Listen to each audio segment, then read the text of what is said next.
A Tale of Two Cities by Charles Dickens. Book the Second, The Golden Thread. Chapter 1. 5 years later. Tellson's Bank by Temple Bar was an old-fashioned place, even in the year 1780. It was very small, very dark, very ugly, very incommodious. It was an old-fashioned place, moreover, in the moral attribute that the partners in the house were proud of its smallness, proud of its darkness, proud of its ugliness, proud of its incommodiousness. They were even boastful of its eminence in those particulars, and were fired by an express conviction that if it were less objectionable, it would be less respectable. This was no passive belief, but an active weapon which they flashed at more convenient places of business. Tellson's, they said, wanted no elbow room, Tellson's wanted no light, Tellson's wanted no embellishment. Noakes and Co's might, or Snooks Brothers might, but Tellson's, thank heaven. Any one of these partners would have disinherited his son on the question of rebuilding Tellson's. In this respect, the house was much on a par with the country, which did very often disinherit its sons for suggesting improvements in laws and customs that had long been highly objectionable but were only the more respectable. Thus it had come to pass that Tellson's was the triumphant perfection of inconvenience. After bursting open a door of idiotic obstinacy with a weak rattle in its throat, you fell into Tellson's down 2 steps and came to your senses in a miserable little shop with 2 little counters where the oldest of men made your check shake as if the wind rustled it, while they examined the signature by the dingiest of windows, which were always under a shower bath of mud from Fleet Street, and which were made the dingier by their own iron bars proper and the heavy shadow of Temple Bar. If your business necessitated your seeing the house, you were put into a species of condemned hold at the back, where you meditated on a misspent life until the house came with its hands in its pockets, and you could hardly blink at it in the dismal twilight. Your money came out of or went into wormy old wooden drawers, particles of which flew up your nose and down your throat when they were opened and shut. Your banknotes had a musty odor, as if they were fast decomposing into rags again. Your plate was stowed away among the neighboring cesspools, and evil communications corrupted its good polish in a day or two. Your deeds got into extemporized strong rooms made of kitchens and sculleries, and fretted all the fat out of their parchments into the banking-house air. Your lighter boxes of family papers went upstairs into a Barmecide room that always had a great dining table in it and never had a dinner, and where even in the year 1780 the first letters written to you by your old love or by your little children were but newly released from the horror of being ogled through the windows by the heads exposed on Temple Bar with an insensate brutality and ferocity worthy of Abyssinia or Ashanti. But indeed, at that time, putting to death was a recipe much in vogue for all trades and professions, and not least of all with Tellson's. Death is nature's remedy for all things, and why not legislation's? Accordingly, the forger was put to death, the utterer of a bad note was put to death, the unlawful opener of a letter was put to death, the purloiner of 40 shillings and 6 pence was put to death, the holder of a horse at Tellson's door who made off with it was put to death, the coiner of a bad shilling was put to death, the sounders of 3/4 of the notes in the whole gamut of crime were put to death. Not that it did the least good in the way of prevention. It might almost have been worth remarking that the fact was exactly the reverse, but it cleared off, as to this world, the trouble of each particular case and left nothing else connected with it to be looked after. Thus Tellson's in its day, like greater places of business, its contemporaries had taken so many lives that if the heads laid low before it had been ranged on Temple Bar, instead of being privately disposed of, they would probably have excluded what little light the ground floor had in a rather significant manner. Cramped in all kinds of dim cupboards and hutches at Tellson's, the oldest of men carried on the business gravely. When they took a young man into Tellson's London house, they hid him somewhere till he was old. They kept him in a dark place, like a cheese, until he had the full Tellson flavor and blew mold upon him. Then only was he permitted to be seen, spectacularly poring over large books and casting his breeches and gaiters into the general weight of the establishment. Outside Tellson's, never by any means in it, unless called in, was an odd-job man, an occasional porter and messenger, who served as the live sign of the house. He was never absent during business hours, unless upon an errand, and then he was represented by his son, a grisly urchin of 12 who was his express image. People understood that Tellson's, in a stately way, tolerated the odd job man. The house had always tolerated some person in that capacity, and time and tide had drifted this person to the post. His surname was Cruncher, and on the youthful occasion of his renouncing by proxy the works of darkness in the Easterly Parish Church of Houndsditch, he had received the added appellation of Jerry. The scene was Mr. Cruncher's private lodging in Hanging Sword Alley, Whitefriars. The time, 7:30 of the clock on a windy March morning, Anno Domini 1780. Mr. Cruncher himself always spoke of the year of our Lord as Anno Dominos, apparently under the impression that the Christian era dated from the invention of a popular game by a lady who had bestowed her name upon it. Mr. Cruncher's apartments were not in a savory neighborhood, and were but 2 in number, even if a closet with a single pane of glass in it might be counted as one. But they were very decently kept. Early as it was on the windy March morning, the room in which he lay abed was already scrubbed throughout, and between the cups and saucers arranged for breakfast and the lumbering deal table, a very clean white cloth was spread. Mr. Cruncher reposed under a patchwork counterpane, like a harlequin at home. At first he slept heavily, but by degrees began to roll and surge in bed, until he rose above the surface, with his spiky hair looking as if it must tear the sheets to ribbons, at which juncture he exclaimed in a voice of dire exasperation, "Bust me if she ain't at it again!" A woman of orderly and industrious appearance rose from her knees in a corner with sufficient haste and trepidation to show that she was the person referred to. "What?" said Mr. Cruncher, looking out of bed for a boot. "You're at it again, are you?" After hailing the morn with this second salutation, he threw a boot at the woman as a third. It was a very muddy boot, and may introduce the odd circumstance connected with Mr. Cruncher's domestic economy that whereas he often came home after banking hours with clean boots, he often got up next morning to find the same boots covered with clay. "What?" said Mr. Cruncher, varying his apostrophe after missing his mark. "What are you up to, aggrawator?" "I was only saying my prayers." "Saying your prayers? You're a nice woman. What do you mean by flopping yourself down and praying agin me?" "I was not praying against you, I was praying for you." "You weren't, and if you were, I won't be took the liberty with. Here, your mother's a nice woman, young Jerry, going to praying agin your father's prosperity. You've got a dutiful mother you have, my son. You've got a religious mother you have, my boy, going and flopping herself down and praying that the bread and butter may be taken out of her children's mouths.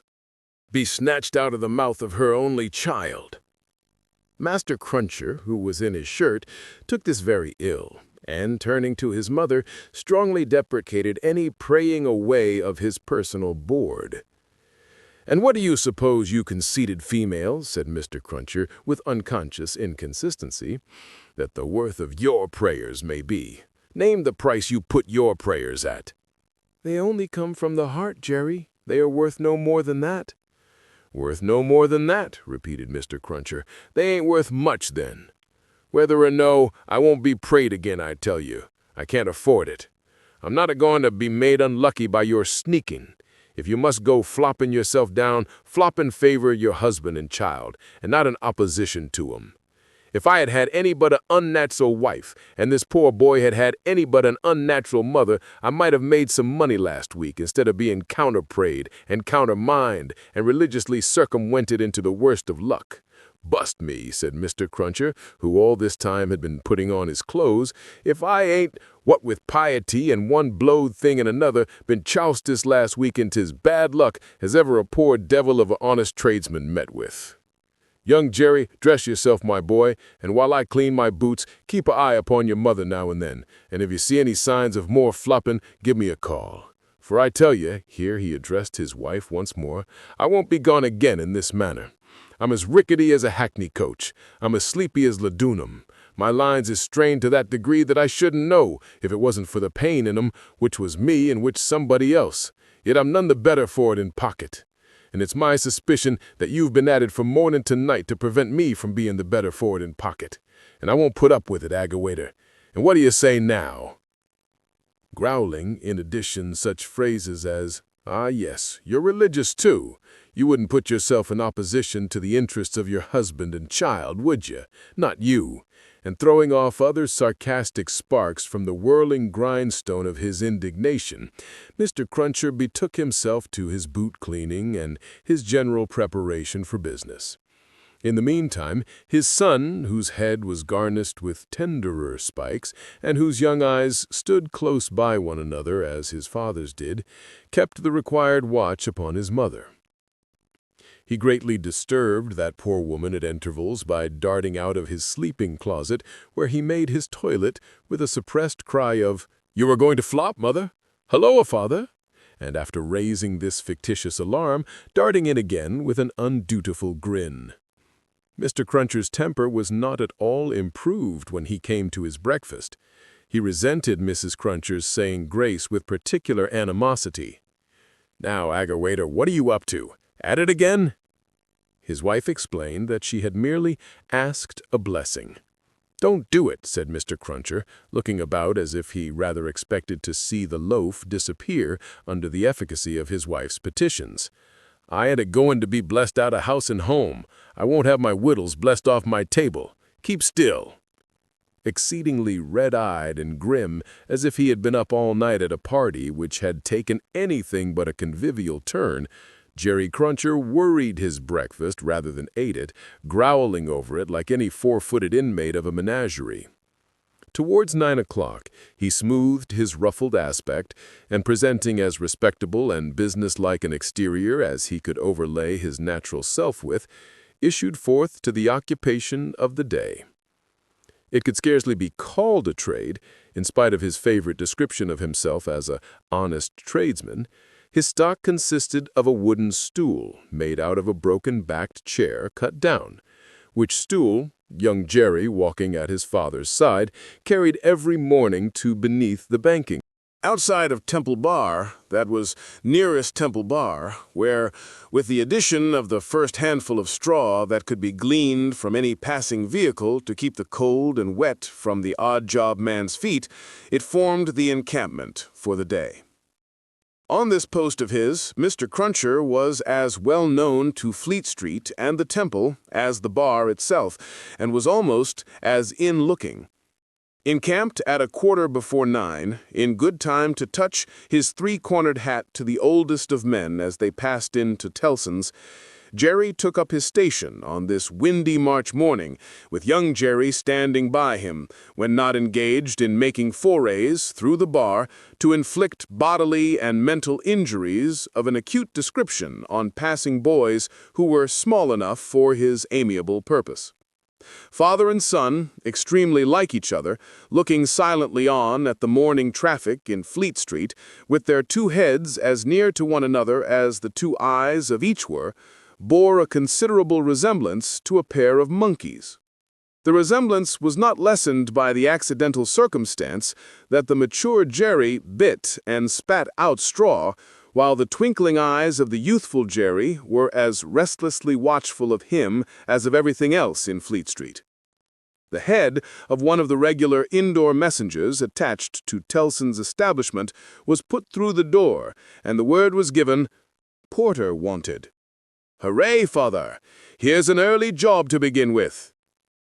Having thus given his parent Godspeed, young Jerry seated himself on the stool, entered on his reversionary interest in the straw his father had been chewing, and cogitated. "Always rusty. His fingers is always rusty," muttered young Jerry. "Where does my father get all that iron rust from? He don't get no iron rust here." Chapter 2. A Sight. "You know the Old Bailey well, no doubt," said one of the oldest of clerks to Jerry the messenger. "Yes, sir," returned Jerry, in something of a dogged manner. "I do know the Bailey." "Just so. And you know Mr. Lorry." "I know Mr. Lorry, sir, much better than I know the Bailey. Much better," said Jerry, not unlike a reluctant witness at the establishment in question. "Then I, as a honest tradesman, wish to know the Bailey." "Very well. Find the door where the witnesses go in, and show the doorkeeper this note for Mr. Lorry. He will then let you in. "Into the court, sir?" "Into the court." Mr. Cruncher's eyes seemed to get a little closer to one another and to interchange the inquiry, "What do you think of this?" "Am I to wait in the court, sir?" he asked, as the result of that conference. "I am going to tell you. The doorkeeper will pass the note to Mr. Lorry, and do you make any gesture that will attract Mr. Lorry's attention and show him where you stand. Then what you have to do is to remain there until he wants you." "Is that all, sir?" "That's all. He wishes to have a messenger at hand. This is to tell him you are there." As the ancient clerk deliberately folded and superscribed the note, Mr. Cruncher, after surveying him in silence until he came to the blotting paper stage, remarked, "I suppose they'll be trying forgeries this morning." "Treason." "That's quartering," said Jerry. "Barbarous." "It is the law," remarked the ancient clerk, turning his surprised spectacles upon him. "It is the law. It's hard in the law to spile a man, I think. It's hard enough to kill him, but it's very hard to spile him, sir." "Not at all," retained the ancient clerk. "Speak well of the law. Take care of your chest and voice, my good friend, and leave the law to take care of itself. I give you that advice." "It's the damp, sir, what settles on my chest and voice. I leave you to judge what a damp way of earning a living mine is." "Well, well," said the old clerk, "we all have our various ways of gaining a livelihood. Some of us have damp ways, and some of us have dry ways. Here is the letter. Go along." Jerry took the letter, and, remarking to himself with less intelligible internal deference than he made an outward show of, "You are a lean old one, too," made his bow, informed his son, in passing, of his destination, and went his way. They hanged at Tyburn in those days, so the street outside Newgate had not obtained one infamous notoriety that is since attached to it.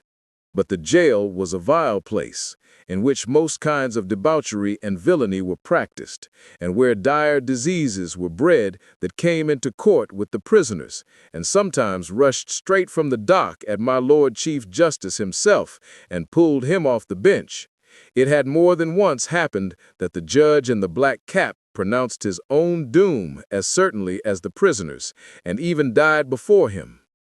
For the rest, the Old Bailey was famous as a kind of deadly inn-yard, from which pale travelers set out continually in carts and coaches on a violent passage into the other world, traversing some 2.5 miles of public street and road, and shaming few good citizens, if any. So powerful is use, and so desirable to be good use in the beginning. It was famous, too, for the pillory, a wise old institution that inflicted a punishment of which no one could foresee the extent. Also, for the whipping post, another dear old institution, very humanizing and softening to behold in action. Also, for extensive transactions in blood money, another fragment of ancestral wisdom systematically leading to the most frightful mercenary crimes that could be committed under heaven. Altogether, the Old Bailey at that date was a choice illustration of the precept that whatever is right, an aphorism that would be as final as it is lazy did it not include the troublesome consequence that nothing that ever was wrong. Making his way through the tainted crowd dispersed up and down this hideous scene of action, with the skill of a man accustomed to make his way quietly, the messenger found out the door he sought and handed in his letter through a trap in it. For people then paid to see the play at the Old Bailey, just as they paid to see the play in Bedlam, only the former entertainment was much the dearer. Therefore, all the Old Bailey doors were well guarded, except, indeed, the social doors by which the criminals got there, and those were always left wide open. After some delay and demur, the door grudgingly turned on its hinges a very little way, and allowed Mr. Jerry Cruncher to squeeze himself into court. "What's on?" he asked in a whisper of the man he found himself next to. Nothing yet. What's coming on? The treason case. The quartering one, eh? Ah, returned the man with a relish. He'll be drawn on a hurdle to be half-hanged, and then he'll be taken down and sliced before his own face, and then his inside will be taken out and burnt while he looks on, and then his head will be chopped off and he'll be cut into quarters. That's the sentence. If he's found guilty, you mean to say, Jerry added by way of proviso. Oh, they'll find him guilty, said the other. Don't you be afraid of that. Mr. Crunch's attention was here diverted to the doorkeeper, whom he saw making his way to Mr. Lorry with the note in his hand. Mr. Lorry sat at a table among the gentlemen in wigs, not far from a wigged gentleman, the prisoner's counsel, who had a great bundle of papers before him, and nearly opposite another wigged gentleman with his hands in his pockets, whose whole attention, when Mr. Cruncher looked at him then or afterwards, seemed to be concentrated on the ceiling of the court. After some gruff coughing and rubbing of his chin and signing with his hand, Jerry attracted the notice of Mr. Lorry, who had stood up to look for him and who quietly nodded and sat down again. "What's he got to do with the case?" asked the man he had spoken with. "Blessed if I know." "What have you got to do with it then, if a person may inquire?" "Blessed if I know that either," said Jerry. The entrance of the judge and a consequent great stir and settling down in the court stopped the dialogue. Presently the dock became the central point of interest. 2 jailers who had been standing there went out, and the prisoner was brought in and put to the bar. Everybody present except the one wigged gentleman who looked at the ceiling stared at him. All the human breath in the place rolled at him like a sea or a wind or a fire. Eager faces strained round pillars and corners to get a sight of him. Spectators in back rows stood up not to miss a hair of him. People on the floor of the court laid their hands on the shoulders of the people before them to help themselves, at anybody's cost, to a view of him. Stood a tiptoe, got upon ledges, stood upon next to nothing to see every inch of him. Conspicuous among these latter, like an animated bit of the spiked wall of Newgate, Jerry stood, aiming at the prisoner the beery breath of a whet he had taken as he came along, and discharging it to mingle with the waves of other beer and gin and tea and coffee and what not that flowed at him and already broke upon the great windows behind him in an impure mist and rain. The object of all this staring and blaring was a young man of about 25, well-grown and well-looking, with a sunburnt cheek and a dark eye. His condition was that of a young gentleman. He was plainly dressed in black or very dark gray, and his hair, which was long and dark, was gathered in a ribbon at the back of his neck, more to be out of his way than for ornament. As an emotion of the mind will express itself through any covering of the body, so the paleness which his situation engendered came through the brown upon his cheek, showing the soul to be stronger than the sun. He was otherwise quite self-possessed, bowed to the judge, and stood quiet. The sort of interest with which this man was stared and breathed at was not a sort that elevated humanity.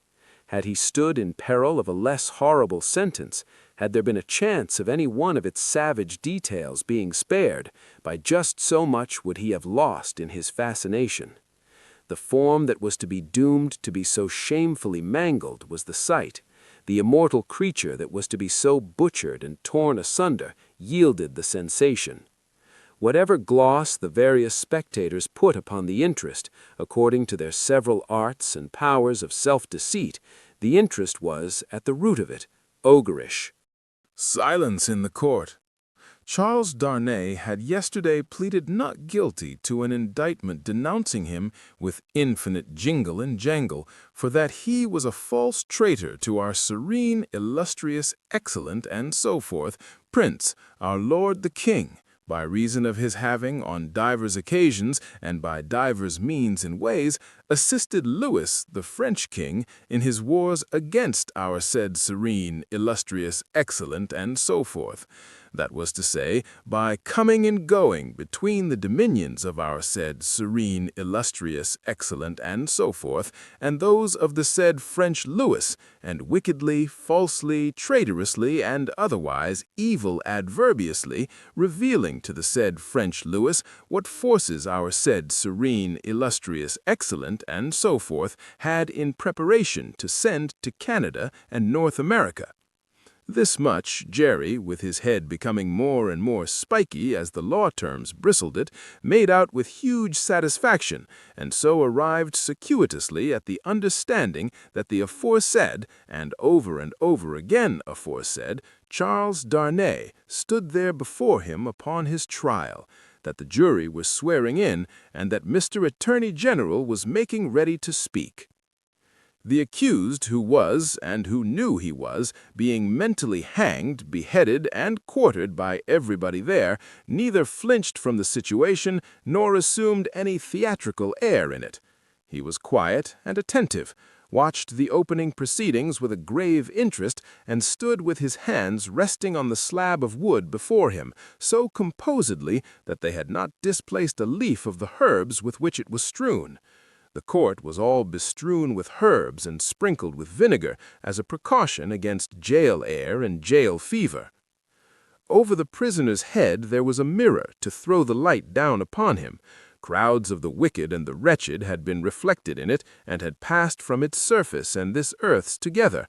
Haunted in a most ghastly manner that abominable place would have been if the glass could ever have rendered back its reflections, as the ocean is one day to give up its dead. Some passing thought of the infamy and disgrace for which it had been reserved may have struck the prisoner's mind. Be that as it may, a change in his position making him conscious of a bar of light across his face, he looked up, and when he saw the glass, his face flushed, and his right hand pushed the herbs away.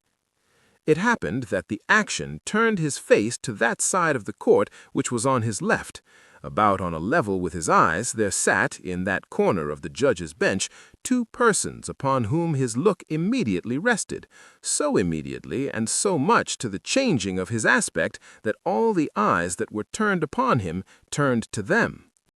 The spectators saw in the two figures a young lady of little more than 20 and a gentleman who was evidently her father, a man of a very remarkable appearance in respect of the absolute whiteness of his hair and a certain indescribable intensity of face, not of an active kind, but pondering and self-communing. When this expression was upon him, he looked as if he were old, but when it was stirred and broken up, as it was now in a moment on his speaking to his daughter, he became a handsome man, not past the prime of life. His daughter had one of her hands drawn through his arm as she sat by him, and the other pressed upon it. She had drawn close to him in her dread of the scene and in her pity for the prisoner. Her forehead had been strikingly expressive of an engrossing terror and compassion that saw nothing but the peril of the accused. This had been so very noticeable, so very powerfully and naturally shown, that starers who had had no pity for him were touched by her, and the whisper went about, "Who were they?" Jerry, the messenger, who had made his own observations in his own manner, and who had been sucking the rust off his fingers in his absorption, stretched his neck to hear who they were. The crowd about him had pressed and passed the inquiry on to the nearest attendant, and from him it had been more slowly pressed and passed back. At last it got to Jerry. Witnesses. For which side? Against. Against what side? The prisoners. The judge, whose eyes had gone in the general direction, recalled them, leaned back in his seat, and looked steadily at the man whose life was in his hand as Mr. Attorney General rose to spin the rope, grind the axe, and hammer the nails into the scaffold. Chapter 3. A Disappointment. Mr. Attorney General had to inform the jury that the prisoner before them, though young in years, was old in the treasonable practices which claimed the forfeit of his life. That this correspondence with the public enemy was not a correspondence of today or of yesterday or even of last year or the year before. that it was certain the prisoner had, for longer than that, been in the habit of passing and repassing between France and England on secret business of which he could give no honest account. That, if it were in the nature of traitorous ways to thrive, which happily it never was, the real wickedness and guilt of his business might have remained undiscovered. That Providence, however, had put it into the heart of a person who was beyond fear and beyond reproach to ferret out the nature of the prisoner's schemes, and, struck with horror, to disclose them to His Majesty's Chief Secretary of State and most honourable Privy Council. That this patriot would be produced before them, that his position and attitude were, on the whole, sublime, that he had been the prisoner's friend, but at once, in an auspicious and evil hour, detecting his infamy, had resolved to immolate the traitor he could no longer cherish in his bosom on the sacred altar of his country. That if statues were decreed in Britain, as in ancient Greece and Rome, to public benefactors, this shining citizen would assuredly have had one. That, as they were not so decreed, he probably would not have one.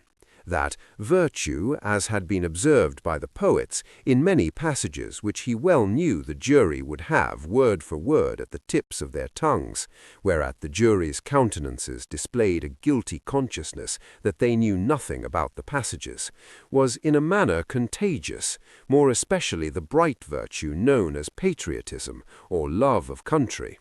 That the lofty example of this immaculate and unimpeachable witness for the crown, to refer to, however unworthily, was an honor, had communicated itself to the prisoner's servant, and engendered in him a holy determination to examine his master's table drawers and pockets, and secrete his papers. That he, Mr. Attorney General, was prepared to hear some disparagement attempted of this admirable servant, but that in a general way he preferred him to his, Mr. Attorney General's, brothers and sisters, and honored him more than his, Mr. Attorney General's, father and mother.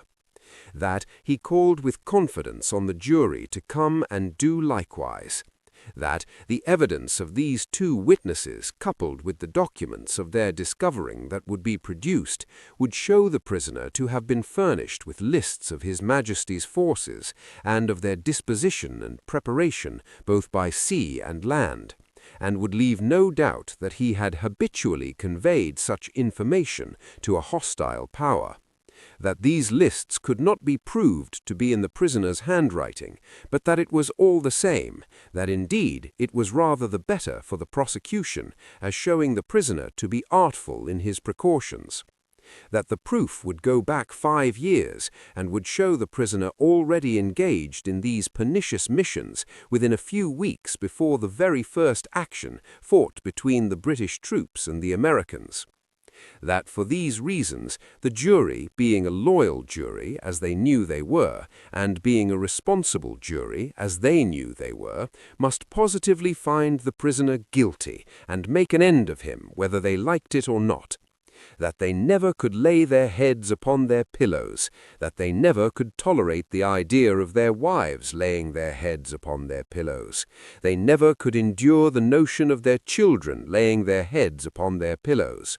In short, that there never more could be for them or theirs any laying of heads upon pillows at all, unless the prisoner's head was taken off. That head Mr. Attorney General concluded by demanding of them in the name of everything he could think of with a round turn in it, and on the faith of his solemn asseveration that he already considered the prisoner as good as dead and gone. When the Attorney General ceased, a buzz arose in the court, as if a cloud of great blue flies were swarming about the prisoner in anticipation of what he was soon to become. When toned down again, the unimpeachable patriot appeared in the witness box. Mr. Solicitor General then, following his leader's lead, examined the patriot, John Barsad, gentleman by name. The story of his pure soul was exactly what Mr. Attorney General had described it to be, perhaps, if it had a fault, a little too exactly.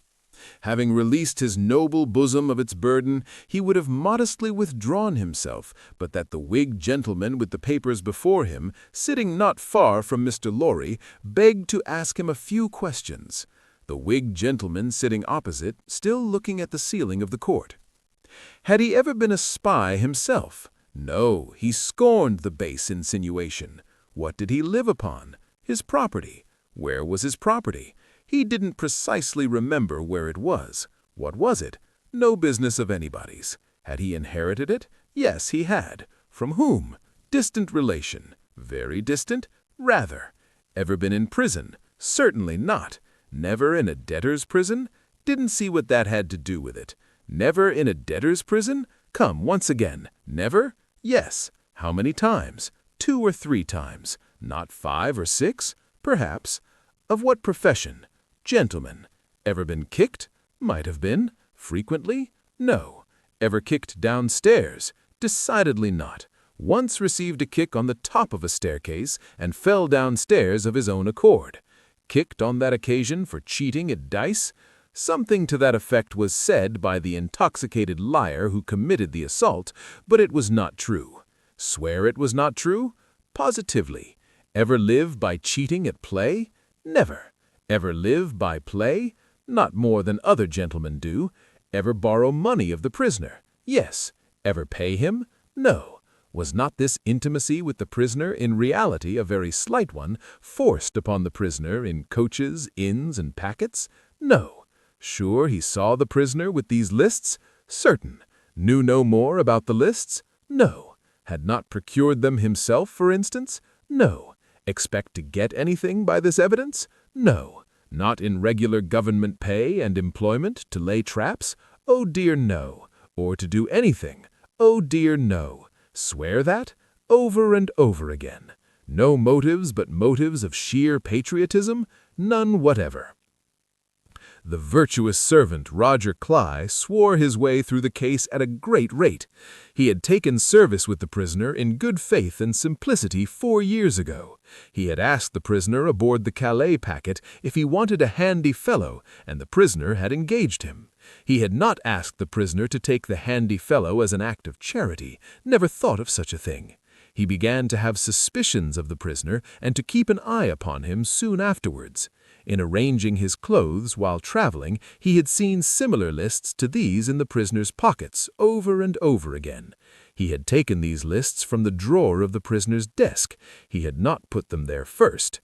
He had seen the prisoner show these identical lists to French gentlemen at Calais, and similar lists to French gentlemen both at Calais and Boulogne.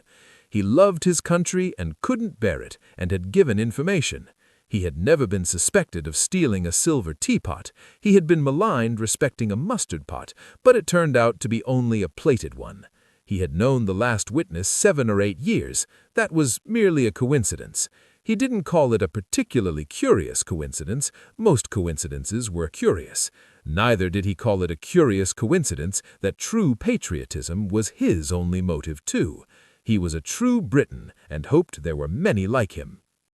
The blue flies buzzed again, and Mr. Attorney General called Mr. Jarvis Lorry. Mr. Jarvis Lorry, are you a clerk in Tellson's Bank? I am. On a certain Friday night in November 1775, did business occasion you to travel between London and Dover by the mail? It did. Were there any other passengers in the mail? 2. Did they alight on the road in the course of the night? They did. Mr. Lorry, look upon the prisoner. Was he one of those 2 passengers? I cannot undertake to say that he was. Does he resemble either of these 2 passengers? Both were so wrapped up, and the night was so dark, and we were all so reserved, that I cannot undertake to say even that. Mr. Lorry, look again upon the prisoner. Supposing him wrapped up as those 2 passengers were, is there anything in his bulk and stature to render it unlikely that he was one of them? No. You will not swear, Mr. Lorry, that he was not one of them. No. So at least you say he may have been one of them. Yes, except that I remember them both to have been, like myself, timorous of highwaymen, and the prisoner has not a timorous air. Did you ever see counterfeit of timidity, Mr. Lorry? I certainly have seen that. Mr. Lorry, look once more upon the prisoner. Have you seen him to your certain knowledge before? I have. When? I was returning from France a few days afterwards, and at Calais the prisoner came on board the packet ship in which I returned and made the voyage with me. At what hour did he come on board? At a little after midnight, in the dead of the night. Was he the only passenger who came on board at that untimely hour? He happened to be the only one. Never mind about happening, Mr. Lorry. He was the only passenger who came on board in the dead of the night. He was. Were you traveling alone, Mr. Lorry, or with any companion? With 2 companions, a gentleman and lady. They are here. They are here. Had you any conversation with the prisoner? Hardly any. The weather was stormy and the passage long and rough, and I lay on a sofa, almost from shore to shore. Miss Manette, the young lady to whom all eyes had been turned before and were now turned again, stood up where she had sat. Her father rose with her and kept her hand drawn through his arm. Miss Manette, look upon the prisoner. To be confronted with such pity and such earnest youth and beauty was far more trying to the accused than to be confronted with all the crowd. Standing, as it were, apart with her on the edge of his grave, not all the staring curiosity that looked on could, for the moment, nerve him to remain quite still. His hurried right hand parceled out the herbs before him into imaginary beds of flowers in a garden, and his efforts to control and steady his breathing shook the lips from which the color rushed to his heart. The buzz of the great flies was loud again. Miss Manette, have you seen the prisoner before? Yes, sir. Where? On board of the packet ship just now referred to, sir, and on the same occasion. You are the young lady just now referred to. Oh, most unhappily I am. The plaintive tone of her compassion merged into the less musical voice of the judge as he said something fiercely. Answer the questions you are put to, and make no remark upon them. Miss Manette, had you any conversation with the prisoner on that passage across the channel? Yes, sir. Recall it. In the midst of a profound stillness, she faintly began, "When the gentleman came on board—" "Do you mean the prisoner?" inquired the judge, knitting his brows. "Yes, my lord." "Then say the prisoner." "When the prisoner came on board, he noticed that my father," turning her eyes lovingly to him as he stood beside her, "was much fatigued and in a very weak state of health. My father was so reduced that I was afraid to take him out of the air, and I had made a bed for him on the deck near the cabin steps, and I sat on the deck at his side to take care of him. There were no other passengers that night but we 4. The prisoner was so good as to beg permission to advise me how I could shelter my father from the wind and weather better than I had done. I had not known how to do it well, not understanding how the wind would set when we were out of the harbor. He did it for me. He expressed great gentleness and kindness for my father's state, and I am sure he felt it. That was the manner of our beginning to speak together." Let me interrupt you for a moment. Had he come on board alone? No. How many were with him? 2 French gentlemen. Had they conferred together? They had conferred together until the last moment, when it was necessary for the French gentlemen to be landed in their boat. Had any papers been handed about among them, similar to these lists? Some papers had been handed about among them, but I don't know what papers. Like these, in shape and size? Possibly, but indeed, Don't know. Although they stood whispering very near to me, because they stood at the top of the cabin steps to have the light of the lamp that was hanging there. It was a dull lamp, and they spoke very low, and I did not hear what they said, and saw only that they looked at papers. Now, to the prisoner's conversation, Miss Manette. The prisoner was as open in his confidence with me, which arose out of my helpless situation, as he was kind and good and useful to my father. I hope, bursting into tears, I may not repay him by doing him harm today. Buzzing from the blue flies. Miss Manette, if the prisoner does not perfectly understand that you give the evidence which it is your duty to give, which you must give, and which you cannot escape from giving with great unwillingness, he is the only person present in that condition. Please, to go on. He told me that he was traveling on business of a delicate and difficult nature, which might get people into trouble, and that he was therefore traveling under an assumed name. He said that this business had, within a few days, taken him to France, and might, at intervals, take him backwards and forwards between France and England for a long time to come. Did he say anything about America, Miss Manette? Be particular. He tried to explain to me how that quarrel had arisen, and he said that, so far as he could judge, it was a wrong and foolish one on England's part.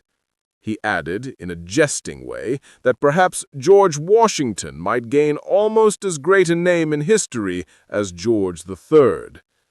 But there was no harm in his way of saying this. It was said laughingly, and to beguile the time. Any strongly marked expression of face on the part of a chief actor in a scene of great interest to whom many eyes are directed will be unconsciously imitated by the spectators. Her forehead was painfully anxious and intent as she gave this evidence, and in the pauses when she stopped for the judge to write it down, watched its effect upon the counsel for and against. Among the lookers-on there was the same expression in all quarters of the court, insomuch that a great majority of the foreheads there might have been mirrors reflecting the witness when the judge looked up from his notes to glare at that tremendous heresy about George Washington. Mr. Attorney General now signified to my lord that he deemed it necessary, as a matter of precaution and form, to call the young lady's father, Dr. Manette, who was called accordingly. Dr. Manette, look upon the prisoner. Have you ever seen him before?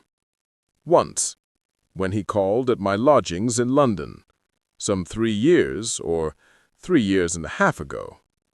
Can you identify him as your fellow passenger on board the packet, or speak to his conversation with your daughter? Sir, I can do neither. Is there any particular and special reason for your being unable to do either? He answered, in a low voice, There is. Has it been your misfortune to undergo a long imprisonment without trial or even accusation in your native country, Dr. Manette? He answered, in a tone that went to every heart, A long imprisonment.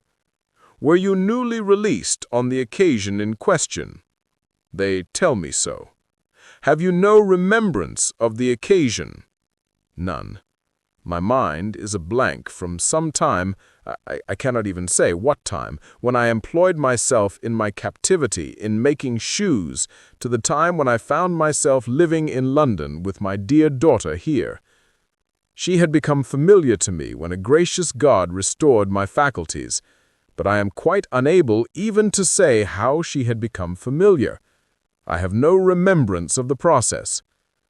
Mr. Attorney General sat down, and father and daughter sat down together.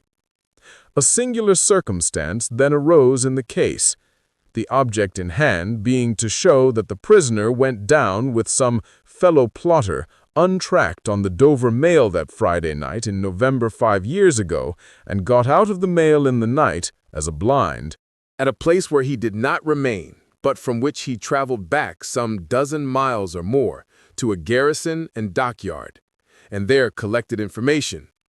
A witness was called to identify him as having been at the precise time required in the coffee room of an hotel in that garrison and dockyard town, waiting for another person. The prisoner's counsel was cross-examining this witness with no result, except that he had never seen the prisoner on any other occasion, when the wigged gentleman who had all this time been looking at the ceiling of the court wrote a word or two on a little piece of paper, screwed it up, and tossed it to him. Opening this piece of paper in the next pause, the counsel looked with great attention and curiosity at the prisoner. "You say again you are quite sure that it was the prisoner?" The witness was quite sure. "Did you ever see anybody very like the prisoner?" "Not so like," the witness said, "as that he could be mistaken." "Look well upon that gentleman, my learned friend there," pointing to him who had tossed the paper over. "And then look well upon the prisoner. How say you? Are they very like each other?" Allowing for my learned friend's appearance being careless and slovenly, if not debauched, they were sufficiently like each other to surprise not only the witness, but everybody present, when they were thus brought into comparison. My lord being prayed to bid my learned friend lay aside his wig, and giving no very gracious consent, the likeness became much more remarkable. My lord inquired of Mr. Stryver, the prisoner's counsel, whether they were next to try Mr. Carton, name of my learned friend, for treason. But Mr. Stryver replied to my lord, no, but he would ask the witness to tell him whether what happened once might happen twice, whether he would have been so confident if he had seen this illustration of his rashness sooner, whether he would be so confident having seen it, and more. The upshot of which was to smash this witness like a crockery vessel and shiver his part of the case to useless lumber. Mr. Cruncher had by this time taken quite a lunch of rust off his fingers in his following of the evidence. He had now to attend while Mr. Stryver fitted the prisoner's case on the jury like a compact suit of clothes, showing them how the patriot, Barsad, was a hired spy and traitor, an unblushing trafficker in blood, and one of the greatest scoundrels upon earth since accursed Judas, which he certainly did look rather like. How the virtuous servant, Cly, was his friend and partner, and was worthy to be. How the watchful eyes of those forgers and false swearers had rested on the prisoner as a victim, because some family affairs in France, he being of French extraction, did require his making those passages across the Channel, though what those affairs were, a consideration for others who were near and dear to him, forbade him, even for his life, to disclose. How the evidence that had been warped and wrested from the young lady, whose anguish in giving it they had witnessed, came to nothing, involving the mere little innocent gallantries and politenesses likely to pass between any young gentleman and young lady so thrown together, with the exception of that reference to George Washington, which was altogether too extravagant and impossible to be regarded in any other light than as a monstrous joke. How it would be a weakness in the government to break down in this attempt to practice for popularity on the lowest national antipathies and fears, and therefore Mr. Attorney General had made the most of it. How nevertheless it rested upon nothing save that vile and infamous character of evidence too often disfiguring such cases, and of which the state trials of this country were full. But there my lord interposed, with as grave a face as if it had not been true, saying that he could not sit upon that bench and suffer those illusions. Mr. Stryver then called his few witnesses, and Mr. Cruncher had next to attend while Mr. Attorney General turned the whole suit of clothes Mr. Stryver had fitted on the jury, inside out, showing how Barsad and Cly were even 100 times better than he had thought them, and the prisoner 100 times worse. Lastly came my lord himself, turning the suit of clothes, now inside out, now outside in, but on the whole decidedly trimming and shaping them into grave clothes for the prisoner. And now the jury turned to consider, and the great flies swarmed again. Mr. Carton, who had so long sat looking at the ceiling of the court, changed neither his place nor his attitude, even in this excitement. while his learned friend, Mr. Stryver, massing his papers before him, whispered with those who sat near, and from time to time glanced anxiously at the jury, while all the spectators moved more or less and grouped themselves anew, while even my lord himself arose from his seat and slowly paced up and down his platform, not unattended by a suspicion in the minds of the audience that his state was feverish.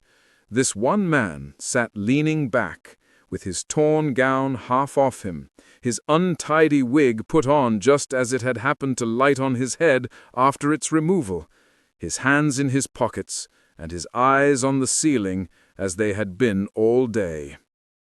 Something especially reckless in his demeanor not only gave him a disreputable look, but so diminished the strong resemblance he undoubtedly bore to the prisoner, which his momentary earnestness, when they were compared together, had strengthened, that many of the lookers-on, taking note of him now, said to one another they would hardly have thought the two were so alike.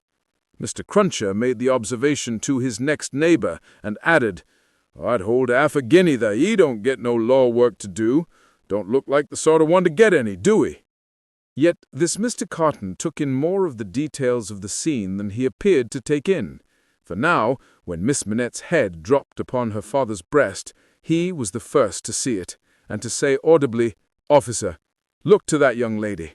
Help the gentleman to take her out. Don't you see she will fall?" There was much commiseration for her as she was removed, and much sympathy with her father. It had evidently been a great distress to him to have the days of his imprisonment recalled. He had shown strong internal agitation when he was questioned, and that pondering or brooding look which made him old had been upon him like a heavy cloud ever since. As he passed out, the jury, who had turned back and paused a moment, spoke through their foreman. They were not agreed, and wished to retire. My lord, perhaps with George Washington on his mind, showed some surprise that they were not agreed, but signified his pleasure that they should retire under watch and ward, and retired himself. The trial had lasted all day, and the lamps in the court were now being lighted. It began to be rumored that the jury would be out a long while. The spectators dropped off to get refreshment, and the prisoner withdrew to the back of the dock and sat down.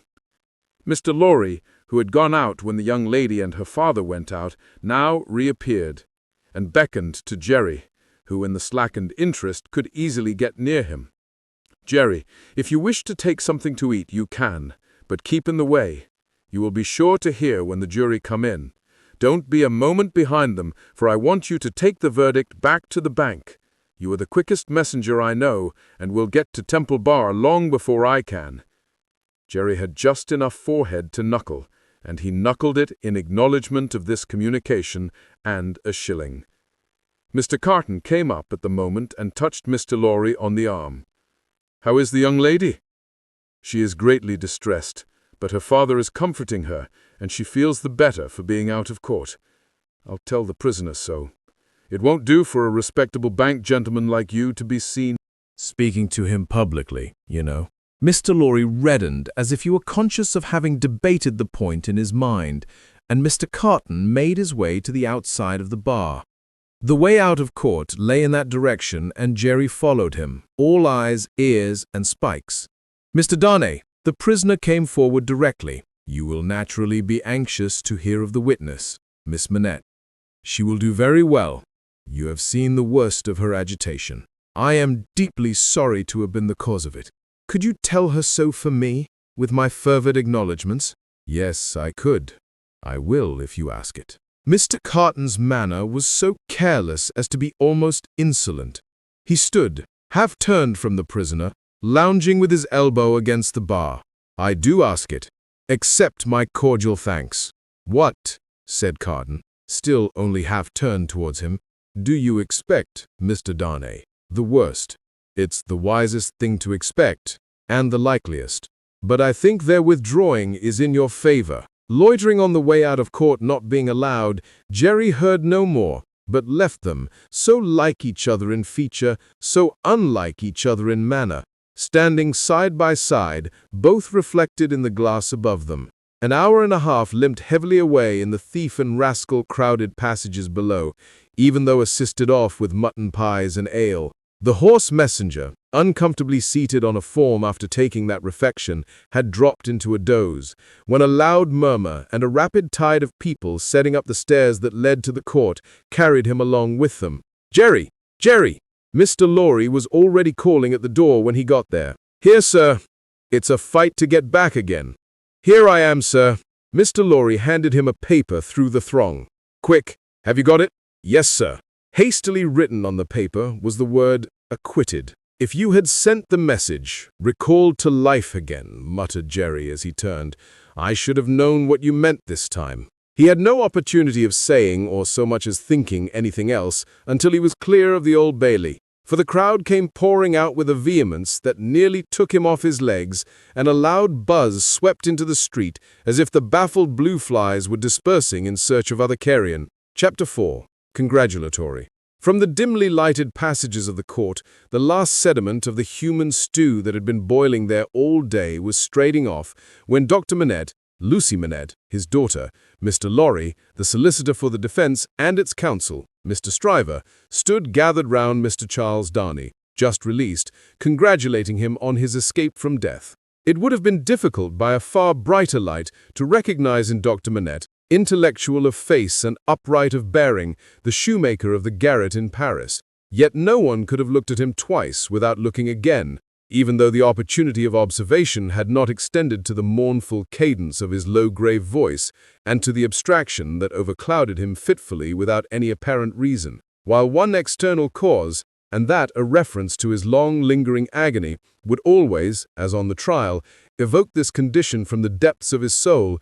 It was also in its nature to arise of itself and to draw a gloom over him as incomprehensible to those unacquainted with his story as if they had seen the shadow of the actual Bastille thrown upon him by a summer sun when the substance was 300 miles away. Only his daughter had the power of charming this black brooding from his mind. She was the golden thread that united him to a past beyond his misery and to a present beyond his misery. And the sound of his voice, the light of his face, the touch of his hand had a strong beneficial influence with him, almost always. Not absolutely always, for she could recall some occasions on which her power had failed, but they were few and slight, and she believed them over. Mr. Darnay had kissed her hand fervently and gratefully, and had turned to Mr. Stryver, whom he warmly thanked. Mr. Stryver, a man of little more than 30, but looking 20 years older than he was, stout, loud, red, bluff, and free from any drawback of delicacy, had a pushing way of shouldering himself, morally and physically, into companies and conversations that argued well for his shouldering his way up in life. He still had his wig and gown on, and he said, squaring himself at his late client to that degree that he squeezed the innocent Mr. Lorry clean out of the group, "I am glad to have brought you off with honor, Mr. Darnay. It was an infamous prosecution, grossly infamous, but not the less likely to succeed on that account. You have laid me under an obligation to you for life in 2 senses," said his late client, taking his hand. "I've done my best for you, Mr. Darnay, and my best is as good as another man's, I believe." It clearly being incumbent on someone to say, "Much better," Mr. Lorry said it, perhaps not quite disinterestedly, but with the interested object of squeezing himself back again. "You think so?" said Mr. Stryver. "Well, you have been present all day, and you ought to know. You're a man of business, too." "And as such," quoth Mr. Lorry, whom the counsel learned in the law had now shouldered back into the group, just as he had previously shouldered him out of it, "as such I will appeal to Dr. Manette to break up this conference and order us all to our homes. Miss Lucie looks ill. Mr. Darnay has had a terrible day. We are worn out." "Speak for yourself, Mr. Lorry," said Stryver. "I have a night's work to do yet. Speak for yourself." "I speak for myself, and for Mr. Darnay, and for Miss Lucie, and— Miss Lucie, do you not think I may speak for us all?" He asked her the question pointedly, and with a glance at her father. His face had become frozen, as it were, in a very curious look at Darnay, an intent look, deepening into a frown of dislike and distrust, not even unmixed with fear. With this strange expression on him, his thoughts had wandered away. "My father," said Lucie, slowly laying her hand on his. He slowly shook the shadow off and turned to her. "Shall we go home, my father?" With a long breath, he answered, "Yes." The friends of the acquitted prisoner had dispersed, under the impression, which he himself had originated, that he would not be released that night. The lights were nearly all extinguished in the passages, the iron gates were being closed with a jar and a rattle, and the dismal place was deserted until tomorrow morning's interest of gallows, pillory, whipping post, and branding iron should repeople it. Walking between her father and Mr. Darnay, Lucie Manette passed into the open air. A hackney coach was called, and the father and daughter departed in it. Mr. Stryver had left them in the passages to shoulder his way back to the robing room. Another person, who had not joined the group or interchanged a word with any of them, but who had been leaning against the wall where its shadow was darkest, had silently strolled out after the rest, and had looked on until the coach drove away. He now stepped up to where Mr. Lorry and Mr. Darnay stood upon the pavement. "So, Mr. Lorry, men of business may speak to Mr. Darnay now?" Nobody had made any acknowledgment of Mr. Carton's part in the day's proceedings. Nobody had known of it. He was unrobed, and was none the better for it in appearance. If you knew what a conflict goes on in the business mind when the business mind is divided between good-natured impulse and business appearances, you would be amused, Mr. Darnay. Mr. Lorry reddened and said warmly, "You have mentioned that before, sir. We men of business who serve a house are not our own masters. We have to think of the house more than ourselves." I know," rejoined Mr. Carton, carelessly. "Don't be nettled, Mr. Lorry." "Or as good as another, I have no doubt. Better, I dare say." "And indeed, sir," pursued Mr. Lorry, not minding him, "I really don't know what you have to do with the matter. If you'll excuse me, as very much your elder, for saying so, I really don't know that it is your business." "Business? Bless you, I have no business," said Mr. Carton. "It is a pity you have not, sir." "I think so, too." "If you had," pursued Mr. Lorry, "perhaps you would attend to it." "Lord love you, no, I shouldn't," said Mr. Carton. "Well, sir," cried Mr. Lorry, thoroughly heated by his indifference, "business is a very good thing and a very respectable thing, and, sir, if business imposes its restraints and its silences and impediments, Mr. Darnay, as a young gentleman of generosity, knows how to make allowance for that circumstance. Mr. Darnay, good night. God bless you, sir. I hope you have been this day preserved for a prosperous and happy life. Chair, there." Perhaps a little angry with himself as well as with the barrister, Mr. Lorry bustled into the chair and was carried off to Tellson's.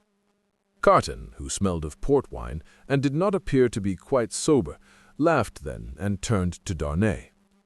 "This is a strange chance that throws you and me together. This must be a strange night to you, standing alone here with your counterpart on these street stones." "I hardly seem yet to belong to this world again," returned Charles Darnay. "I don't wonder at it. It's not so long since you were pretty far advanced on your way to another. You speak faintly." "I begin to think I am faint." "Then why the devil don't you dine? I dined myself while those numbskulls were deliberating which world you should belong to, this or some other. Let me show you the nearest tavern to dine well at." Drawing his arm through his own, he took him down Ludgate Hill to Fleet Street, and so up a covered way into a tavern. Here they were shown into a little room where Charles Darnay was soon recruiting his strength with a good plain dinner and good wine, while Carton sat opposite to him at the same table with his separate bottle of port before him, and his fully half-insolent manner upon him. "Do you feel yet that you belong to this terrestrial scheme again, Mr. Darnay?" "I am frightfully confused regarding time and place, but I am so far mended as to feel that." "It must be an immense satisfaction." He said it bitterly and filled up his glass again, which was a large one. "As to me, the greatest desire I have is to forget that I belong to it. It has no good in it for me, except wine like this, nor I for it. So we are not much alike in that particular. Indeed, I begin to think we are not much alike in any particular, you and I." Confused by the emotion of the day, and feeling his being there with this double of coarse deportment to be like a dream, Charles Darnay was at a loss how to answer. Finally, answered not at all. "Now, your dinner is done," Carton presently said. "Why don't you call a health, Mr. Darnay? Why don't you give your toast?" "What health? What toast?" "Why, it's on your tip of the tongue. It ought to be. It must be. I'll swear it's there." "Miss Manette, then." "Miss Manette, then." Looking his companion full in the face while he drank the toast, Carton flung his glass over his shoulder against the wall where it shivered to pieces, then rang the bell and ordered in another. "That's a fair young lady to hand to a coach in the dark, Mr. Darnay," he said, filling his new goblet.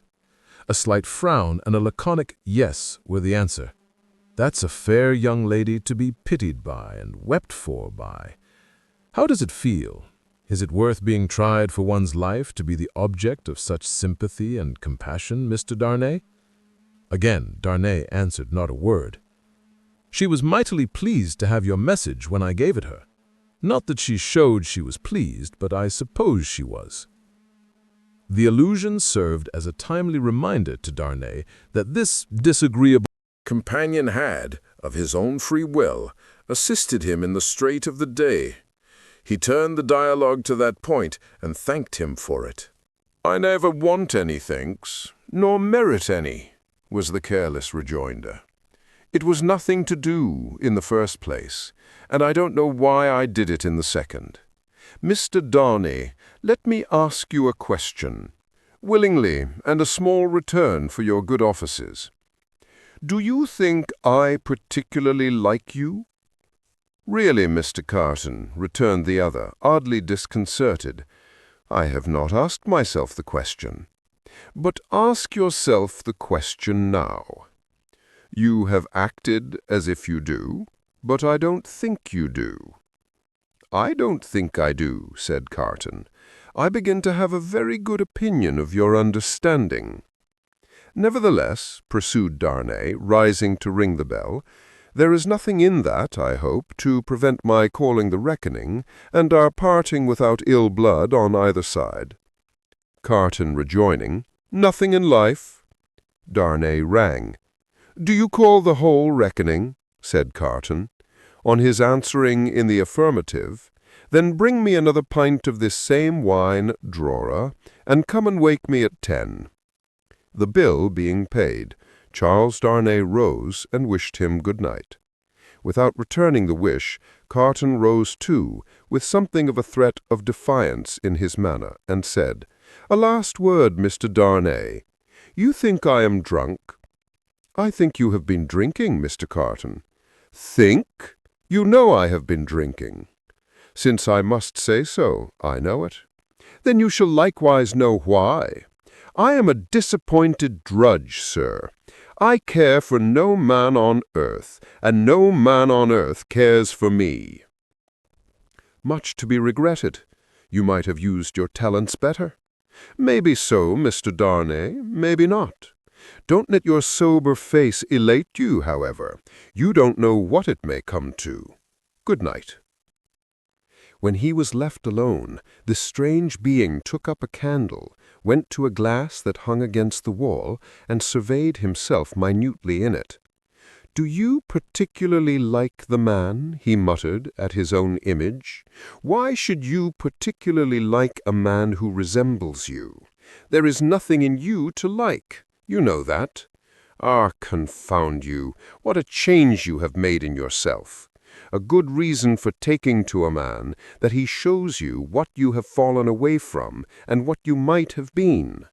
Change places with him, and would you have been looked at by those blue eyes as he was, and commiserated by that agitated face as he was?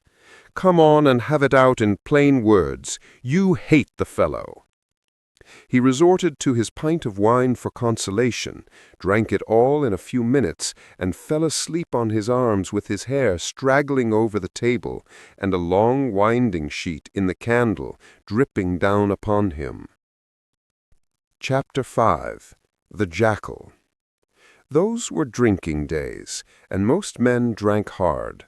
So very great is the improvement time has brought about in such habits, that a moderate statement of the quantity of wine and punch which one man would swallow in the course of a night, without any detriment to his reputation as a perfect gentleman, would seem in these days a ridiculous exaggeration.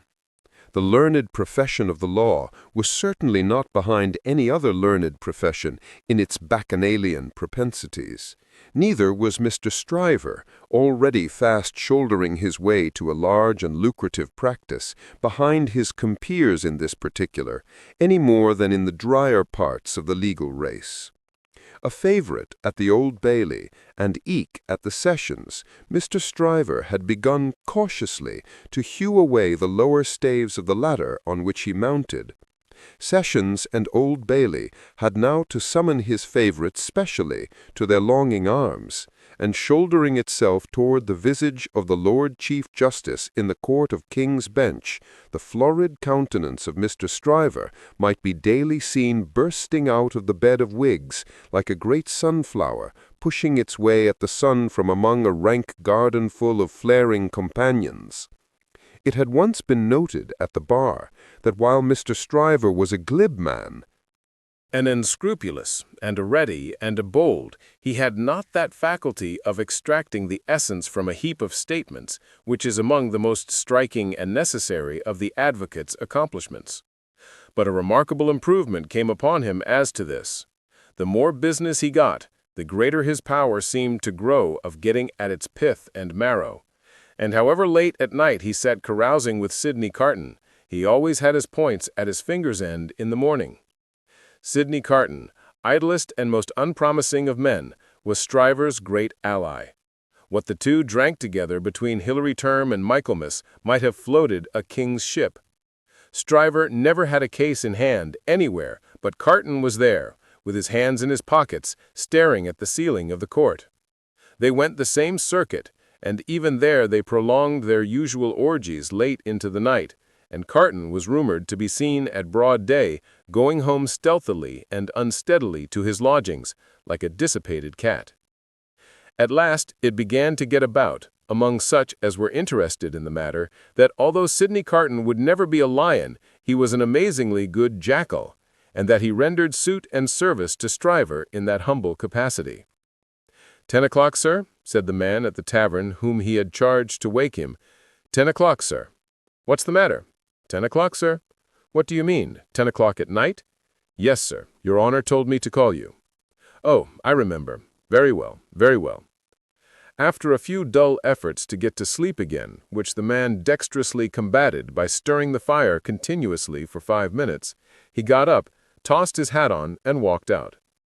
He turned into the Temple, and, having revived himself by twice pacing the pavements of King's Bench Walk and Paper Buildings, turned into the Stryver chambers. The Stryver clerk, who never assisted at these conferences, had gone home, and the Stryver principal opened the door. He had his slippers on, and a loose bedgown, and his throat was bare for his greater ease. He had that rather wild, strained, seared marking about the eyes, which may be observed in all free livers of his class from the portrait of Jeffreys downward, and which can be traced, under various disguises of art, through the portraits of every drinking age. "You're a little late, Memory," said Stryver. "About the usual time, it may be a quarter of an hour later." They went into a dingy room lined with books and littered with papers, where there was a blazing fire. A kettle steamed upon the hob, and in the midst of the wreck of papers a table shone with plenty of wine upon it, and brandy, and rum, and sugar, and lemons. "You have had your bottle, I perceive, Sydney?" "2 tonight, I think. I have been dining with the day's client, or seeing him dine. It's all one." "That was a rare point, Sydney, that you brought to bear upon the identification. How did you come by it? When did it strike you?" "I thought he was rather a handsome fellow, and I thought I should have been much the same sort of fellow if I had had any luck." Mr. Stryver laughed till he shook his precocious paunch. "You and your luck, Sydney. Get to work, get to work." Sullenly enough, the jackal loosened his dress, went into an adjoining room, and came back with a large jug of cold water, a basin, and a towel or two. Steeping the towels in the water and partially wringing them out, He folded them on his head in a manner hideous to behold, sat down at the table, and said, "Now I am ready." "Not much boiling down to be done tonight, Memory," said Mr. Stryver gaily. "How much?" "Only 2 sets of 'em." "Give me the worst first." "There they are, Sydney. Fire away." The lion then composed himself on his back on a sofa on one side of the drinking table, while the jackal sat at his own paper-bestrewn table proper on the other side of it, with the bottles and glasses ready to his hand. Resorted to the drinking table without stint, but each in a different way, the lion, for the most part, reclining with his hands in his waistband, looking at the fire, or occasionally flirting with some lighter document. The jackal, with knitted brows and intent face, so deep in his task that his eyes did not even follow the hand he stretched out for his glass, which often groped about for a minute or more before it found the glass for his lips. 2 or 3 times the matter in hand became so knotty that the jackal found it imperative on him to get up and steep his towels anew. From these pilgrimages to the jug and basin, he returned with such eccentricities of damp headgear as no words can describe, which were made the more ludicrous by his anxious gravity. At length the jackal had got together a compact repast for the lion and proceeded to offer it to him. The lion took it with care and caution, made his selections from it, and his remarks upon it, and the jackal assisted both. When the repast was fully discussed, the lion put his hands in his waistband again, and lay down to meditate. The jackal then invigorated himself with a bumper for his throttle, and a fresh application to his head, and applied himself to the collection of a second meal. This was administered to the lion in the same manner, and was not disposed of until the clock struck 3 in the morning. "And now we have done, Sydney. Fill a bumper of punch," said Mr. Stryver. The jackal removed the towels from his head, which had been steaming again, shook himself, yawned, shivered, and complied. "You were very sound, Sydney, in the matter of those crown witnesses today. Every question told. I always am sound, am I not? I don't gainsay it. What has roughened your temper? Put some punch to it and smooth it again." With a deprecatory grunt, the jackal again complied. "The old Sydney Carton of old Shrewsbury School," said Stryver, nodding his head over him as he reviewed him in the present and the past. "The old seesaw Sydney, up one minute and down the next, now in spirits and now in despondency." "Ah," returned the other, sighing, "yes, the same Sydney with the same luck. Even then I did exercises for other boys and seldom did my own. And why not? God knows. It was my way, I suppose." He sat with his hands in his pockets and his legs stretched out before him, looking at the fire. "Carton," said his friend, squaring himself at him with a bullying air, as if the fire-grate had been the furnace in which sustained endeavor was forged, and the one delicate thing to be done for the old Sydney Carton of old Shrewsbury School was to shoulder him into it. "Your way is, and always was, a lame way. You summon no energy and purpose. Look at me." "Oh, botheration," returned Sydney with a lighter and more good-humored laugh. "Don't you be moral." "How have I done what I have done?" said Stryver. "How do I do what I do?" "Partly through paying me to help you, I suppose. But it's not worth your while to apostrophize me or the air about it. What you want to do, you do. You were always in the front rank, and I was always behind. I had to get into the front rank. I was not born there, was I? I was not present at the ceremony, but my opinion is you were," said Carton. At this he laughed again, and they both laughed. "Before Shrewsbury and at Shrewsbury and ever since Shrewsbury," pursued Carton, "you have fallen into your rank, and I have fallen into mine. Even when we were fellow students in the student quarter of Paris, picking up French and French law and other French crumbs that we didn't get much good of, you were always somewhere, and I was always nowhere. And whose fault was that? Upon my soul, I am not sure that it was not yours. You were always driving and riving and shouldering and passing to that restless degree that I had no chance for my life but in rust and repose. It's a gloomy thing, however, to talk about one's own past with the Breaking. Turn me in some other direction before I go. Well then, pledge me to the pretty witness, said Stryver, holding up his glass. Are you turned in a pleasant direction? Apparently not, for he became gloomy again. Pretty witness, he muttered, looking down into his glass. I have had enough of witnesses today and tonight. Who's your pretty witness? The picturesque doctor's daughter, Miss Manette. She pretty? Is she not? No. Why, man alive, she was the admiration of the whole court. Rot the admiration of the whole court. Who made the Old Bailey a judge of beauty? She was a golden-haired doll. Do you know, Sydney, said Mr. Stryver, looking at him with sharp eyes, and slowly drawing a hand across his florid face, do you know, I rather thought at the time that you sympathized with the golden-haired doll, and were quick to see what happened to the golden-haired doll. Quick to see what happened. If a girl, doll or no doll, swoons within a yard or two of a man's nose, he can see it without a perspective glass. I pledge you, but I deny the beauty. And now I'll have no more drink. I'll get to bed. When his host followed him out on the staircase with a candle to light him down the stairs, the day was coldly looking in through its grimy windows. When he got out of the house, the air was cold and sad, the dull sky overcast, the river dark and dim, the whole scene like a lifeless desert. And wreaths of dust were spinning round and round before the morning blast, as if the desert sand had risen far away, and the first spray of it in its advance had begun to overwhelm the city.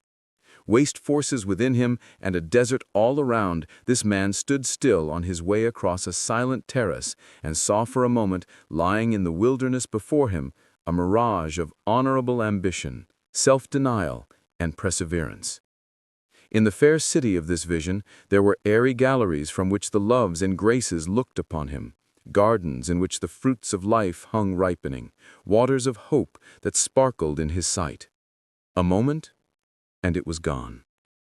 Climbing to a high chamber in a well of houses, he threw himself down in his clothes on a neglected bed, and its pillow was wet with wasted tears.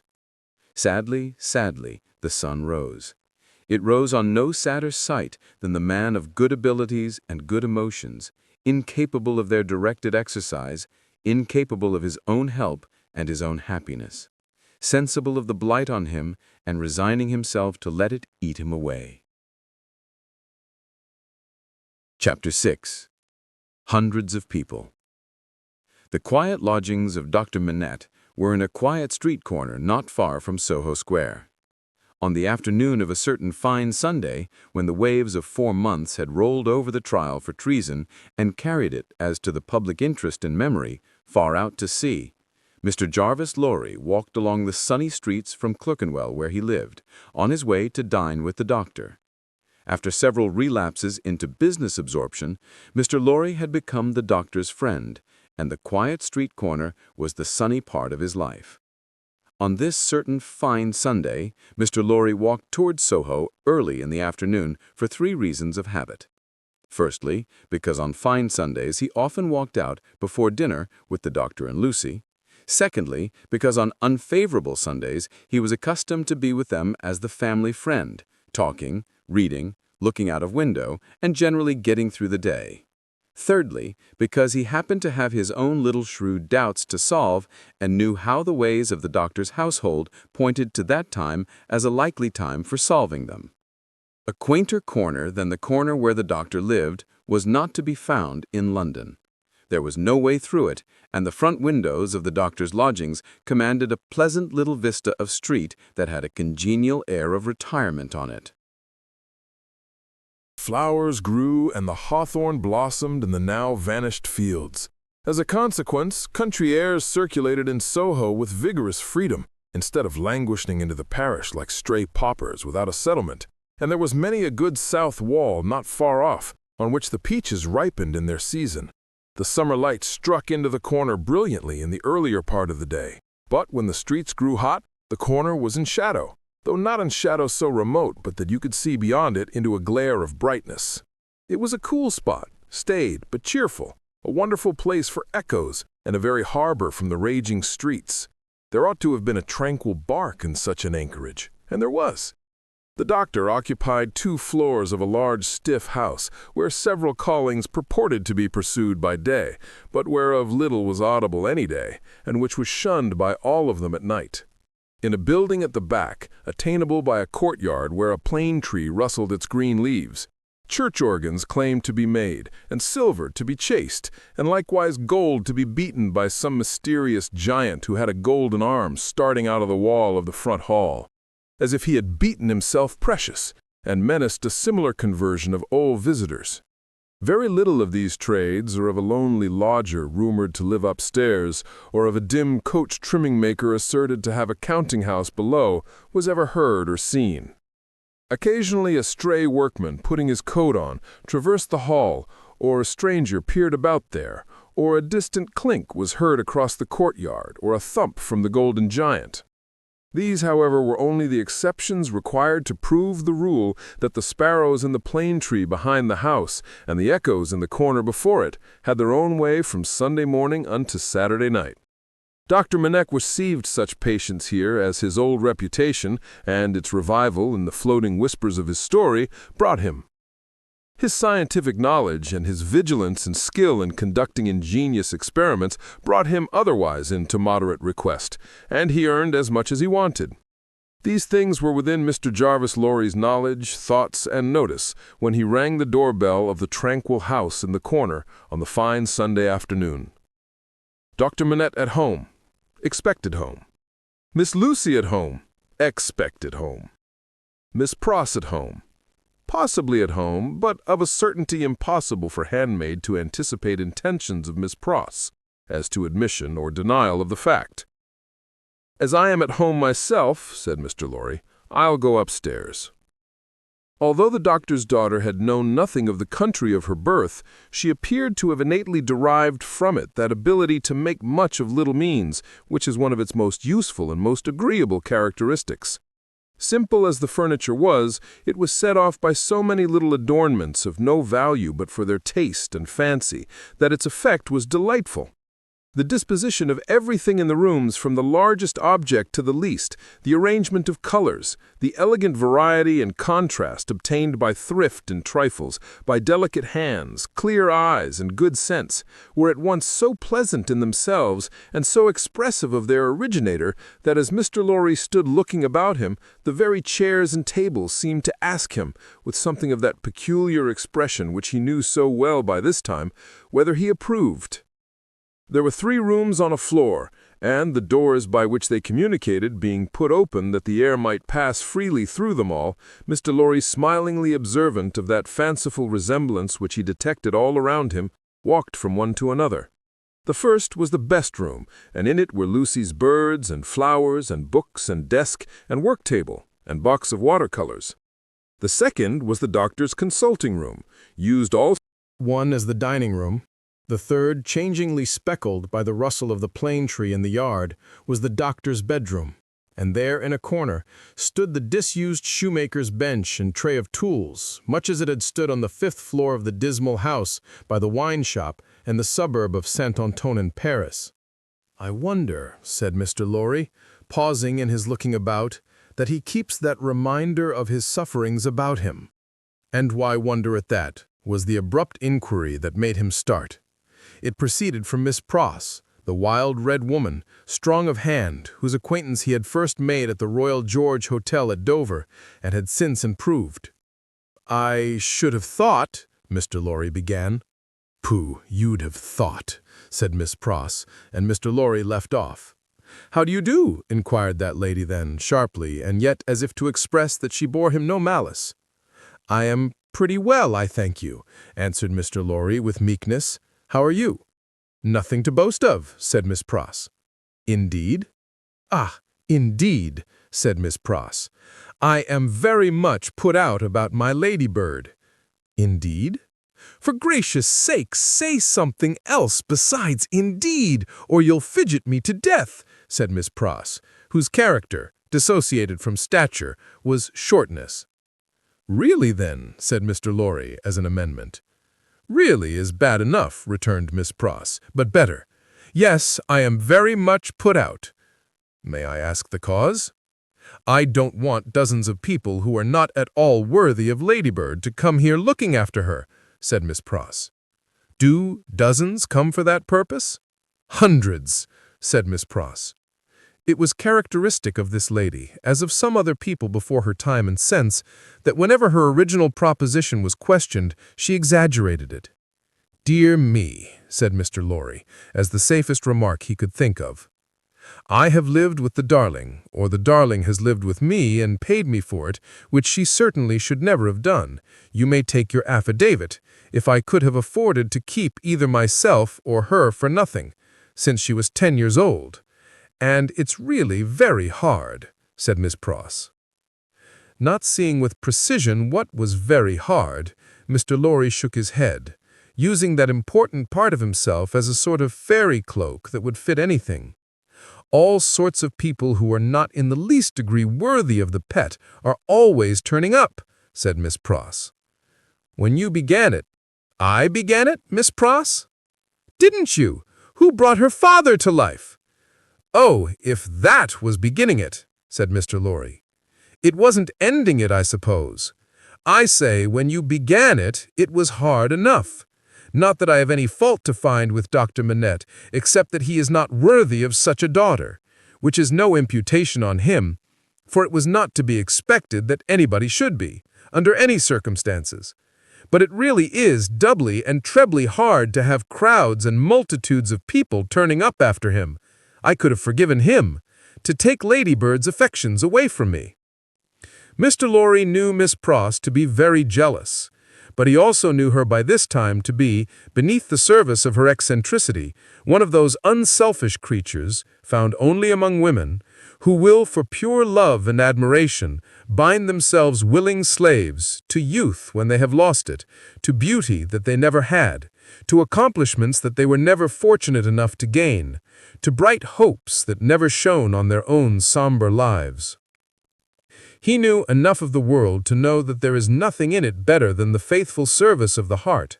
So rendered and so free from any mercenary taint, he had such an exalted respect for it, that in the retributive arrangements made by his own mind, we all make such arrangements more or less, he stationed Miss Pross much nearer to the lower angels than many ladies immeasurably better got up both by nature and art, who had balances at Tellson's. There never was, nor will be, but one man worthy of Ladybird. Word, said Miss Pross, and that was my brother Solomon, if he hadn't made a mistake in life. Here again, Mr. Lorry's inquiries into Miss Pross's personal history had established the fact that her brother Solomon was a heartless scoundrel who had stripped her of everything she possessed as a stake to speculate with, and had abandoned her in her poverty for evermore, with no touch of compunction. Miss Pross's fidelity of belief in Solomon, deducting a mere trifle for this slight mistake, was quite a serious matter with Mr. Lorry, and had its weight in his good opinion of her. As we happen to be alone for the moment, and are both people of business, he said when they got back to the drawing-room and had sat down there in friendly relations, let me ask you, does the doctor, in talking with Lucie, never refer to the shoemaking time yet? Never. And yet keeps that bench and those tools beside him. Ah, returned Miss Pross, shaking her head. But I don't say he don't refer to it within himself. Do you believe that he thinks of it much? I do, said Miss Pross. Do you imagine, Mr. Lorry had begun when Miss Pross took him up short with, never imagine anything, have no imagination at all. I stand corrected. Do you suppose? You go so far as to suppose sometimes. Now and then, said Miss Pross. Do you suppose, Mr. Lorry went on with a laughing twinkle in his bright eye as it looked kindly at her, that Dr. Manette has any theory of his own, preserved through all those years, relative to the cause of his being so oppressed, perhaps even to the name of his oppressor? I don't suppose anything about it but what Ladybird tells me, and that is, that she thinks he has. Now don't be angry at my asking all these questions, because I am a mere dull man of business, and you are a woman of business. Dull? Miss Pross inquired with placidity. Rather wishing his modest adjective away, Mr. Lorry replied, No, surely not. To return to business, is it not remarkable that Dr. Manette, unquestionably innocent of any crime as we are all well assured he is, should never touch upon that question? I will not say with me, though he had business relations with me many years ago, and we are now intimate, I will say with the fair daughter to whom he is so devotedly attached, and who is so devotedly attached to him. Believe me, Miss Pross, I don't approach the topic with you out of curiosity, but out of zealous interest. Well, to the best of my understanding, and bad's the best, you'll tell me, he is afraid of the whole subject. Afraid? It's plain enough, I should think, why he may be. It's a dreadful remembrance. Besides that, his loss of himself grew out of it. Not knowing how he lost himself or how he recovered himself, he may never feel certain of not losing himself again. That alone wouldn't make the subject pleasant, I should think. It was a profounder remark than Mr. Lorry had looked for. True, and fearful to reflect upon. Yet a doubt lurks in my mind, Miss Pross, whether it is good for Dr. Manette to have that suppression always shut up within him.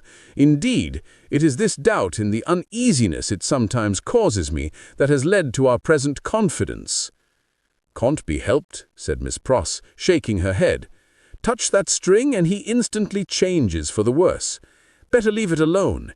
In short, must leave it alone, like or no like. Sometimes he gets up in the dead of the night and will be heard by us overhead there, walking up and down in his room. Ladybird has learnt to know then that his mind is walking up and down in his old prison. She hurries to him and they go on together, walking up and down, until he is composed. But he never says a word of the true reason of his restlessness to her, and she finds it best not to hint at it to him. Silence. They go walking up and down together,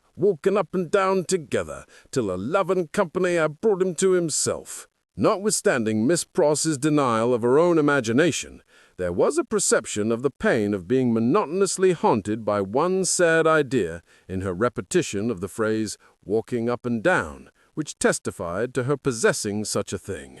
The corner has been mentioned as a wonderful corner for echoes. It had begun to echo so resoundingly to the tread of coming feet that it seemed as though the very mention of that weary pacing to and fro had set it going.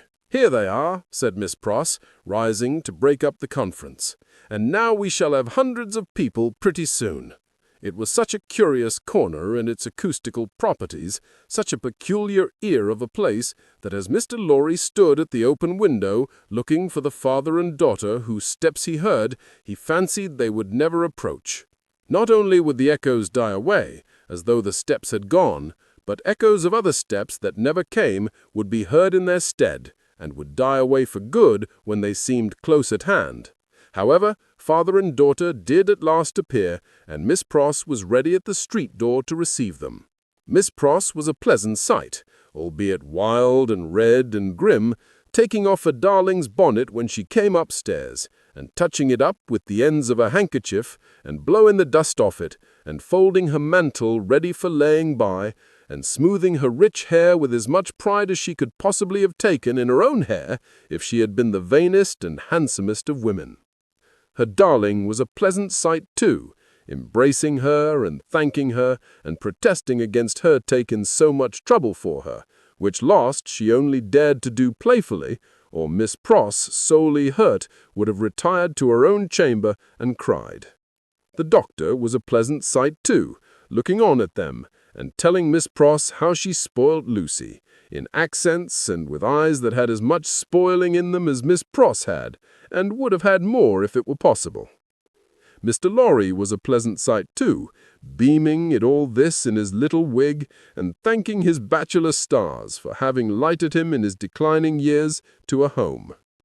But no hundreds of people came to see the sights, and Mr. Lorry looked in vain for the fulfillment of Miss Pross's prediction. Dinner time, and still no hundreds of people.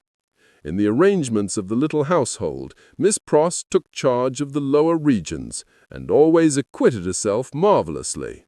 Her dinners, of a very modest quality, were so well cooked and so well served, and so neat in their contrivances, half English and half French, that nothing could be better. Miss Pross's friendship being of the thoroughly practical kind, she had ravaged Soho and the adjacent provinces in search of impoverished French, who, tempted by shillings and half-crowns, would impart culinary mysteries to her. From these decayed sons and daughters of Gaul, she had acquired such wonderful arts that the woman and girl who formed the staff of domestics regarded her as quite a sorceress, or Cinderella's godmother, who would send out for a fowl, a rabbit, a vegetable or two from the garden, and change them into anything she pleased. On Sundays, Miss Pross dined at the doctor's table, but on other days persisted in taking her meals at unknown periods, either in the lower regions or in her own room on the second floor, a blue chamber, to which no one but her ladybird ever gained admittance. On this occasion, Miss Pross, responding to Ladybird's pleasant face and pleasant efforts to please her, unbent exceedingly, so the dinner was very pleasant too. It was an oppressive day, and, after dinner, Lucie proposed that the wine should be carried out under the plane tree and they should sit there in the air. As everything turned upon her and revolved about her, they went out under the plane tree. And she carried the wine down for the special benefit of Mr. Lorry.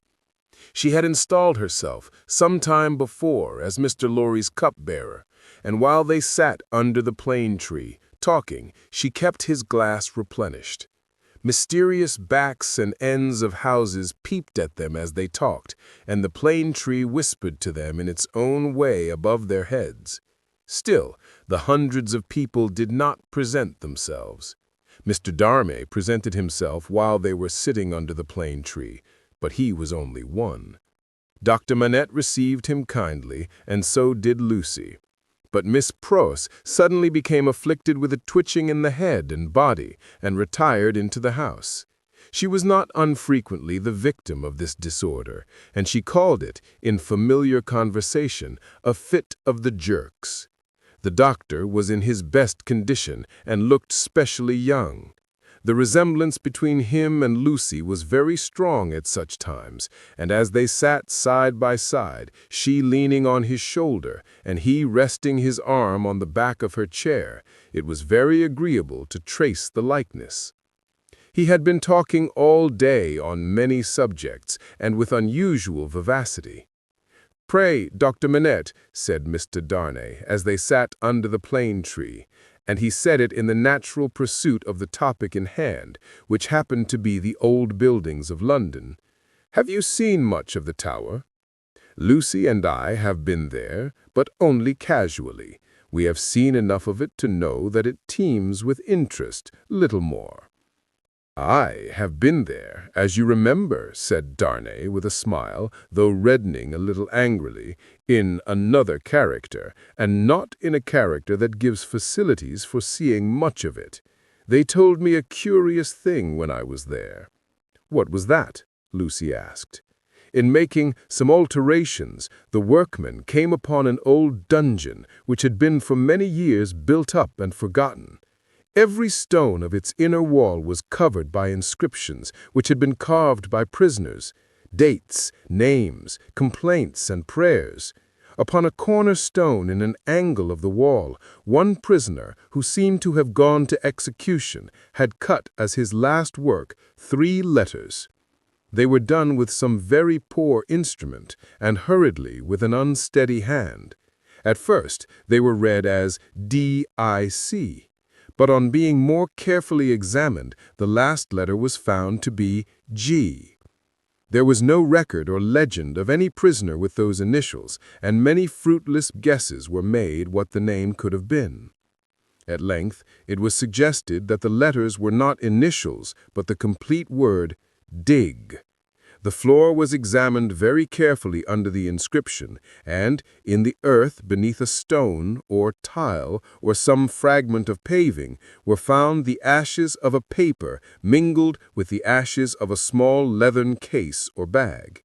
What the unknown prisoner had written will never be read, but he had written something and hidden it away to keep it from the jailer. "My father," exclaimed Lucie, "you are ill." He had suddenly started up with his hand to his head.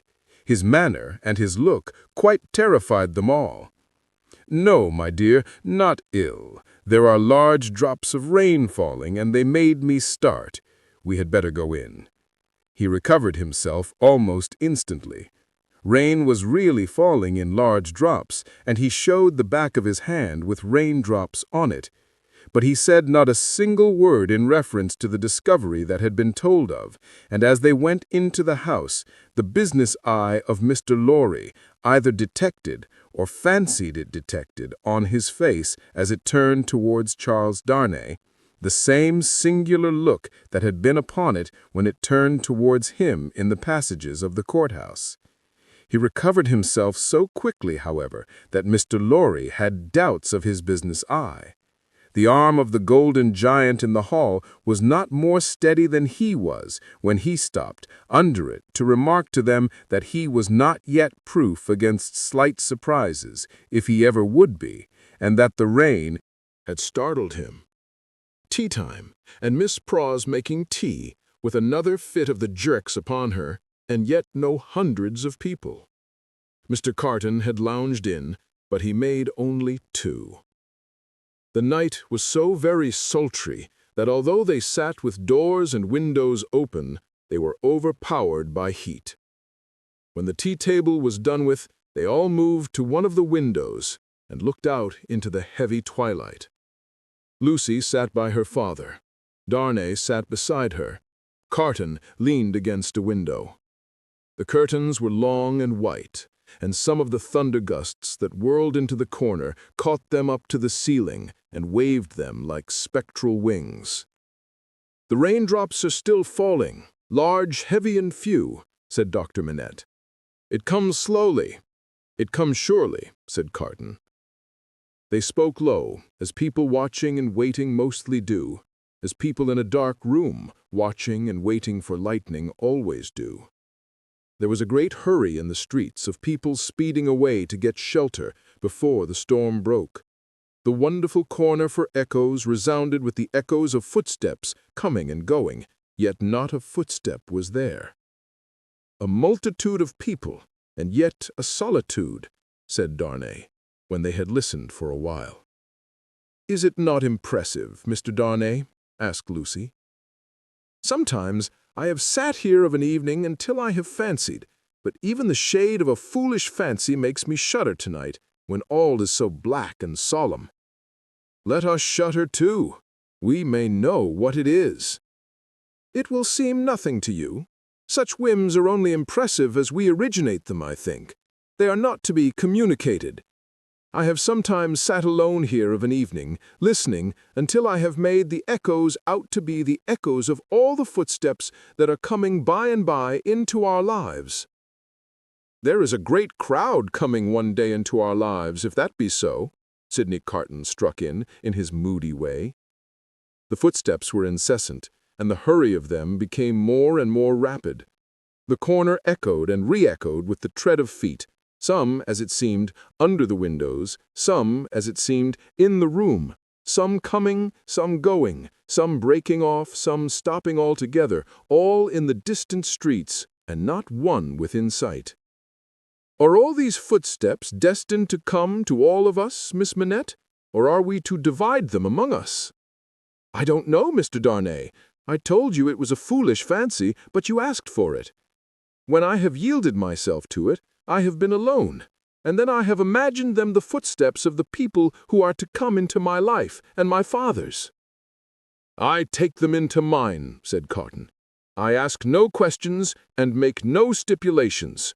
There is a great crowd bearing down upon us, Miss Manette, and I see them by the lightning." He added the last words after there had been a vivid flash which had shown him lounging in the window. "And I hear them," he added again, after a peal of thunder. "Here they come, fast, fierce, and furious." It was the rush and roar of rain that he typified, and it stopped him, for no voice could be heard in it. A memorable storm of thunder and lightning broke with that sweep of water, and there was not a moment's interval in crash and fire and rain until after the moon rose at midnight. The great bell of St. Paul's was striking 1 in the cleared air when Mr. Lorry, escorted by Jerry, high-booted and bearing a lantern, set forth on his return passage to Clerkenwell. There were solitary patches of road on the way between Soho and Clerkenwell, and Mr. Lorry, mindful of footpaths, always retained Jerry for this service, though it was usually performed a good 2 hours earlier. What a night it has been! Almost a night, Jerry, to bring the dead out of their graves. I never see the night myself, master. Not yet I don't expect to what would do that, answered Jerry. Good night, Mr. Carton, said the man of business. Good night, Mr. Darnay. Shall we ever see such a night again together? Perhaps. Perhaps. See the great crowd of people with its rush and roar bearing down upon them, too. Chapter 7. Monseigneur in Town. Monseigneur, one of the great lords in power at the court, held his fortnightly reception in his grand hotel in Paris. Monseigneur was in his inner room, his sanctuary of sanctuaries, the holiest of holiest to the crowd of worshippers in the suite of rooms without. Monseigneur was about to take his chocolate. Monseigneur could swallow a great many things with ease, and was by some few sullen minds supposed to be rather rapidly swallowing France, but his morning's chocolate could not so much as get into the throat of Monseigneur without the aid of 4 strong men besides the cook. Yes, it took 4 men, all 4 ablaze with gorgeous decoration, and the chief of them unable to exist with fewer than 2 gold watches in his pocket, emulative of the noble and chaste fashion set by Monseigneur to conduct the happy chocolate to Monseigneur's lips. One lackey carried the chocolate pot into the sacred presence. A second milled and frothed the chocolate with the little instrument he bore for that function. A third presented the favored napkin. A fourth, he of the 2 gold watches, poured the chocolate out. It was impossible for Monseigneur to dispense with one of these attendants on the chocolate and hold his high place under the admiring heavens. Deep would have been the blot upon his escutcheon if his chocolate had been ignobly waited on by only 3 men. He must have died of 2. Monseigneur had been out at a little supper last night, where the comedy and the grand opera were charmingly represented. Monseigneur was out at a little supper most nights with fascinating company. So polite and so impressible was Monseigneur that the comedy and the grand opera had far more influence with him in the tiresome articles of state affairs and state secrets than the needs of all France. A happy circumstance for France, as the like always is for all countries similarly favored. Always was for England, by way of example, in the regretted days of the Mary Stuart who sold it. Monseigneur had one truly noble idea of general public business, which was to let everything go on in its own way. Of particular public business, Monseigneur had the other truly noble idea that it must all go his way, tend to his own power and pocket. Of his pleasures, general and particular, Monseigneur had the other truly noble idea that the world was made for them. The text of his order, altered from the original by only a pronoun, which is not much, ran, "The earth and the fullness thereof are mine, saith Monseigneur." Yet Monseigneur had slowly found that vulgar embarrassments crept into his affairs, both private and public, and he had, as to both classes of affairs, allied himself perforce with a farmer general. As to finances public, because Monseigneur could not make anything at all of them, and must consequently let them out to somebody who could. As to finances private, because farmer generals were rich, and Monseigneur, after generations of great luxury and expense, was growing poor. Hence, Monseigneur had taken his sister from a convent while there was yet time to ward off the impending veil, the cheapest garment she could wear, and had bestowed her as a prize on a very rich farmer general, poor in family. Which farmer general, carrying an appropriate cane with a golden apple on the top of it, was now among the company in the outer rooms, much prostrated before by mankind, always excepting superior mankind of the blood of Monseigneur, who, his own wife included, looked down upon him with the loftiest contempt. A sumptuous man was the farmer general. 30 horses stood in his stables. 24 male domestics sat in his halls. 6 body women waited on his wife. As one who pretended to do nothing but plunder and forage where he could, The farmer general, howsoever his matrimonial relations conduced to social morality, was at least the greatest reality among the personages who attended at the hotel of Monseigneur that day. For the rooms, though a beautiful scene to look at and adorned with every device of decoration that the taste and skill of the time could achieve, were, in truth, not a sound business, considered with any reference to the scarecrows in the rags and nightcaps elsewhere, and not so far off either but that the watching towers of Notre Dame, almost equidistant from the two extremes, could see them both. They would have been an exceedingly uncomfortable business, if that could have been anybody's business, at the house of Monseigneur. Military officers destitute of military knowledge, naval officers with no idea of a ship, civil officers without a notion of affairs, brazen ecclesiastics of the worst worldly with sensual eyes, loose tongues, and looser lives, all totally unfit for their several callings, all lying horribly in pretending to belong to them, but all nearly or remotely of the order of Monseigneur, and therefore foisted on all public employments from which anything was to be got. These were to be told off by the score and the score. People not immediately connected with Monseigneur or the state, yet equally unconnected with anything that was real, or with lives passed in traveling by any straight road to any true earthly end, were no less abundant. Doctors who made great fortunes out of dainty remedies for imaginary disorders that never existed, smiled upon their courtly patients in the antechambers of Monseigneur. Projectors who had discovered every kind of remedy for the little evils with which the state was touched, except the remedy of setting to work in earnest to root out a single sin, poured their distracting babble into any ears they could lay hold of at the reception of Monseigneur. Unbelieving philosophers who were remodeling the world with words and making card towers of babble to scale the skies with, talked with unbelieving chemists who had an eye on the transmutation of metals at this wonderful gathering accumulated by Monseigneur. Exquisite gentlemen of the finest breeding, which was at that remarkable time, and has been since, to be known by its fruits of indifference to every natural subject of human interest, were in the most exemplary state of exhaustion at the hotel of Monseigneur. Such homes had these various notabilities left behind them in the fine world of Paris, that the spies among the assembled devotees of Monseigneur, forming a goodly half of the polite company, would have found it hard to discover among the angels of that sphere one solitary wife who in her manners and appearance owned to being a mother. Indeed, except for the mere act of bringing a troublesome creature into this world, which does not go far towards the realization of the name of mother, there was no such thing known to the fashion. Peasant women kept the unfashionable babies close and brought them up, and charming grandmammas of 60 dressed and supped as at 20. The leprosy of unreality disfigured every human creature in attendance upon Monseigneur. In the outermost room were half a dozen exceptional people who had for a few years some vague misgiving in them that things in general were going rather wrong. As a promising way of setting them right, half of the half-dozen had become members of a fantastic sect of convulsionists and were even then considering within themselves whether they should foam, rage, roar, and turn cataleptic on the spot, thereby setting up a highly intelligible finger-post to the future for Monseigneur's guidance.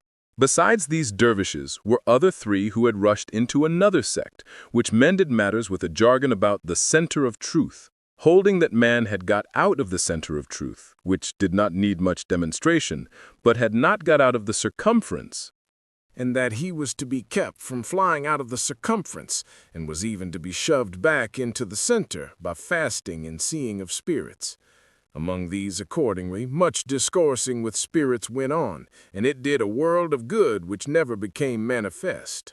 But the comfort was that all the company at the grand hotel of Monseigneur were perfectly dressed. If the day of judgment had only been ascertained to be a dress day, everybody there would have been eternally correct. Such frizzling and powdering and sticking up of hair, such delicate complexions artificially preserved and mended, such gallant swords to look at, and such delicate honor to the sense of smell would surely keep anything going for ever and ever. The exquisite gentlemen of the finest breeding wore little pendant trinkets that chinked as they languidly moved. These golden fetters rang like precious little bells, and what with that ringing, and with the rustle of silk and brocade and fine linen, there was a flutter in the air that fanned St. Antoine and his devouring hunger far away.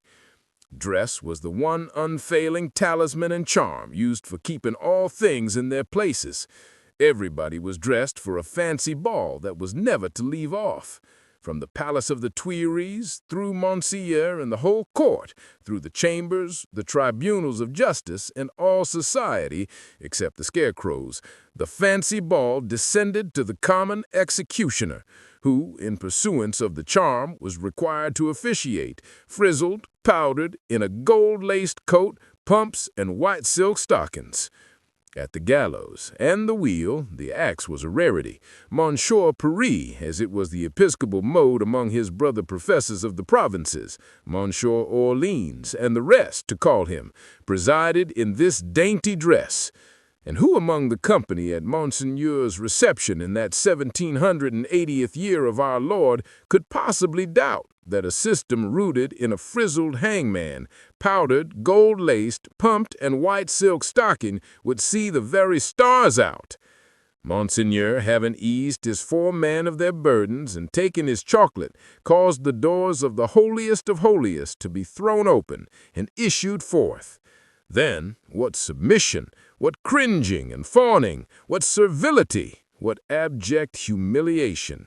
As to bowing down in body and spirit, nothing in that way was left for heaven, which may have been one among other reasons why the worshippers of Monseigneur never troubled it.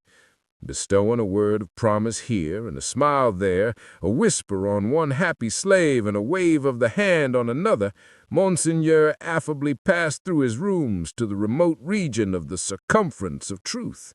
There Monseigneur turned and came back again, and so in due course of time got himself shut up in his sanctuary by the chocolate sprites, and was seen no more.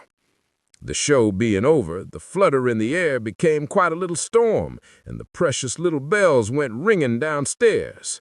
There was soon but one person left of all the crowd, and he, with his hat under his arm and his snuff-box in his hand, slowly passed among the mirrors on his way out. "I devote you," said this person, stopping at the last door on his way out and turning in the direction of the sanctuary, "to the devil." With that, he shook the snuff from his fingers as if he had shaken the dust from his feet, and quietly walked downstairs. He was a man about 60, handsomely dressed, hearty in manner, and with a face like a fine mask, a face of a transparent paleness, every feature in it clearly defined, one set expression on it. The nose, beautifully formed otherwise, was very slightly pinched at the top of each nostril.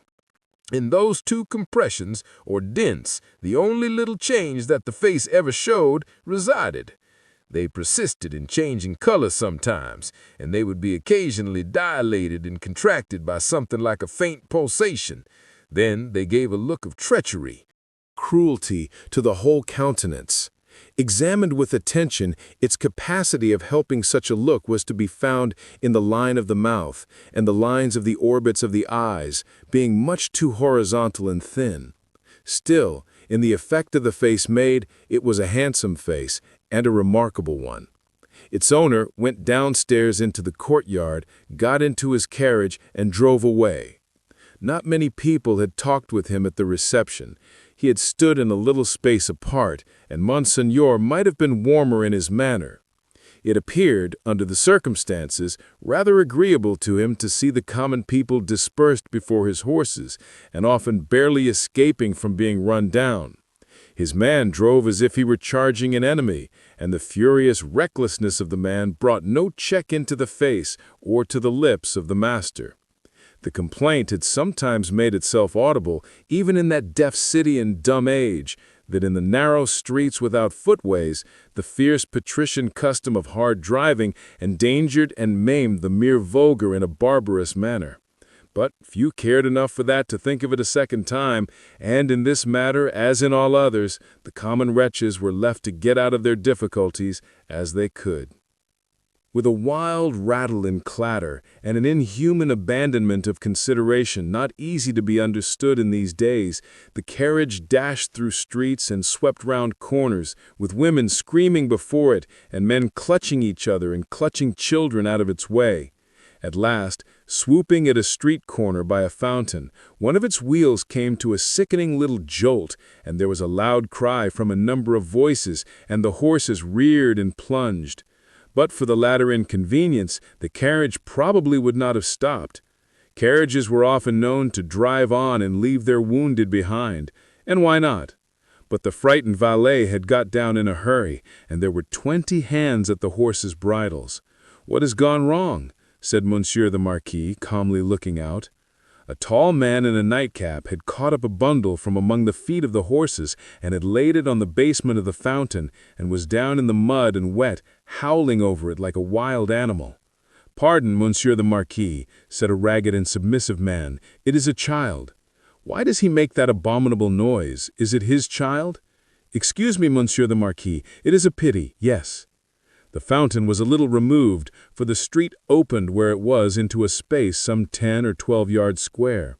As the tall man suddenly got up from the ground and came running at the carriage, Monsieur the Marquis clapped his hand for an instant on his sword hilt. "Killed!" shrieked the man in wild desperation, extending both arms at their length above his head and staring at him. "Dead!" The people closed round and looked at Monsieur the Marquis. There was nothing revealed by the many eyes that looked at him but watchfulness and eagerness.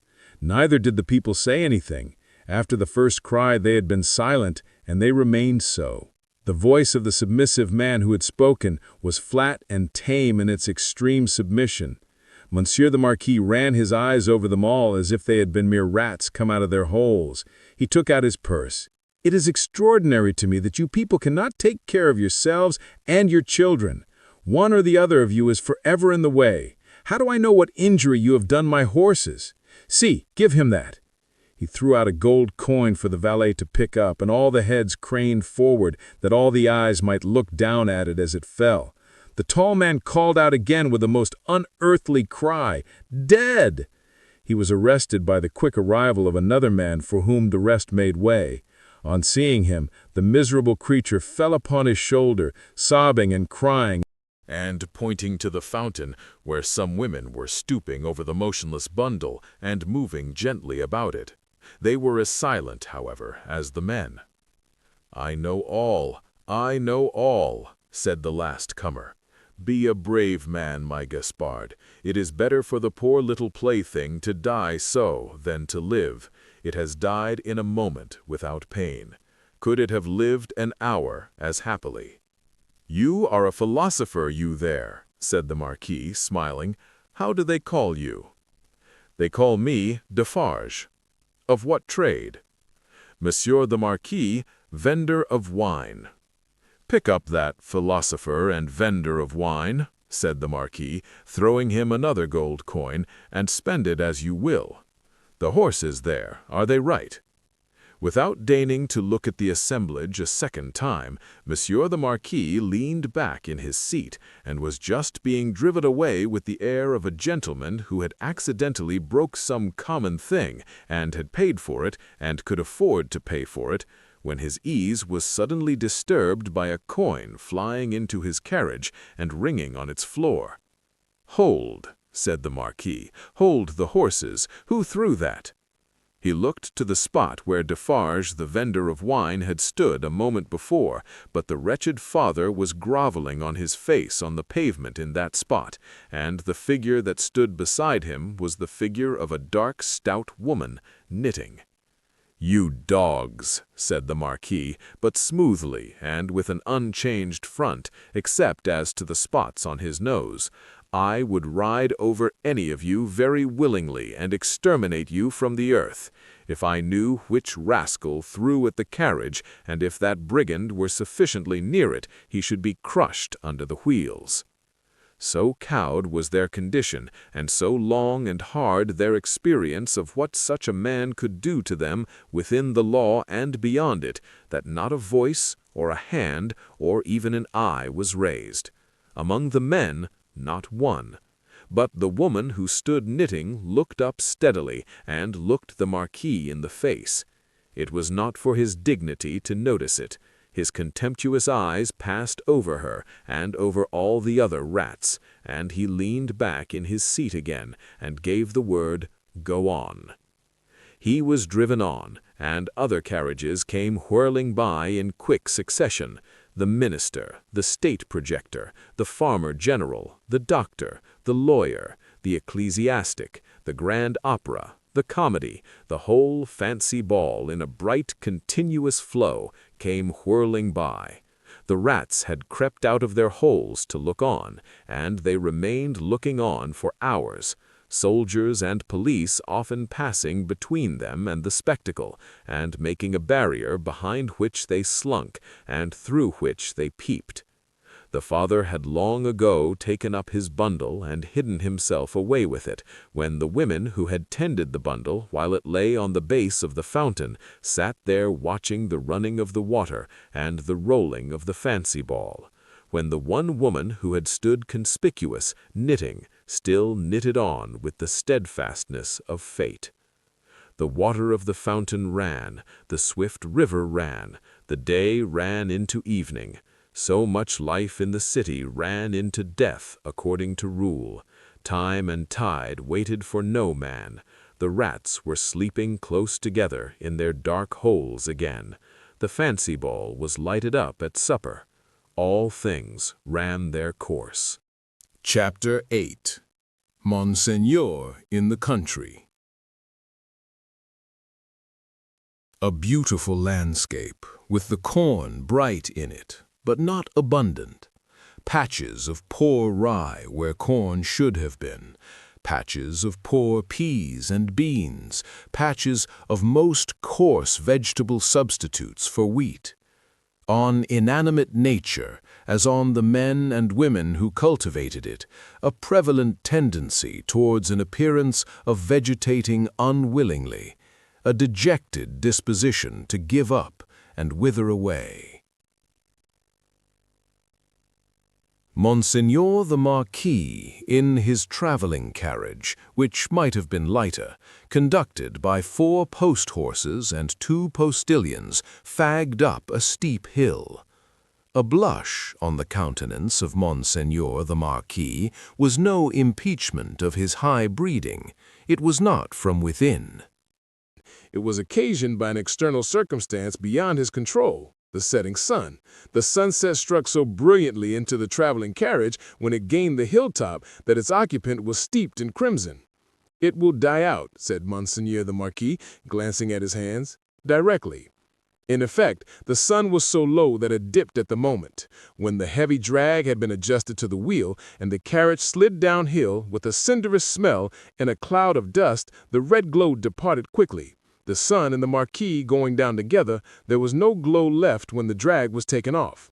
But there remained a broken country, bold and open, a little village at the bottom of the hill, a broad sweep and rise beyond it, a church tower, a windmill, a forest for the chase, and a crag with a fortress on it used as a prison.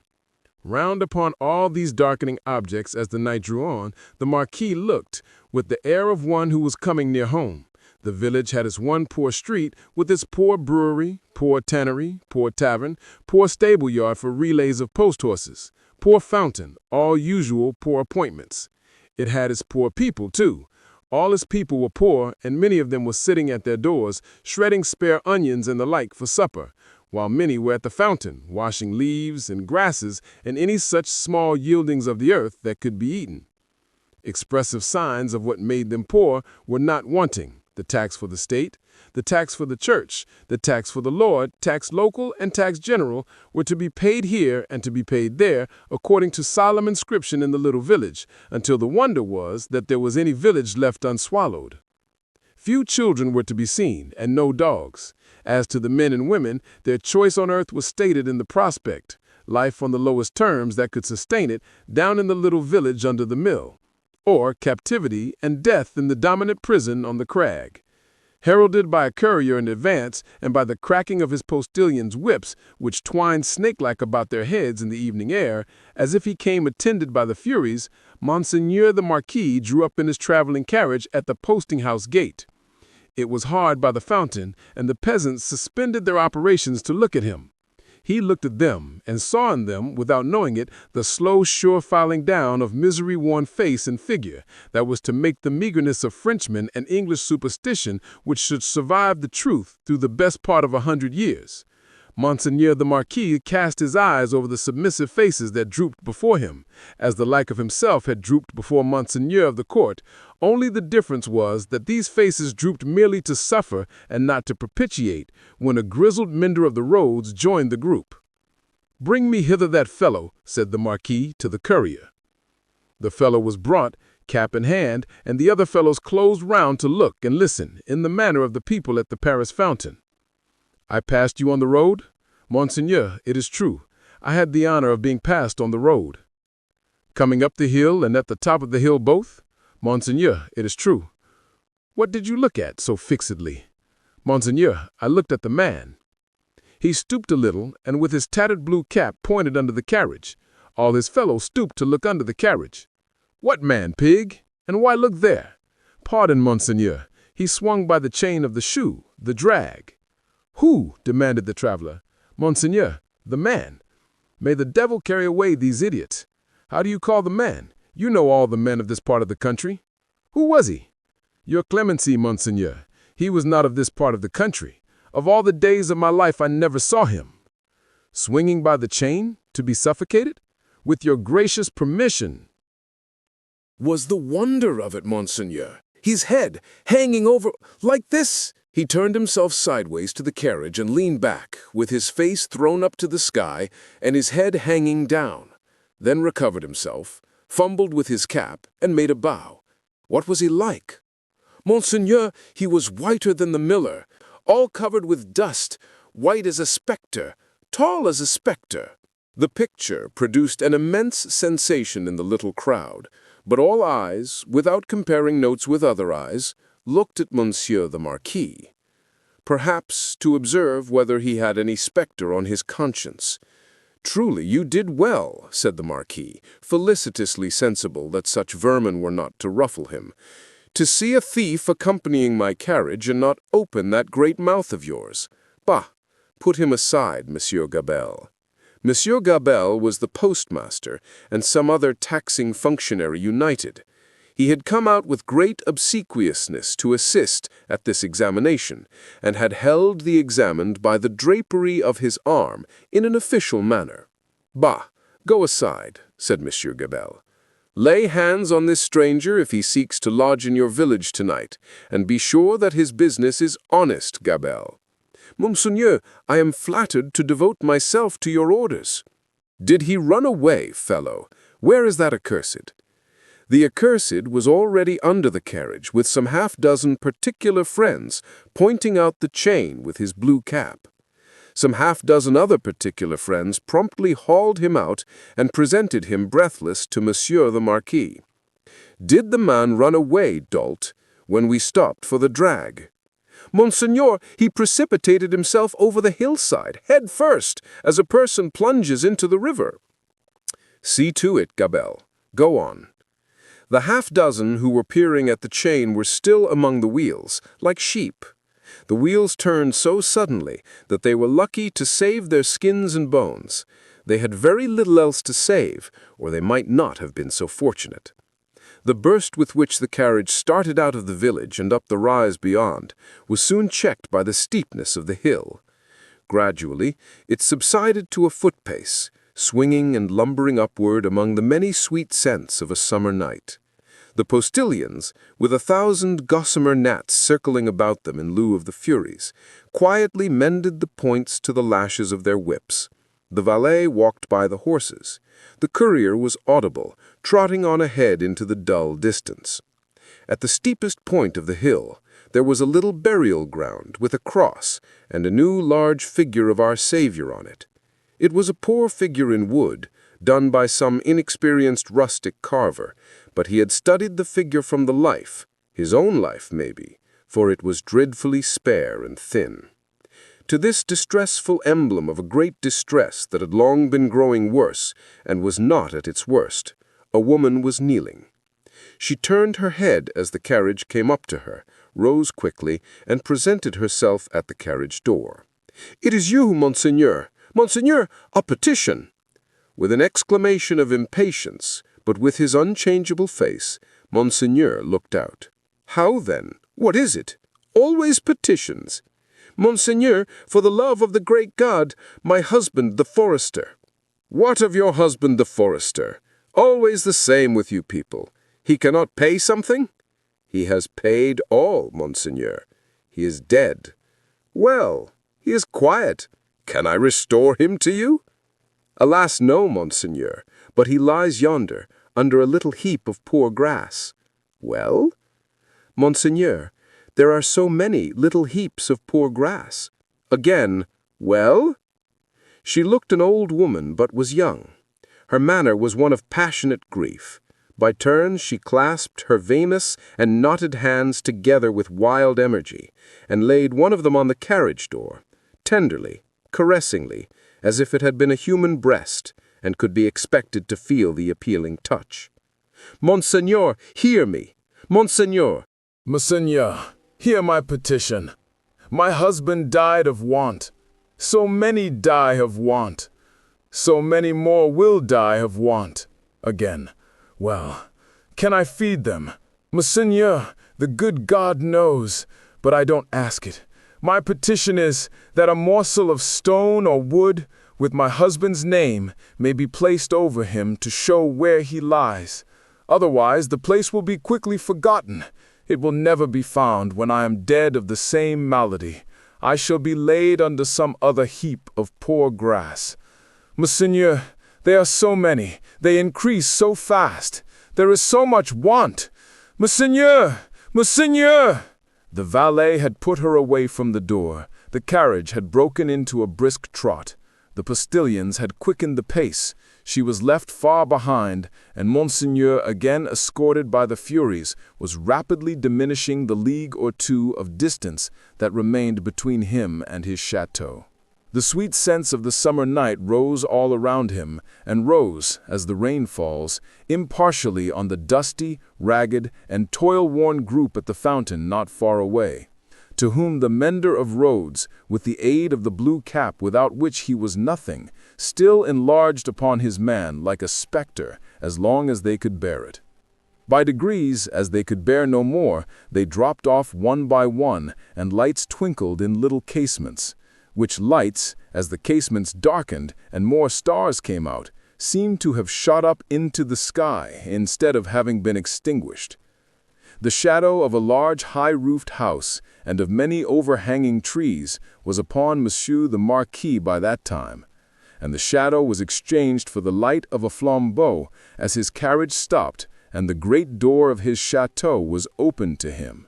"Monseigneur Charles, whom I expect, is he arrived from England?"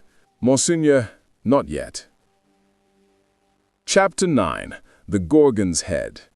It was a heavy mass of building, that chateau of Monsieur the Marquis, with a large stone courtyard before it, and 2 stone sweeps of staircase meeting in a stone terrace before the principal door. A stony business altogether, with heavy stone balustrades, and stone urns, and stone flowers, and stone faces of men, and stone heads of lions, in all directions, as if the Gorgon's head had surveyed it when it was finished 2 centuries ago. Up the broad flight of shallow steps, Monsieur the Marquis, flambeau preceded, went from his carriage, sufficiently disturbing the darkness to elicit loud remonstrance from an owl in the roof of the great pile of stable building away among the trees. All else was so quiet that the flambeau carried up the steps, and the other flambeau held at the great door, burnt as if they were in a close room of state, instead of being in the open night air. Other sound than the owl's voice there was none, save the falling of a fountain into its stone basin, for it was one of those dark nights that hold their breath by the hour together, and then heave a long, low sigh, and hold their breath again. The great door clanged behind him, and Monsieur the Marquis crossed a hall grim with certain old boar spears, swords, and knives of the chase, grimmer with certain heavy riding rods and riding whips, of which many a peasant, gone to his benefactor Death, had felt the weight when his lord was angry. Avoiding the larger rooms which were dark and made fast for the night, Monsieur the Marquis, with his flambeau bearer going on before, went up the staircase to a door in a corridor. This thrown open admitted him to his own private apartment of 3 rooms, his bedchamber and 2 others. High vaulted rooms with cool, uncarpeted floors, great dogs on the hearths for the burning of wood in winter-time, and all luxuries befitting the state of a marquis in a luxurious age and country. The fashion of the last Louis but one, of the line that was never to break, the 14th Louis, was conspicuous in their rich furniture, but it was diversified by many objects that were illustrations of old pages in the history of France. A supper table. He was laid for 2 in the third of the rooms, a round room in one of the chateau's 4 extinguisher-topped towers, a small lofty room with its window wide open and the wooden jalousie blinds closed so that the dark night only showed in slight horizontal lines of black, alternating with their broad lines of stone color. "My nephew," said the Marquis, glancing at the supper preparation. They said he was not arrived, nor was he, but he had been expected with Monseigneur. "Ah, it is not probable he will arrive tonight. Nevertheless, leave the table as it is. I shall be ready in a quarter of an hour." In a quarter of an hour, Monseigneur was ready and sat down alone to his sumptuous and choice supper. His chair was opposite to the window, and he had taken his soup and was raising his glass of Bordeaux to his lips when he put it down. "What is that?" he calmly asked, looking with attention at the horizontal lines of black and stone color. "Monseigneur? That?" "Outside the blinds. Open the blinds." It was done. "Well?" "Monseigneur, it is nothing. The trees and the night are all that are here." The servant who spoke had thrown the blinds wide, had looked out into the vacant darkness, and stood with that blank behind him, looking round for instructions. "Good," said the imperturbable master. "Close them again." That was done too, and the Marquis went on with his supper. He was halfway through it when he again stopped with his glass in his hand, hearing the sound of wheels. It came on briskly and came up to the front of the chateau. "Ask who has arrived." It was the nephew of Monseigneur. He had been some few leagues behind Monseigneur early in the afternoon. He had diminished the distance rapidly, but not so rapidly as to come up with Monseigneur on the road. He had heard of Monseigneur at the posting-houses as being before him. He was to be told, said Monseigneur, that supper awaited him then and there, and that he was prayed to come to it. In a little while he came. He had been known in England as Charles Darnay. Monseigneur received him in a courtly manner, but they did not shake hands. "You left Paris yesterday, sir," he said to Monseigneur as he took his seat at table. "Yesterday. And you?" "I come direct." "From London?" "Yes." "You have been a long time coming," said the Marquis with a smile. "On the contrary, I come direct." "Pardon me. I mean not a long time on the journey, a long time intending the journey. I have been detained by—" The nephew stopped a moment in his answer. "Various business." "Without doubt," said the polished uncle. So long as a servant was present, no other words passed between them. When coffee had been served and they were alone together, the nephew, looking at the uncle and meeting the eyes of the face that was like a fine mask, opened a conversation. "I have come back, sir, as you anticipate, pursuing the object that took me away. It carried me into great and unexpected peril, but it is a sacred object, and if it had carried me to death, I hope it would have sustained me." "Not to death," said the uncle. It is not necessary to say, to death. I doubt, sir, returned the nephew, whether, if it had carried me to the utmost brink of death, you would have cared to stop me there.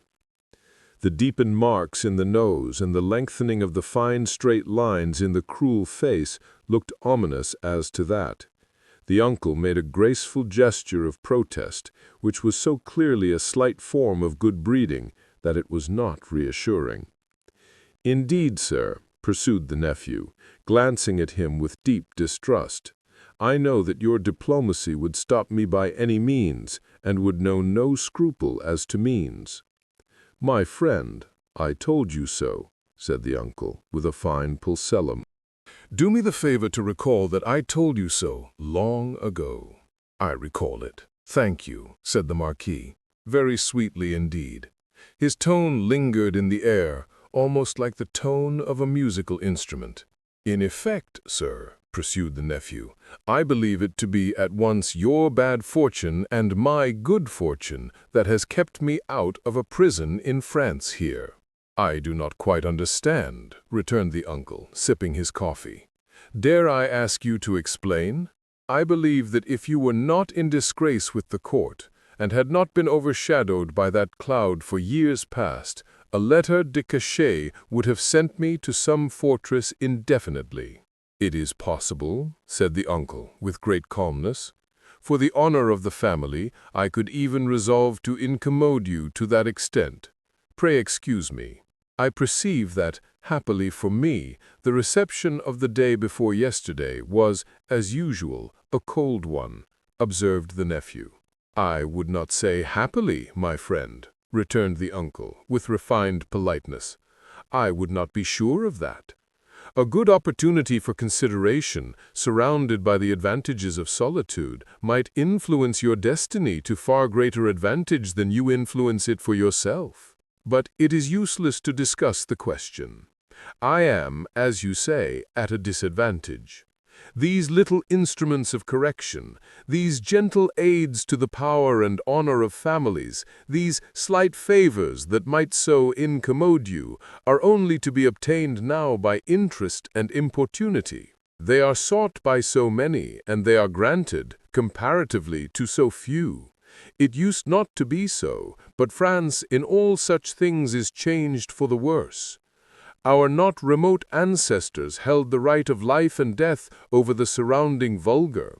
From this room many such dogs have been taken out to be hanged. In the next room, my bedroom, one fellow, to our knowledge, was poignarded on the spot for professing some insolent delicacy respecting his daughter. His daughter? We have lost many privileges. A new philosophy has become the mode, and the assertion of our station in these days might, I do not go so far as to say would, but might cause us real inconvenience. All very bad, very bad. The Marquis took a gentle little pinch of snuff and shook his head, as elegantly despondent as he could becomingly be of a country still containing himself, that great means of regeneration. We have so asserted our station, both in the old time and in the modern time also, said the nephew, gloomily, that I believe our name to be more detested than any name in France. Let us hope so, said the uncle. Detestation of the high is the involuntary homage of the low. There is not, pursued the nephew in his former tone, a face I can look at in all this country round about us, which looks at me with any deference on it, but the dark deference of fear and slavery. A compliment, said the Marquis, to the grandeur of the family, merited by the manner in which the family has sustained its grandeur. Ha! And he took another gentle little pinch of snuff, and lightly crossed his legs. But when his nephew, leaning an elbow on the table, covered his eyes thoughtfully and dejectedly with his hand, the fine mask looked at him sideways with a stronger concentration of keenness, closeness, and dislike than was comportable with its wearer's assumption of indifference. Repression is the only lasting philosophy. The dark deference of fear and slavery, my friend, observed the Marquis, We'll keep the dogs obedient to the whip as long as this roof, looking up to it, shuts out the sky. That might not be so long as the Marquis supposed. If a picture of the chateau as it was to be a very few years hence, and of 50 like it as they were to be a very few years hence, could have been shown to him that night, he might have been at a loss to claim his own from the ghastly, fire-charred, plunder-wrecked ruins. Shutting out the sky in a new way, to wit, forever, from the eyes of the bodies into which its lead was fired out of the barrels of 100,000 muskets. Meanwhile, said the Marquis, I will preserve the honor and repose of the family, if you will not, but you must be fatigued. Shall we terminate our conference for the night? A moment more, an hour, if you please. Sir, said the nephew, we have done wrong, and are reaping the fruits of wrong. We have done wrong, repeated the Marquis with an inquiring smile, and delicately pointing, first to his nephew, then to himself. Our family, our honorable family, whose honor is of so much account to both of us in such different ways? Even in my father's time we did a world of wrong, injuring every human creature who came between us and our pleasure, whatever it was. Why need I speak of my father's time when it is equally yours? Can I separate my father's twin brother, joint inheritor, and next successor from himself? Death has done that, said the Marquis, and has left me, answered the nephew, bound to a system that is frightful to me, responsible for it, but powerless in it, seeking to execute the last request of my dear mother's lips, and obey the last look of my dear mother's eyes, which implored me to have mercy and to redress, and tortured by seeking assistance and power in vain. Seeking them from me, my nephew, said the Marquis, touching him on the breast with his forefinger. They were now standing by the hearth. You will forever seek them in vain, be assured. Every fine, straight line in the clear whiteness of his face was cruelly, craftily, and closely compressed, while he stood looking quietly at his nephew with his snuff-box and his hand. Once again he touched him on the breast, as though his finger were the fine point of a small sword, with which, in delicate finesse, he ran him through the body, and said, My friend, I will die perpetuating the system under which I have lived. When he had said it, he took a culminating pinch of snuff and put his box in his pocket. Better to be a rational creature, he added then, after ringing a small bell on the table, and accept your natural destiny. But you are lost, Monsieur Charles, I see. This property and France are lost to me, said the nephew sadly. I renounce them. Are they both yours to renounce? France may be, but is the property? It is scarcely worth mentioning, but is it yet? I had no intention in the words I used to claim it yet. If it passed to me from you tomorrow, which I have the vanity to hope is not probable, or 20 years hence, you do me too much honor, said the Marquis. Still, I prefer that supposition. I would abandon it and live otherwise and elsewhere. It is little to relinquish. What is it but a wilderness of misery and ruin? Ha! said the Marquis, glancing round the luxurious room. To the eye it is fair enough here, but seen in its integrity, under the sky and by the daylight, it is a crumbling tower of waste, mismanagement, extortion, debt, mortgage, oppression, hunger, nakedness, and suffering. Ha! said the Marquis again, in a well-satisfied manner. If it ever becomes mine, it shall be put into some hands better qualified to free it slowly, if such a thing is possible, from the weight that drags it down, so that the miserable people who cannot leave it, and who have been long wrung to the last point of endurance, may in another generation suffer less. But it is not for me.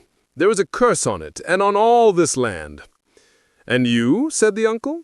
Forgive my curiosity, do you, under your new philosophy, graciously intend to live? I was due to live what others of my countrymen, even with nobility at their backs, may have to do some day, work. In England, for example? Yes. The family honor, sir, is safe from me in this country. The family name can suffer from me in no other, for I bear it in no other. The ringing up. The flickering of the light had caused the adjoining bedchamber to be lighted. It now shone brightly through the door of communication. The Marquis looked that way and listened for the retreating step of his valet. England is very attractive to you, seeing how indifferently you have prospered there, he observed then, turning his calm face to his nephew with a smile. I have already said that for my prospering there, I am sensible I may be indebted to you, sir. For the rest, it is my refuge. They say, those boastful English, that it is the refuge of many. You know a compatriot who has found a refuge there? A doctor? Yes. With a daughter? Yes. Yes, said the Marquis. You are fatigued. Good night. As he bent his head in his most courtly manner, there was a secrecy in his smiling face, and he conveyed an air of mystery to those words which struck the eyes and ears of his nephew forcibly. At the same time, the thin, straight lines of the setting of the eyes and the thin, straight lips and the markings in the nose curved with a sarcasm that looked handsomely diabolic. Yes, repeated the Marquis, a doctor with a daughter. Yes, so commences the new philosophy. You are fatigued. Good night. It would have been of as much avail to interrogate any stone face outside the chateau as to interrogate that face of his. The nephew looked at him in vain, in passing on to the door. Good night, said the uncle. I look to the pleasure of seeing you again in the morning. Good repose. Light monsieur my nephew to his chamber there. And burn monsieur my nephew in his bed, if you will, he added to himself, before he rang his little bell again, and summoned his valet to his own bedroom. The valet come and gone, Monsieur the Marquis walked to and fro in his loose chamber robe, to prepare himself gently for sleep that hot, still night. Rustling about the room, his softly slippered feet making no noise on the floor, he moved like a refined tiger, looked like some enchanted marquis of the impenitently wicked sort, in story, whose periodical change into tiger form was either just going off or just coming on. He moved from end to end of his voluptuous bedroom, looking again at the scraps of the day's journey that came unbidden into his mind. The slow toil up the hill at sunset, the setting sun, the descent, the mill, the prison on the crag, the little village in the hollow, the peasants at the fountain, and the mender of roads with his blue cap pointing out the chain under the carriage. That fountain suggested the Paris fountain, the little bundle lying on the step, the women bending over it, and the tall man with his arms up, crying, "Dead!" I am cool now, said Monsieur the Marquis, and may go to bed. So leaving only one light burning on the large hearth, he let his thin gauze curtains fall around him, and heard the night break its silence with a long sigh as he composed himself to sleep. The stone faces on the outer walls stared blindly at the black night for 3 heavy hours. For 3 heavy hours the horses in the stables rattled at their racks, the dogs barked, and the owl made a noise with very little resemblance in it to the noise conventionally assigned to it by men poets. But it is the obstinate custom of such creatures hardly ever to say what is set down for them. For 3 heavy hours the stone faces of the chateau, lion and human, stared blindly at the night. Dead darkness lay on all the landscape. Dead darkness added its own hush to the hushing dust on all the roads. The burial place had got to the pass that its little heaps of poor grass were undistinguishable from one another. The figure on the cross might have come down, for anything that could be seen of it.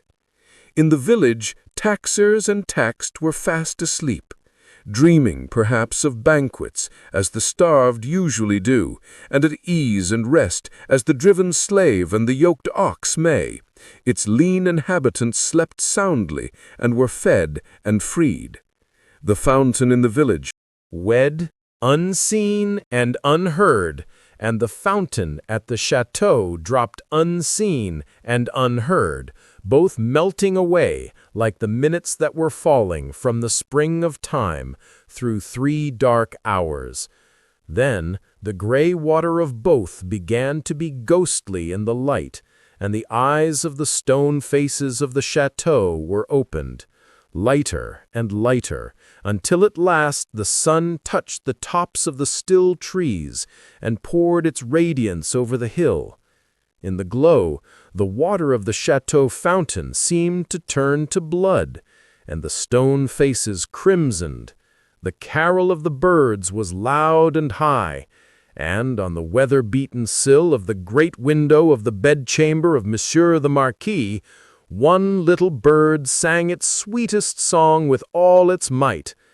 At this, the nearest stone face seemed to stare amazed, and with open mouth and dropped under jaw, looked awe-stricken. Now the sun was full up, and movement began in the village.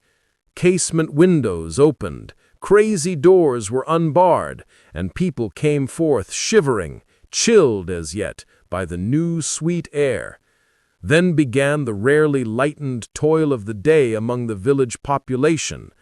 Some to the fountain, some to the fields, men and women here to dig and delve, men and women there to see to the poor livestock and lead the bony cows out to such pasture as could be found by the roadside. In the church and at the cross, a kneeling figure or two. Attendant on the latter prayers, the led cow trying for a breakfast among the weeds at its foot. The chateau awoke later as became its quality, but awoke gradually and surely. First, the lonely boar spears and knives of the chase had been reddened as of old, then had gleamed trenchant in the morning sunshine. Now doors and windows were thrown open, horses in their stables looked round over their shoulders at the light and freshness pouring in at doorways, leaves sparkled and rustled at iron-grated windows, dogs pulled hard at their chains and reared impatient to be loosed. All these trivial incidents belong to the routine of life and the return of morning. Surely not so the ringing of the great bell of the chateau, nor the running up and down the stairs, nor the hurried figures on the terrace, nor the booting and tramping here and there and everywhere, nor the quick saddling of horses and riding away. What winds conveyed this hurry to the grizzled mender of roads, already at work on the hilltop beyond the village, with his day's dinner, not much to carry, lying in a bundle that it was worth no crow's while to peck at on a heap of stones? Had the birds, carrying some grains of it to a distance, dropped one over him as they sow chance seeds? Whether or no, the mender of roads ran on the sultry morning as if for his life down the hill, knee-high in dust, and never stopped till he got to the fountain. All the people of the village were at the fountain, standing about in their depressed manner and whispering low, but showing no other emotions than grim curiosity and surprise. The led cows, hastily brought in and tethered to anything that would hold them, were looking stupidly on, or lying down chewing the cud of nothing particularly repaying their trouble, which they had picked up in their interrupted saunter. Some of the people of the chateau and some of those of the posting-house and all the taxing authorities were armed more or less and were crowded on the other side of the little street in a purposeless way that was highly fraught with nothing. Already the mender of roads had penetrated into the midst of a group of 50 particular friends and was smiting himself in the breast with his blue cap. What did all this portend, and what portended the swift hoisting up of Monsieur Gabelle behind a servant on horseback, and the conveying away of the said Gabelle, double laden though the horse was, at a gallop, like a new version of the German ballad of Leonora? It portended that there was one stone face too many up at the chateau. The Gorgon had surveyed the building again in the night, and had added the one stone face wanting, the stone face for which it had waited through about 200 years. It lay back on the pillow of Monsieur the Marquis. It was like a fine mask, suddenly startled, made angry and petrified. Driven home into the heart of the stone figure attached to it was a knife. Round its hilt was a frill of paper, on which was scrawled, "Drive him fast to his tomb. This from Jacques. Chapter 10. 2 Promises. More months, to the number of 12, had come and gone, and Mr. Charles Darnay was established in England as a higher teacher of the French language, who was conversant with French literature. In this age, he would have been a professor. In that age, he was a tutor. He read with young men who could find any leisure and interest for the study of a living tongue, spoken all over the world, and he cultivated a taste for its stores of knowledge and fancy. He could write of them, besides, in sound English, and render them into sound English. Such masters were not at that time easily found. Princes that had been, and kings that were to be, were not yet of the teacher class, and no ruined nobility had dropped out of Tellson's ledgers to turn cooks and carpenters. As a tutor, whose attainments made the student's way unusually pleasant and profitable, and as an elegant translator who brought something to his work besides mere dictionary knowledge, young Mr. Darnay soon became known and encouraged. He was well acquainted, moreover, with the circumstances of his country, and those were of ever-growing interest. So, with great perseverance and untiring industry, he prospered. In London, he had expected neither to walk on pavements of gold nor to lie on beds of roses. If he had had any such exalted expectation, he would not have prospered. He had expected labor, and he found it, and did it, and made the best of it. In this his prosperity consisted.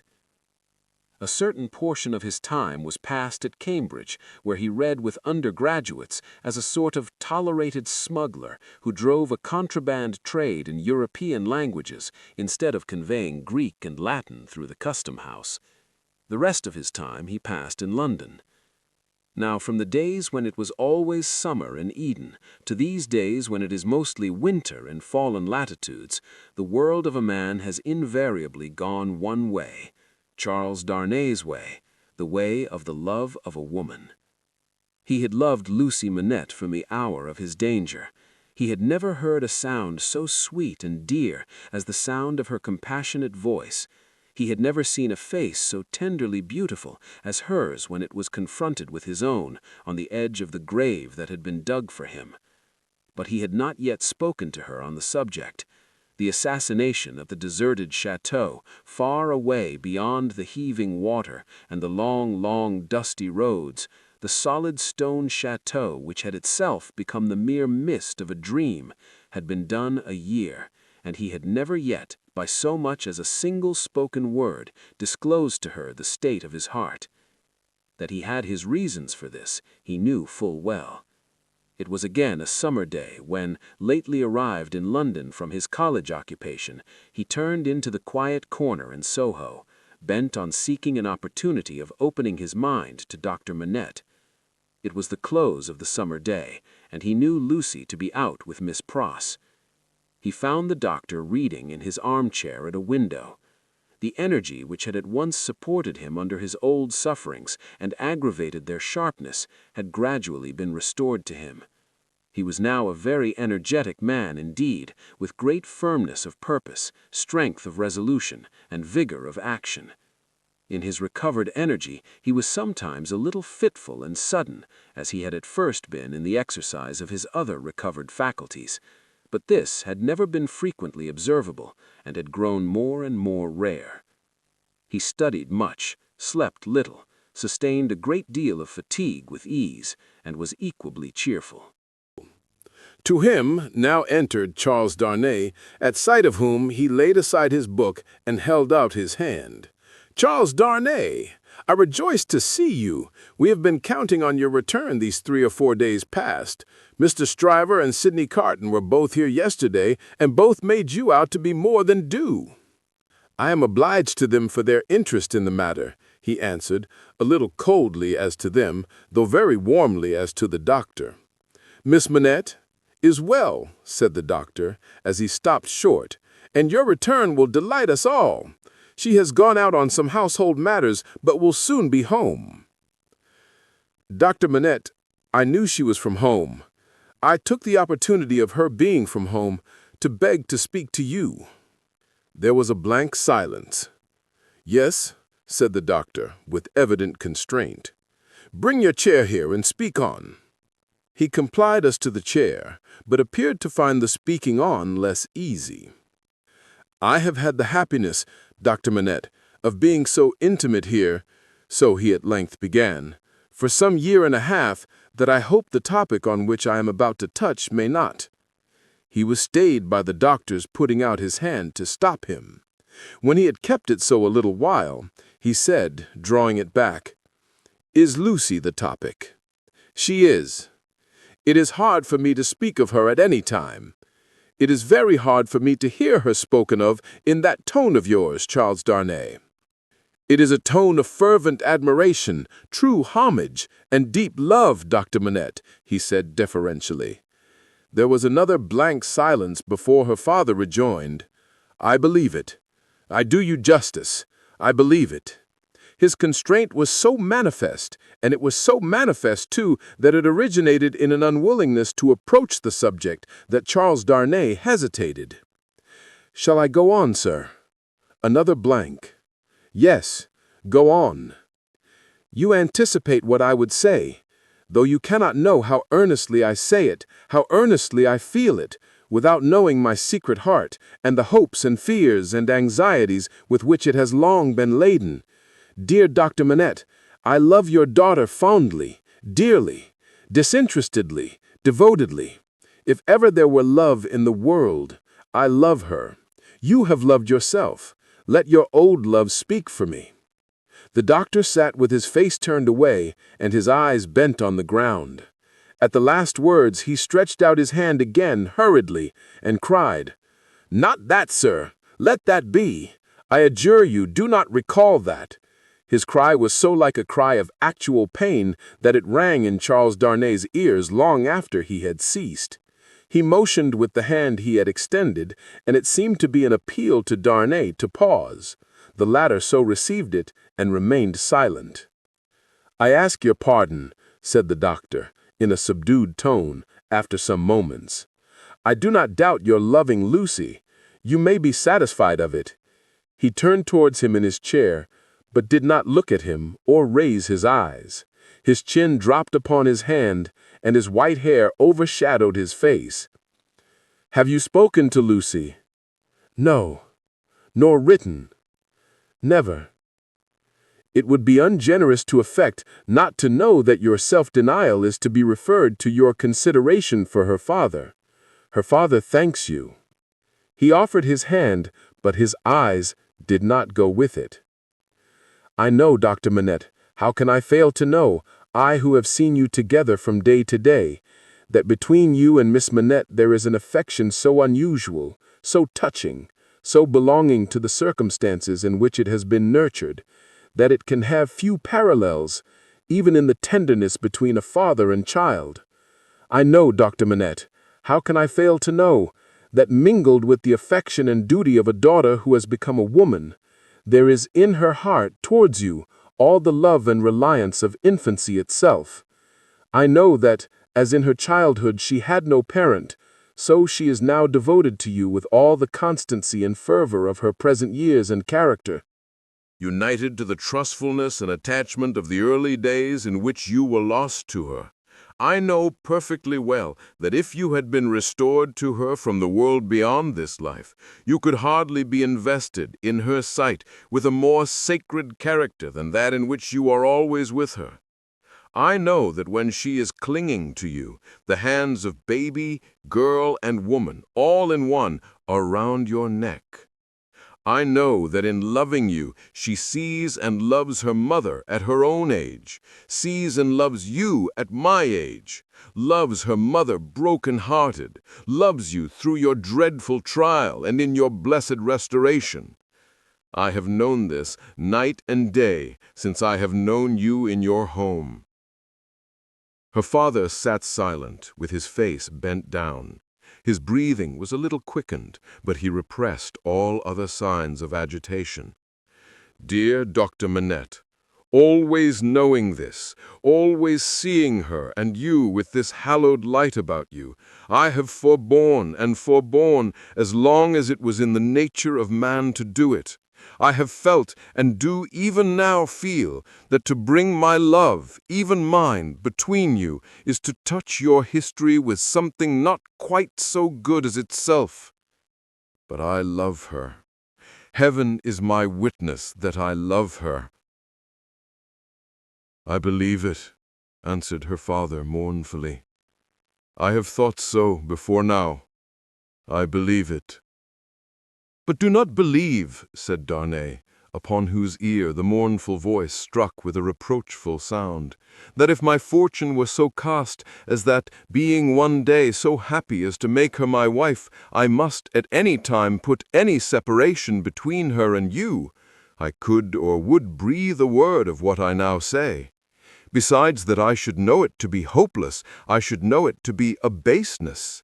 If I had any such possibility, even at a remote distance of years harbored in my thoughts and hidden in my heart, if it ever had been there, if it ever could be there, I could not now touch this honored hand."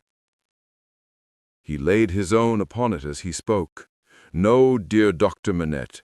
Like you, a voluntary exile from France, like you, driven from it by its distractions, oppressions, and miseries, like you, striving to live away from it by my own exertions and trusting in a happier future, I look only to sharing your fortunes, sharing your life and home, and being faithful to you to the death. Not to divide with Lucie her privilege as your child, companion, and friend, but to come in aid of it and bind her closer to you, if such a thing can be." His touch still lingered on her father's hand. Answering the touch for a moment, but not coldly, her father rested his hands upon the arms of his chair and looked up for the first time since the beginning of the conference.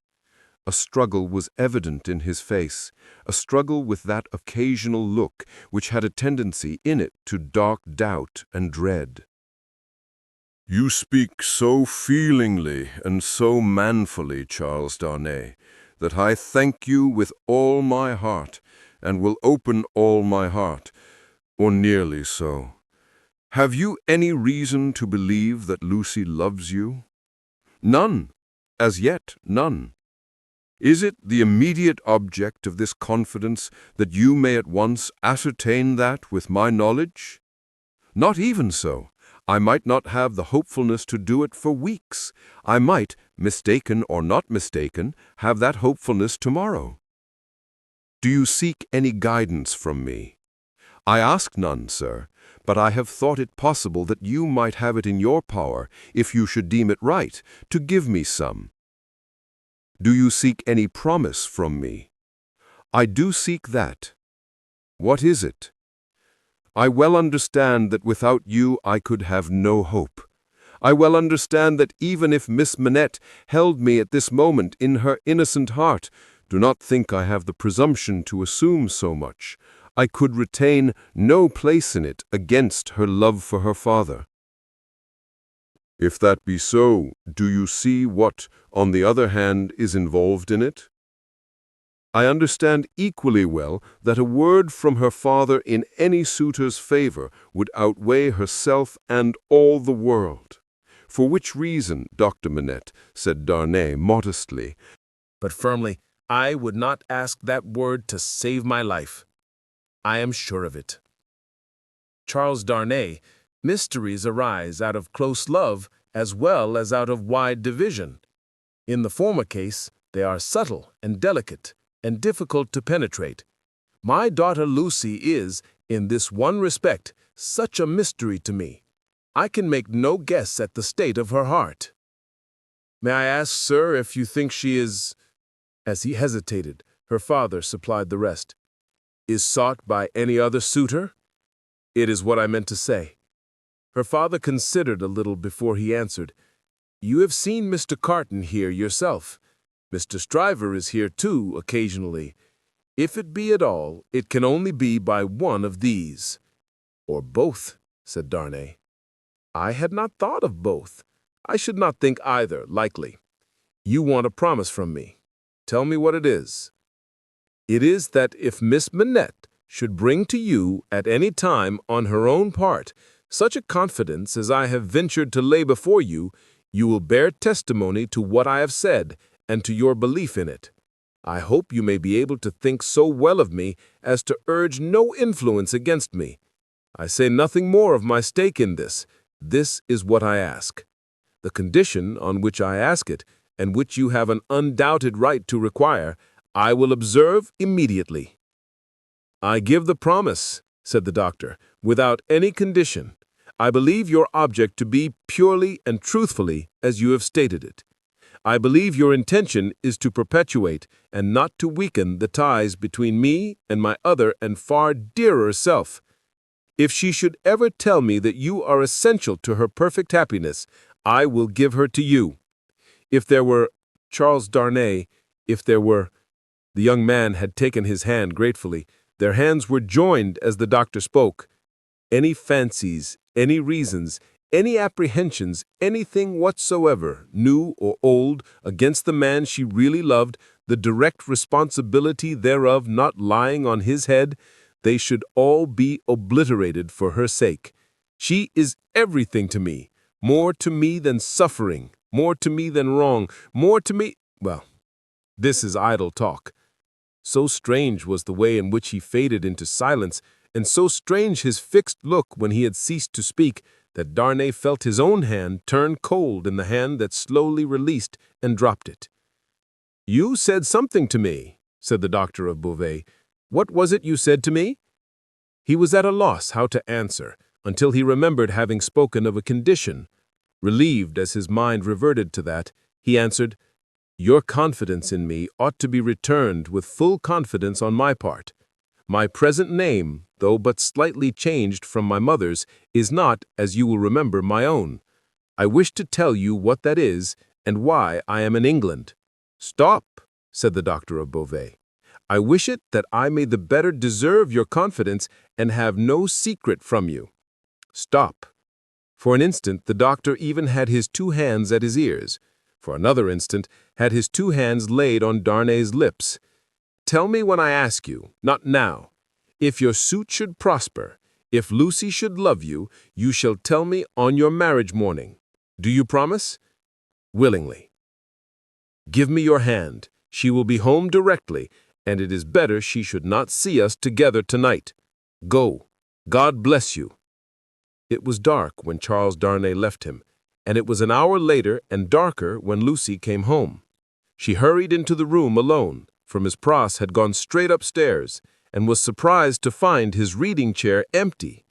"My father!" she called to him. "Father dear!" Nothing was said in answer, but she heard a low hammering sound in his bedroom. Passing lightly across the intermediate room, she looked in at his door and came running back frightened, crying to herself, with her blood all chilled, "What shall I do? What shall I do?" Her uncertainty lasted but a moment. She hurried back and tapped at his door and softly called to him. The noise ceased at the sound of her voice, and he presently came out to her, and they walked up and down together for a long time. She came down from her bed to look at him in his sleep that night. He slept heavily, and his tray of shoemaking tools and his old unfinished work were all as usual. Chapter 11. A Companion Picture. "Sydney," said Mr. Stryver, on that self-same night or morning to his jackal, "mix another bowl of punch. I have something to say to you." Sydney had been working double tides that night, and the night before, and the night before that, and a good many nights in succession, making a grand clearance among Mr. Stryver's papers before the setting in of the long vacation. The clearance was effected at last. The Stryver arrears were handsomely fetched up. Everything was got rid of until November should come with its fogs atmospheric and fogs legal, and bring grist to a mill again. Sydney was none the livelier and none the soberer for so much application. It had taken a deal of extra wet toweling to pull him through the night. A correspondingly extra quantity of wine had preceded the toweling, and he was in a very damaged condition, as he now pulled his turban off and threw it into the basin in which he had steeped it at intervals for the last 6 hours. "Are you mixing that other bowl of punch?" said Stryver the portly, with his hands in his waistband glancing round from the sofa where he lay on his back. "I am. Now look here.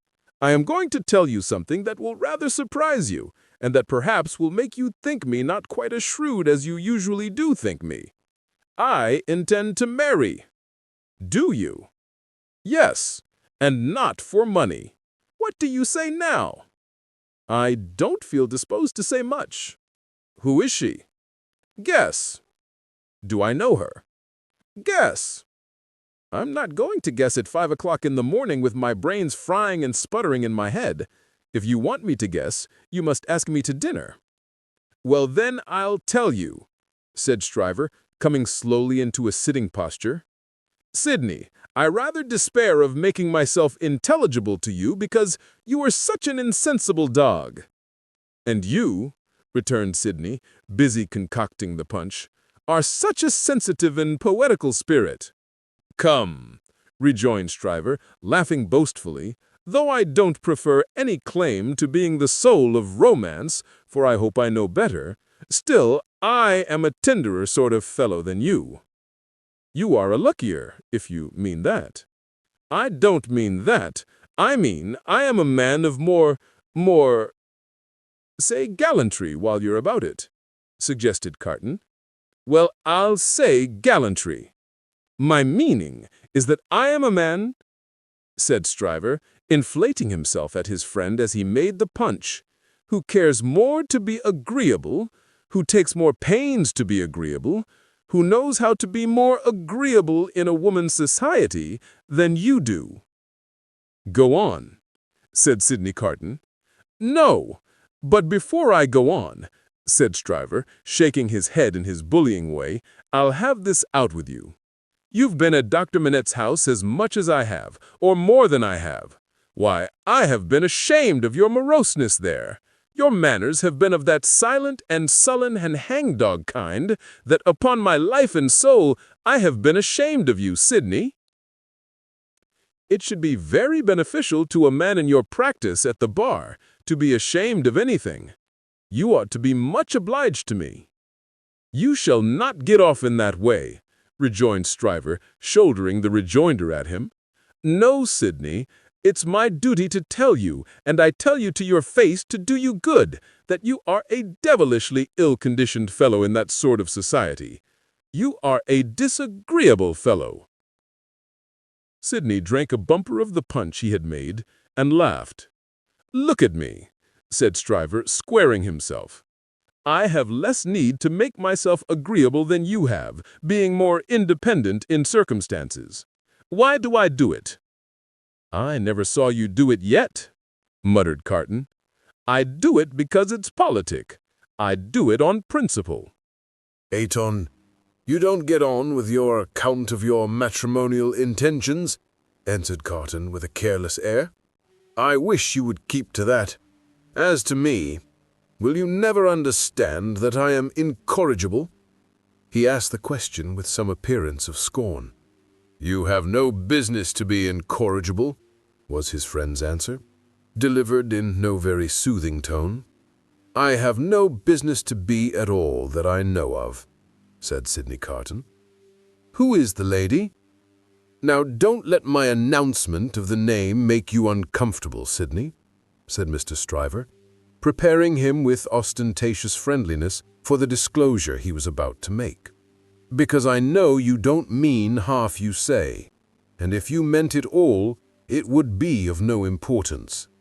I make this little preface because you once mentioned the young lady to me in slighting terms." "I did?" "Certainly, and in these chambers." Sydney Carton looked at his punch and looked at his complacent friend, drank his punch and looked at his complacent friend. "You made mention of the young lady as a golden-haired doll. The young lady is Miss Manette. If you had been a fellow of any sensitivity or delicacy of feeling in that kind of way, Sydney, I might have been a little resentful of your employing such a designation, but you are not. You want that sense altogether. Therefore I am no more annoyed when I think of the expression than I should be annoyed by a man's opinion of a picture of mine who had no eye for pictures, or of a piece of music of mine who had no ear for music. Sydney Carton drank the punch at a great rate, drank it by bumpers, looking at his friend. "Now you know all about it, Sid," said Mr. Stryler. "I don't care about fortune. She is a charming creature, and I have made up my mind to please myself. On the whole, I think I can afford to please myself. She will have in me a man already pretty well off, and a rapidly rising man, and a man of some distinction. It is a piece of good fortune for her, but she is worthy of good fortune. Are you astonished?" Carton, still drinking the punch, rejoined, "Why should I be astonished? You approve?"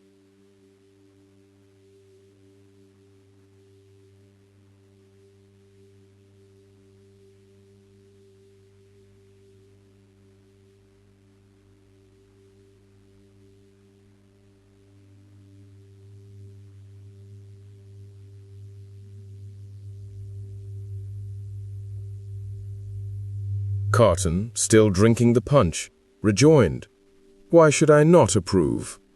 "Well," said his friend, Stryver, "you take it more easily than I fancied you would, and less mercenary on my behalf than I thought you would be, though to be sure you know well enough by this time that your ancient chum is a man of a pretty strong will. Yes, Sydney, I have had enough of this style of life with no other as a change from it. I feel that it is a pleasant thing for a man to have a home when he feels inclined to go to it. When he doesn't, he can stay away. And I feel that Miss Manette will tell well in any station and will always do me credit. So I have made up my mind. And now, Sydney, old boy, I want to say a word to you about your prospects. You are in a bad way, you know. You really are in a bad way. You don't know the value of money, you live hard, you'll knock up one of these days and be ill and poor. You really ought to think about a nurse." The prosperous patronage with which he said it made him look twice as big as he was and 4 times as offensive. "Now, let me recommend you to look it in the face. I have looked it in the face in my different way. Look it in the face you in your different way. Marry. Provide somebody to take care of you. Never mind your having no enjoyment of women's society, nor understanding of it, nor tact for it. Find out somebody. Find out some respectable woman with a little property, somebody in the landlady way or lodging-letting way, and marry her against a rainy day. That's the kind of thing for you. Now, think of it, Sydney." "I'll think of it," said Sydney.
Chapter 12.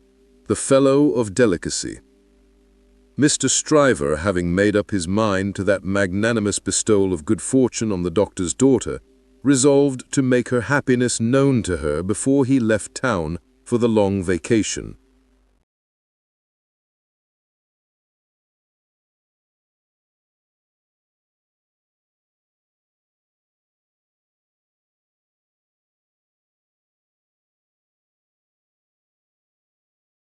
After some mental debating of the point, He came to the conclusion that it would be as well to get all the preliminaries done with, and they could then arrange at their leisure whether he should give her his hand a week or two before Michaelmas term or in the little Christmas vacation between it and Hilary. As to the strength of his case, he had not a doubt about it, but clearly saw his way to the verdict.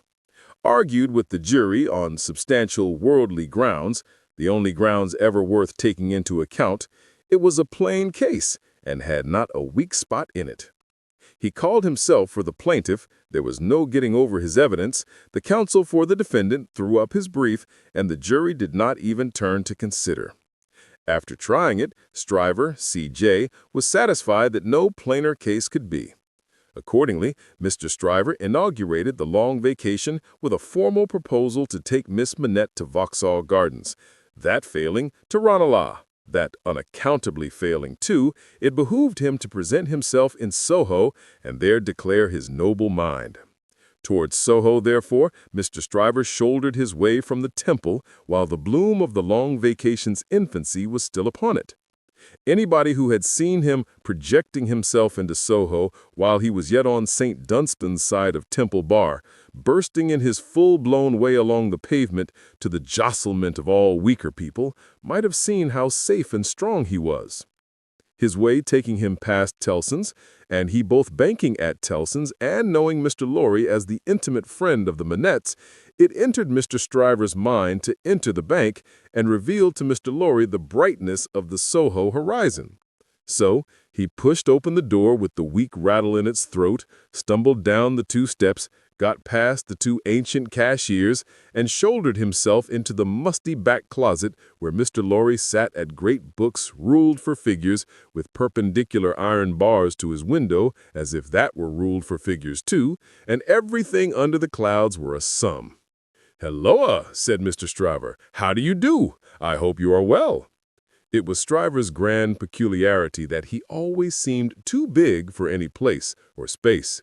He was so much too big for Tellson's that old clerks in distant corners looked up with looks of remonstrance as though he squeezed them against the wall. The house itself, magnificently reading the paper, quite in the far-off perspective, lowered displeased as if the Stryver head had been butted into its responsible vestment. The discreet Mr. Lorry said, in a sample tone of the voice he would recommend under the circumstances, "How do you do, Mr. Stryver? How do you do, sir?" and shook hands. There was a peculiarity in his manner of shaking hands, always to be seen in any clerk at Tellson's who shook hands with a customer when the house pervaded the air. He shook in a self-abnegating way, as one who shook for Tellson & Co. "Can I do anything for you, Mr. Stryver?" asked Mr. Lorry in his business character. "Why, no, thank you. This is a private visit to yourself, Mr. Lorry. I have come for a private word."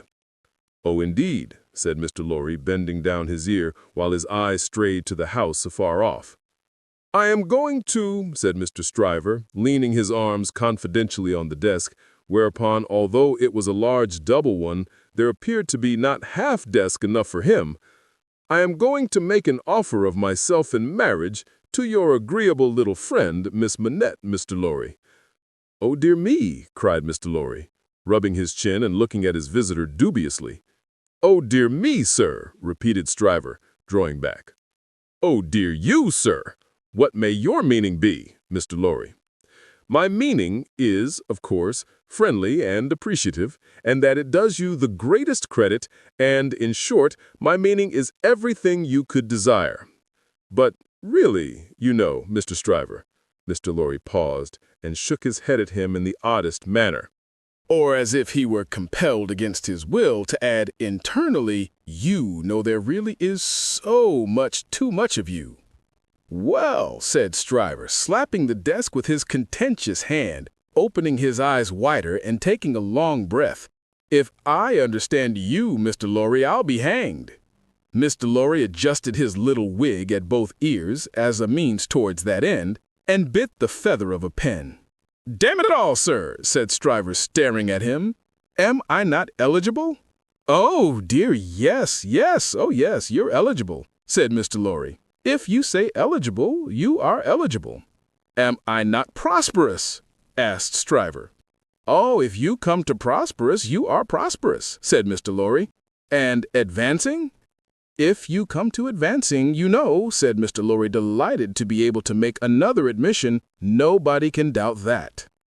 "Then what on earth is your meaning, Mr. Lorry?" demanded Stryver, perceptibly crestfallen. "Well, were you going there now?" asked Mr. Lorry. "Straight," said Stryver, with a plump of his fist on the desk. "Then I think I wouldn't if I was you." "Why?" said Stryver. "Now, I'll put you in a corner," forensically shaking a forefinger at him. "You are a man of business and bound to have a reason. State your reason. Why wouldn't you go?" "Because," said Mr. Lorry, "I wouldn't go on such an object without having some cause to believe that I should succeed." "Damn me!" cried Stryver. "But this beats everything." Mr. Lorry glanced at the distant house and glanced at the angry Stryver. "Here's a man of business, a man of years, a man of experience, in a bank," said Stryver, "and having summed up 3 leading reasons for complete success, he says there's no reason at all. Says it with his head on." Mr. Stryver remarked upon the peculiarity as if it would have been infinitely less remarkable if he had said it with his head off. "When I speak of success, I speak of success with the young lady. And when I speak of causes and reasons to make success probable, I speak of causes and reasons that will tell as such with the young lady." "The young lady, my good sir," said Mr. Lorry, mildly tapping the Stryver arm. "The young lady. The young lady goes before all." "Then you mean to tell me, Mr. Lorry, that it is your deliberate opinion that the young lady at present in question is a mincing fool?" "Not exactly so.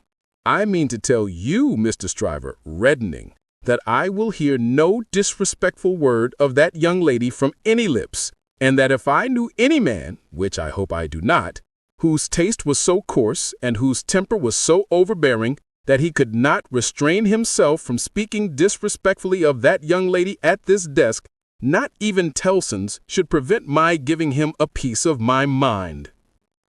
The necessity of being angry in a suppressed tone had put Mr. Stryver's blood vessels into a dangerous state. When it was his turn to be angry, Mr. Lorry's veins, methodical as their courses could usually be, were in no better state now it was his turn to be angry. "That is what I mean to tell you, sir," said Mr. Lorry. "Pray let there be no mistake about it."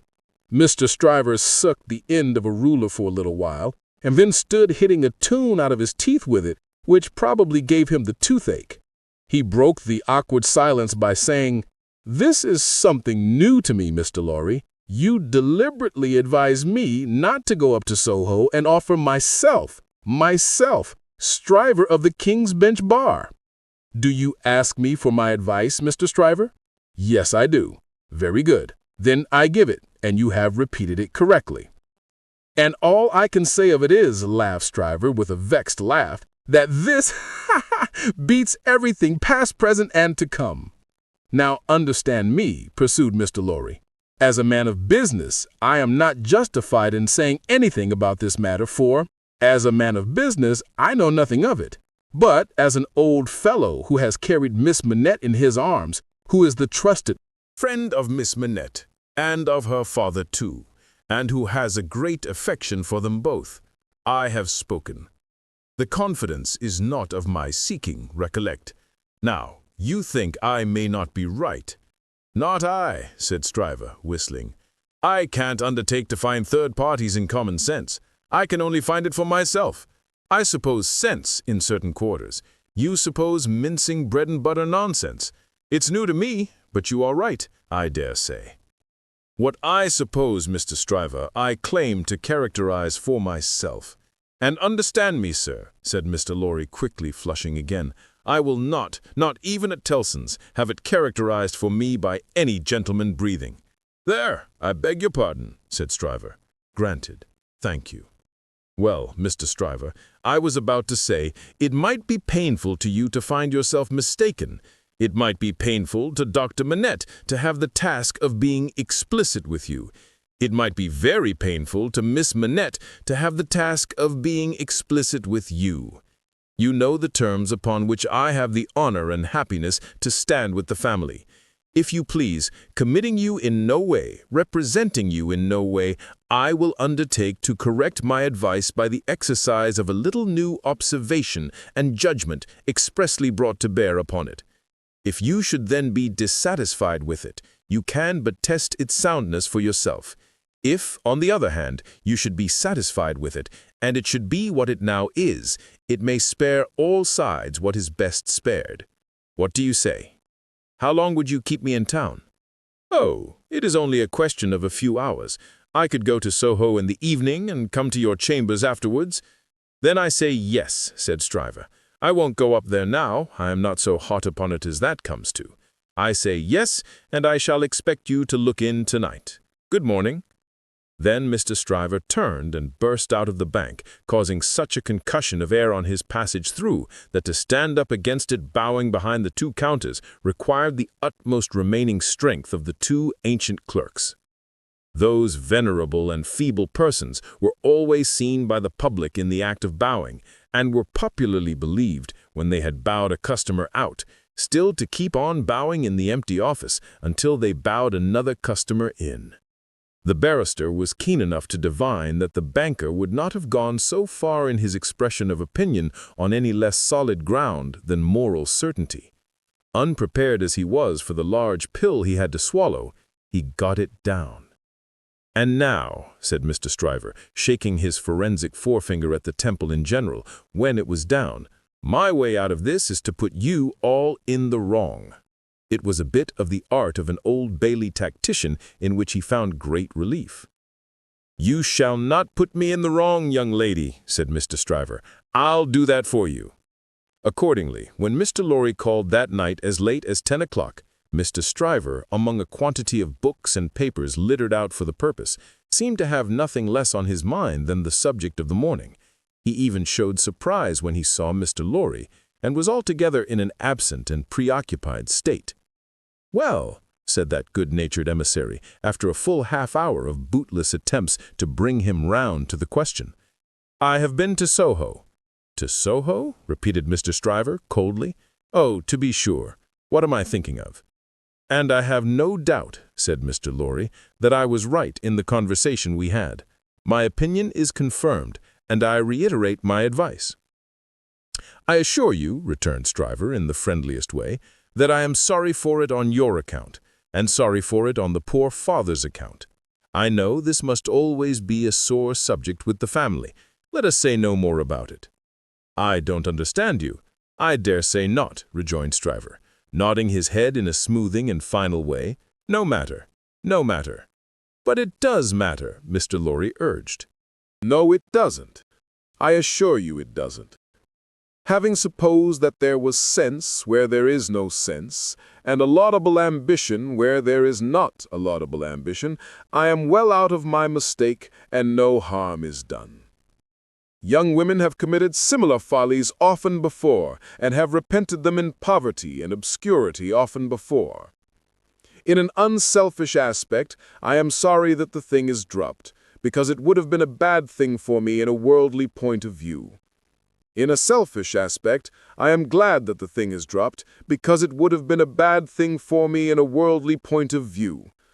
It is hardly necessary to say I could have gained nothing by it. There is no harm at all done.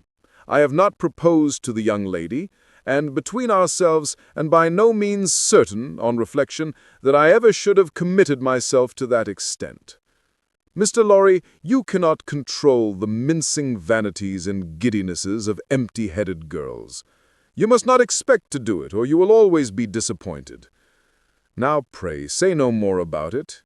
I tell you I regret it on account of others, but I am satisfied on my own account. And I am really very much obliged to you for allowing me to sound you and for giving me your advice. You know the young lady better than I do. You were right. It never would have done." Mr. Lorry was so taken aback that he looked quite stupidly at Mr. Stryver, shouldering him towards the door, with an appearance of showering generosity, forbearance, and goodwill on his erring head. "Make the best of it, my dear sir," said Stryver. "Say no more about it. Thank you again for allowing me to sound you. Good night."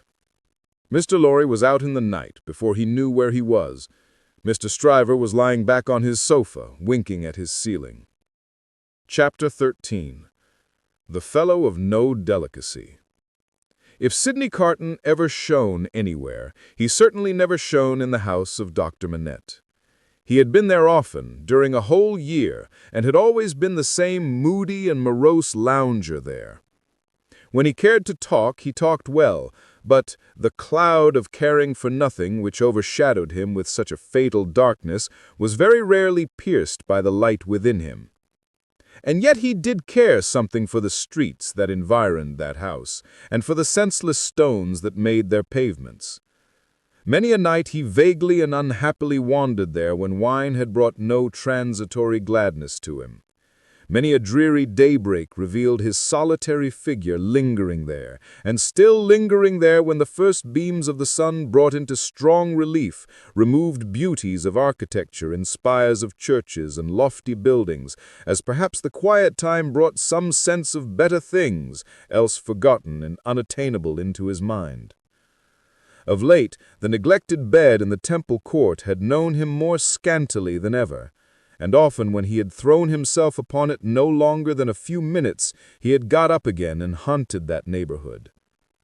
On a day in August, when Mr. Stryver, after notifying to his jackal that he had thought better of that marrying matter, had carried his delicacy into Devonshire, and when the sight and scent of flowers in the city streets had some waifs of goodness in them for the worst, of health for the sickliest, and of youth for the oldest, Sydney's feet still trod those stones.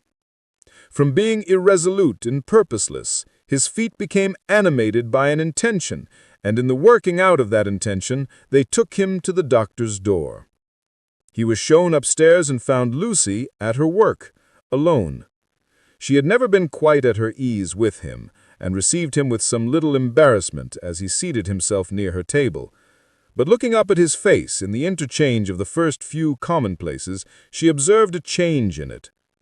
"I fear you are not well, Mr. Carton." "No, but the life I lead, Miss Manette, is not conducive to health. What is to be expected of or by such profligates? Is it not? Forgive me." Me? I have begun. The question on my lips.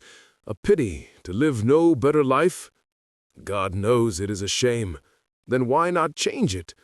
Looking gently at him again, she was surprised and saddened to see that there were tears in his eyes. There were tears in his voice, too, as he answered, "It is too late for that. I shall never be better than I am. I shall sink lower and be worse." He leaned an elbow on her table and covered his eyes with his hand. The table trembled in the silence that followed. She had never seen him softened, and was much distressed. He knew her to be so, without looking at her, and said, "Pray forgive me, Miss Manette. I break down before the knowledge of what I want to say to you. Will you hear me?" "If it will do you any good, Mr. Carton, if it would make you happier, it would make me very glad." "God bless you for your sweet compassion." He unshaded his face after a little while, and spoke steadily. "Don't be afraid to hear me. Don't shrink from anything I say. I am like one who died young. All my life might have been—" "No, Mr. Carton, I am sure that the best part of it might still be. I am sure that you might be much, much worthier of yourself." "Say of you, Miss Manette.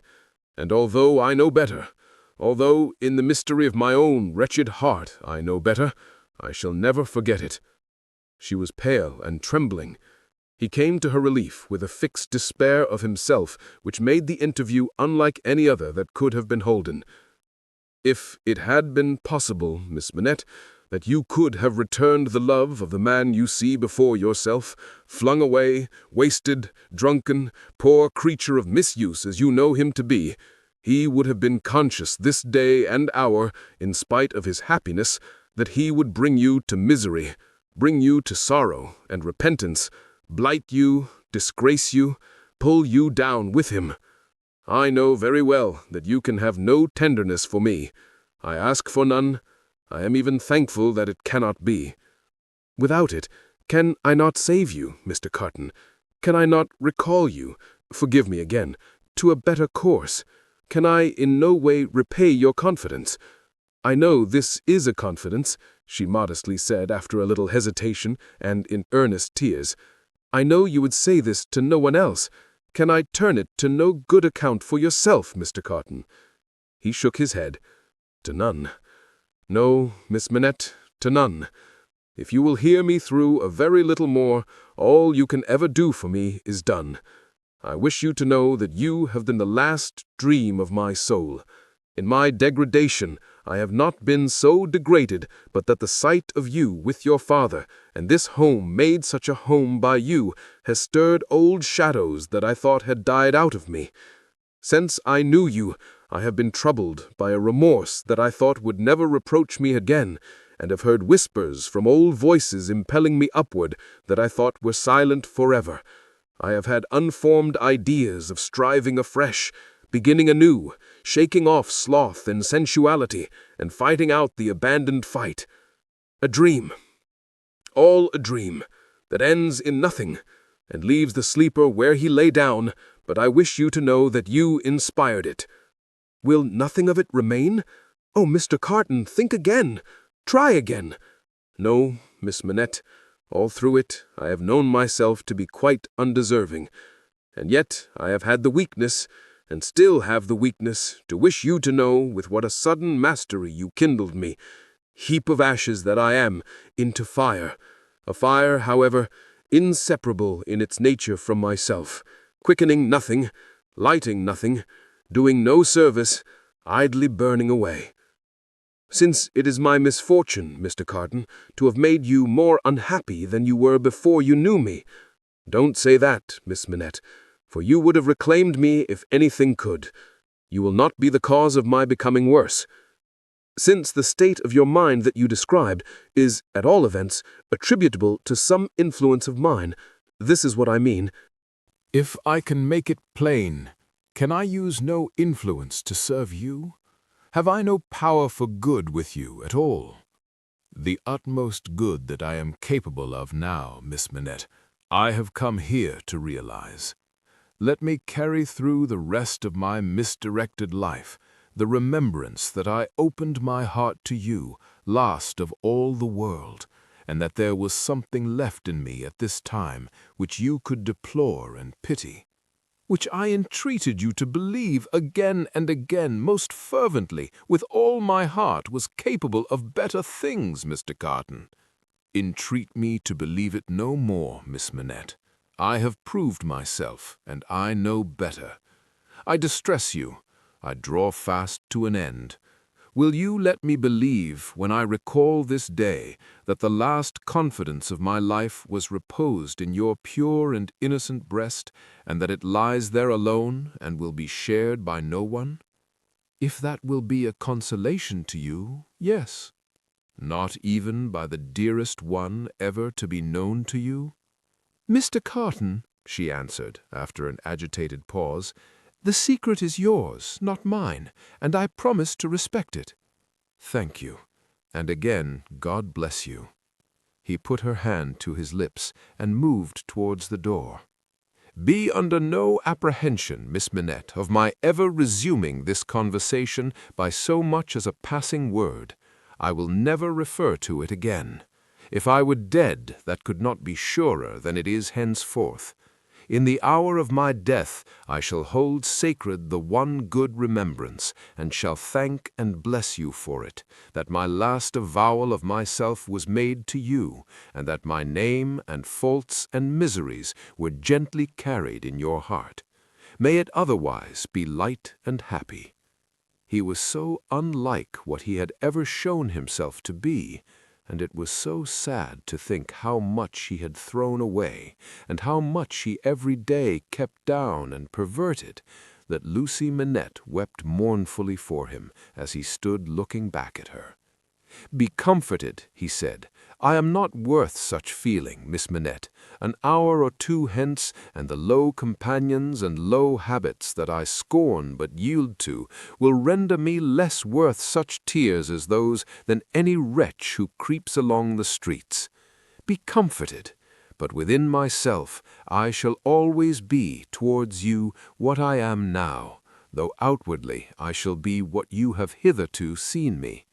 The last supplication but one I make to you is that you will believe this of me. I will, Mr. Carton. My last supplication of all is this, and with it I will relieve you of a visitor with whom I well know you have nothing in unison, and between you and whom there is an impassable space. It is useless to say it, I know, but it rises out of my soul. For you and for any dear to you, I would do anything.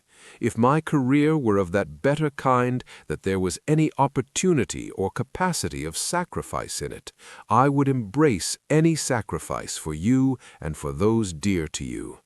Try to hold me in your mind at some quiet times as ardent and sincere in this one thing. The time will come, the time will not be long in coming, when new ties will be formed about you, ties that will bind you yet more tenderly and strongly to the home you so adorn, the dearest ties that will ever grace and gladden you. Oh, Miss Manette, when the little picture of a happy father's face looks up in yours, when you see your own bright beauty springing up anew at your feet, think now and then that there is a man who would give his life to keep a life you love beside you. He said, "Farewell," said a last, "God bless you," and left her. Chapter 14. The Honest Tradesman. To the eyes of Mr. Jeremiah Cruncher, sitting on his stool in Fleet Street with his grisly urchin beside him, a vast number and variety of objects in movement were every day presented. Who could sit upon anything in Fleet Street during the busy hours of the day and not be dazed and deafened by two immense processions, one ever tending westward with the sun, the other ever tending eastward from the sun, both ever tending to the plains beyond the range of red and purple where the sun goes down? With his straw in his mouth, Mr. Cruncher sat watching the two streams, like the heathen rustic who has for several centuries been on duty watching one stream, saving that Jerry had no expectation of their ever running dry.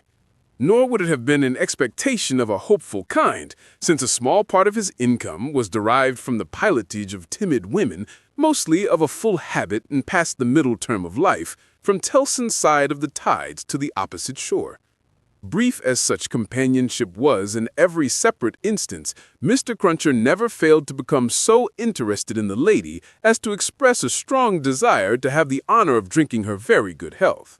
And it was from the gifts bestowed upon him towards the execution of this benevolent purpose that he recruited his finances, as just now observed. Time was when a poet sat upon a stool in a public place and mused in the sight of men. Mr. Cruncher, sitting on a stool in a public place, but not being a poet, mused as little as possible, and looked about him. It fell out that he was thus engaged in a season when crowds were few and belated women few, and when his affairs in general were so unprosperous as to awaken a strong suspicion in his breast that Mrs. Cruncher must have been flopping in some pointed manner, when an unusual concourse, pouring down Fleet Street westward, attracted his attention.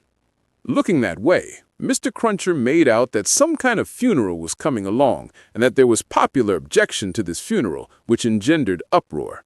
"Young Jerry," said Mr. Cruncher, turning to his offspring, "it's a buryin'." "Hurrah, father!" cried young Jerry. The young gentleman uttered this exultant sound with mysterious significance. The elder gentleman took the cry so ill that he watched his opportunity and smote the young gentleman on the ear. "What do you mean? What are you hurrahing at? What do you want to convey to your own father, you young rip? This boy is a-getting too money for me," said Mr. Cruncher, surveying him. "Him and his hurrahs.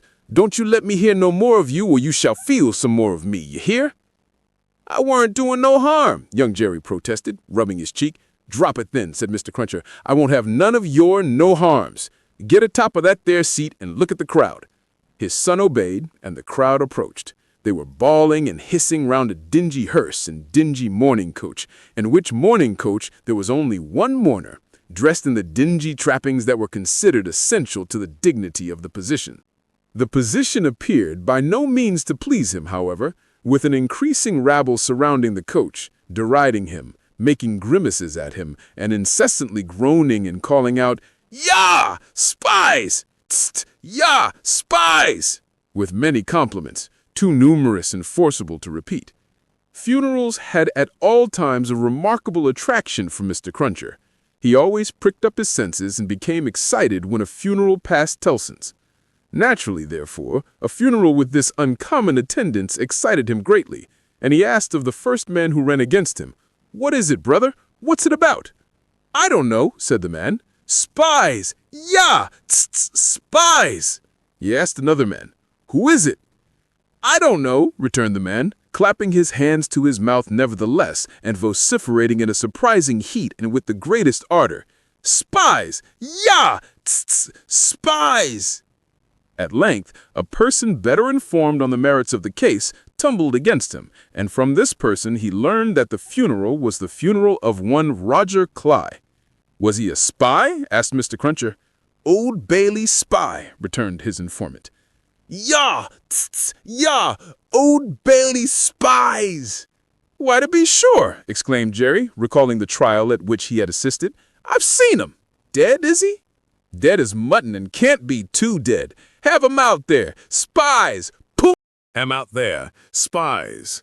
The idea was so acceptable in the prevalent absence of any idea that the crowd caught it up with eagerness, and loudly repeating the suggestion to have him out and to pull him out, mobbed the two vehicles so closely that they came to a stop.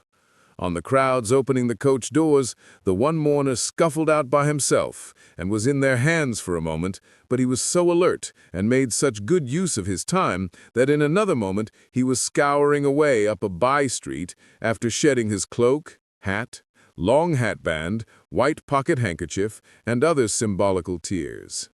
These the people tore to pieces and scattered far and wide with great enjoyment, while the tradesmen hurriedly shut up their shops, for a crowd in those days stopped at nothing, and was a monster much dreaded. They had already got the length of opening the hearse to take the coffin out, when some brighter genius proposed instead its being escorted to its destination amidst general rejoicing. Practical suggestions being much needed, this suggestion, too, was received with acclamation, and the coach was immediately filled with 8 inside and a dozen out, while as many people got on the roof of the hearse as could by any exercise of ingenuity stick upon it.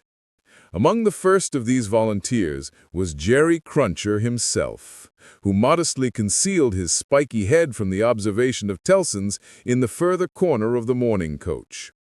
The officiating undertakers made some protest against these changes in the ceremonies, but the river being alarmingly near, and several voices remarking on the efficacy of cold immersion in bringing refractory members of the profession to reason, the protest was faint and brief.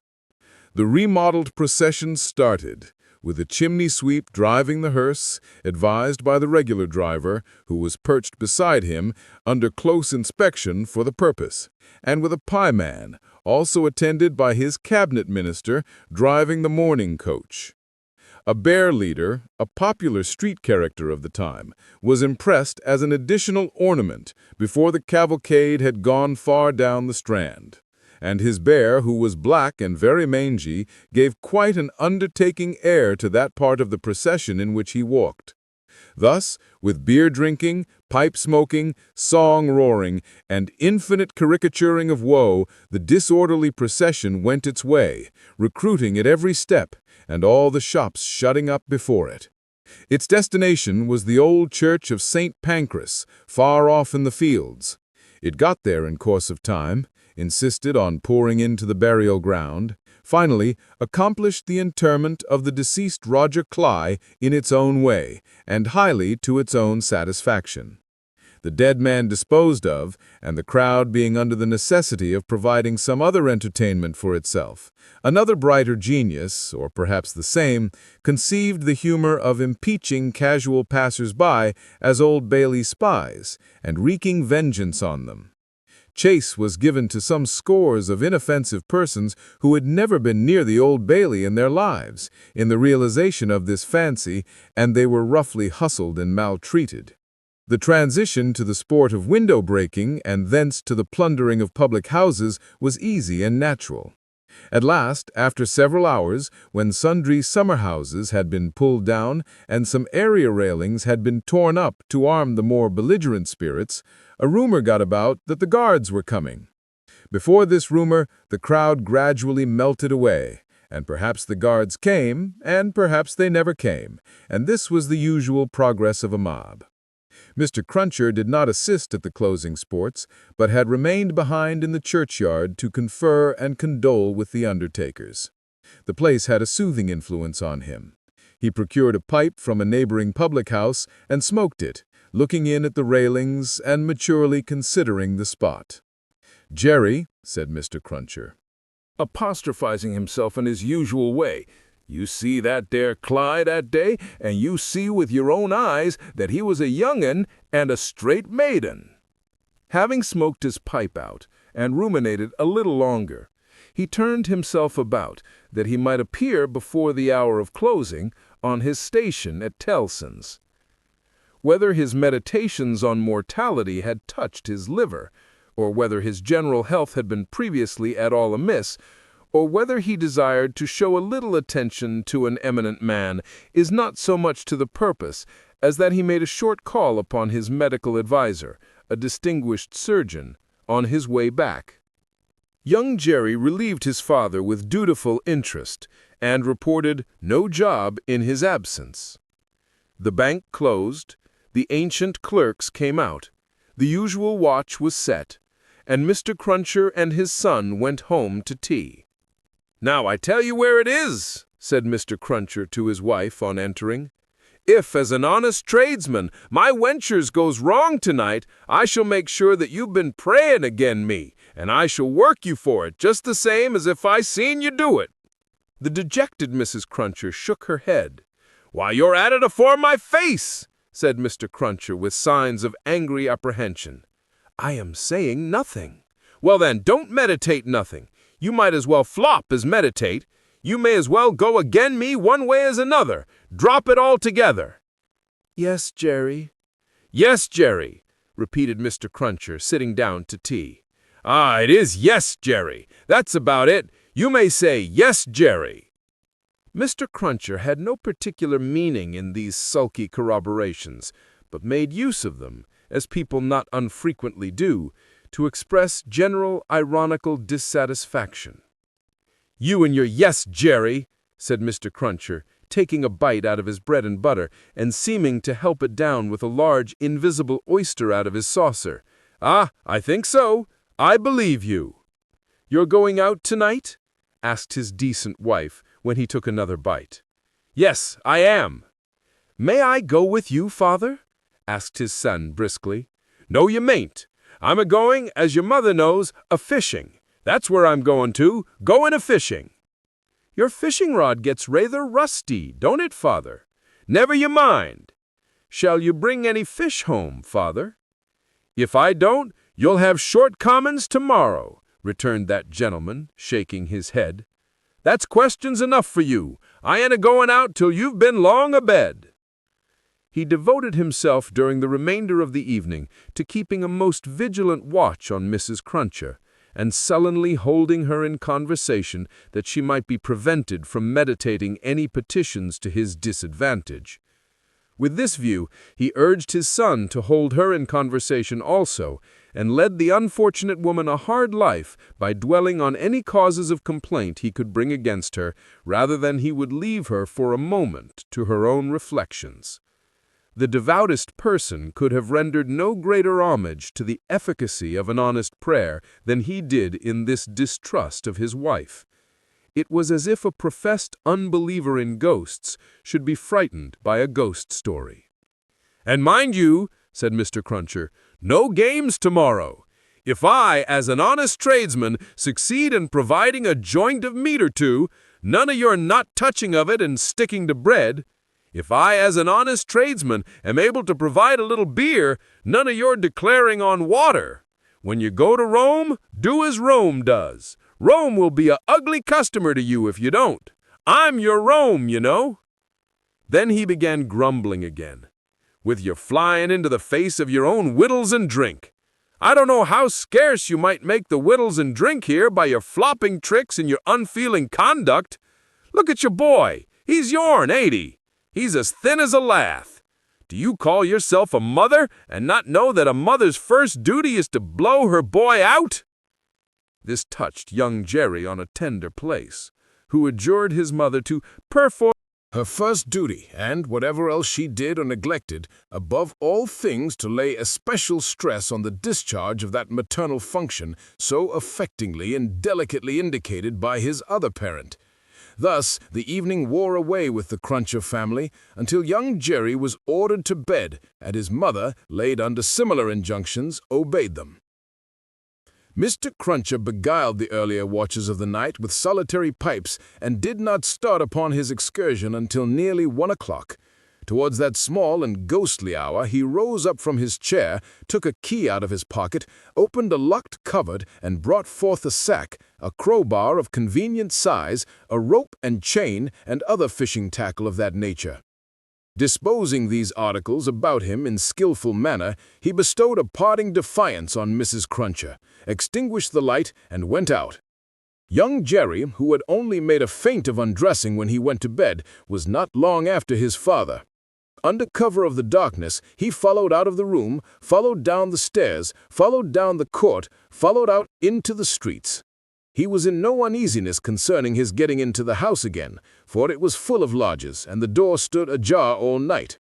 Impelled by a laudable ambition to study the art and mystery of his father's honest calling, young Jerry, keeping as close to house fronts, walls, and doorways as his eyes were close to one another, held his honored parent in view. The honored parent, steering northward, had not gone far when he was joined by another disciple of Isaac Walton, and the two trudged on together. Within half an hour from the first starting, they were beyond the winking lamps and the more than winking watchmen, and were out upon a lonely road. Another fisherman was picked up here, and that so silently that if young Jerry had been superstitious, he might have supposed the second follower of the gentle craft to have all of a sudden split himself into two. The three went on, and young Jerry went on, until the three stopped under a bank overhanging the road. Upon the top of the bank was a low brick wall surmounted by an iron railing. In the shadow of bank and wall, the three turned out of the road and up a blind lane, of which the wall, there risen to some 8 or 10 feet high, formed one side. Crouching down in a corner, peeping up the lane, the next object that young Jerry saw was the form of his honored parent, pretty well defined against a watery and clouded moon, nimbly scaling an iron gate. He was soon over, and then the second fisherman got over, and then the third. They all dropped softly on the ground within the gate and lay there a little, listening perhaps. Then they moved away on their hands and knees. It was now young Jerry's turn to approach the gate, which he did, holding his breath. Crouching down again in a corner there, and looking in, he made out the three fishermen creeping through some rank grass, and all the gravestones in the churchyard. It was a large churchyard that they were in, looking on like ghosts in white, while the church tower itself looked on like the ghost of a monstrous giant. They did not creep far before they stopped and stood upright, and then they began to fish. They fished with a spade at first. Presently, the honored parent appeared to be adjusting some instrument like a great corkscrew. Whatever tools they worked with, they worked hard, until the awful striking of the church clock so terrified young Jerry that he made off with his hair as stiff as his father's. But his long-cherished desire to know more about these matters not only stopped him in his running away, but lured him back again. They were still fishing perseveringly when he peeped in at the gate for the second time, but now they seemed to have got a bite. There was a screwing and complaining sound down below, and their bent figures were strained as if by a weight. By slow degrees the weight broke away. Earth upon it and came to the surface. Young Jerry very well knew what it would be, but when he saw it and saw his honored parent about to wrench it open, he was so frightened, being new to the sight, that he made off again and never stopped until he had run a mile or more. He would not have stopped then for anything less necessary than breath. it being a spectral sort of race that he ran and one highly desirable to get to the end of. He had a strong idea that the coffin he had seen was running after him, and, pictured as hopping on behind him, bolt upright upon its narrow end, always on the point of overtaking him and hopping on at his side, perhaps taking his arm, it was a pursuer to shun. It was an inconsistent and ubiquitous fiend, too, for while it was making the whole night behind him dreadful, he darted out into the roadway to avoid dark alleys, fearful of its coming hopping out of them like a dropsical boy's kite without tail and wings. It hid in doorways, too, rubbing its horrible shoulders against doors and drawing them up to its ears as if it were laughing. It got into shadows on the road and lay cunningly on its back to trip him up. All this time it was incessantly hopping on behind and gaining on him, so that when the boy got to his own door, he had reason for being half dead. And even then it would not leave him, but followed him upstairs with a bump on every stair, scrambled into bed with him, and bumped down, dead and heavy, on his breast when he fell asleep. From his oppressed slumber, young Jerry in his closet was awakened after daybreak and before sunrise by the presence of his father in the family room. Something had gone wrong with him, at least so young Jerry inferred from the circumstance of his holding Mrs. Cruncher by the ears and knocking the back of her head against the headboard of the bed. "I told you I would," said Mr. Cruncher, "and I did." "Jerry, Jerry, Jerry," his wife implored. "You oppose yourself to the profit of the business," said Jerry, "and me and my partner suffer. You was to honor and obey. Why the devil don't you?" "I try to be a good wife, Jerry," the poor woman protested with tears. "Is it being a good wife to oppose your husband's business? Is it honoring your husband to dishonor his business? Is it obeying your husband to disobey him on the vital subject of his business? You hadn't taken to the dreadful business then, Jerry."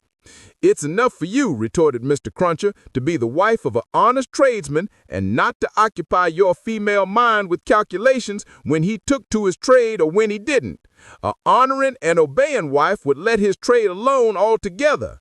Call yourself a religious woman? If you're a religious woman, give me an irreligious one. You have no more natural sense of duty than the bed of this here Thames River has of a pile, and similarly it must be knocked into you." The altercation was conducted in a low tone of voice and terminated in the honest tradesman's kicking off his clay-soiled boots and lying down at his length on the floor. After taking a timid peep at him lying on his back, with his rusty hands under his head for a pillow, his son lay down too and fell asleep again. There was no fish for breakfast, and not much of anything else. Mr. Cruncher was out of spirits and out of temper, and kept an iron pot lid by him as a projectile for the correction of Mrs. Cruncher, in case he should observe any symptoms of her saying grace. He was brushed and washed at the usual hour, and set off with his son to pursue his ostensible calling. Young Jerry, walking with the stool under his arm at his father's side along sunny and crowded Fleet Street, was a very different young Jerry from him of the previous night, running home through darkness and solitude from his grim pursuer. His cunning was fresh with the day, and his qualms were gone with the night, in which particulars it is not improbable that he had compeers in Fleet Street. He city of London that fine morning. "Father," said young Jerry as they walked along, taking care to keep at arm's length and to have the stool well between them, "what's a resurrection man?" Mr. Cruncher came to a stop on the pavement before he answered, "How should I know?" "I thought you knowed everything, father," said the artless boy. "Well," returned Mr. Cruncher, going on again and lifting off his hat to give his spikes free play, "he's a tradesman." "What's his goods, father?" asked the brisk young Jerry. "His goods," said Mr. Cruncher, after turning it over in his mind, "is a branch of scientific goods." "Persons' bodies, ain't it, father?" asked the lively boy. "I believe it is something of that sort," said Mr. Cruncher. "Oh, father, I should so like to be a resurrection man when I'm quite growed up." Mr. Cruncher was soothed, but shook his head in a dubious and moral way. It depends upon how you develop your talents. Be careful to develop your talents, and never to say no more than you can help to nobody. And there's no telling at the present time what you may not come to be fit for.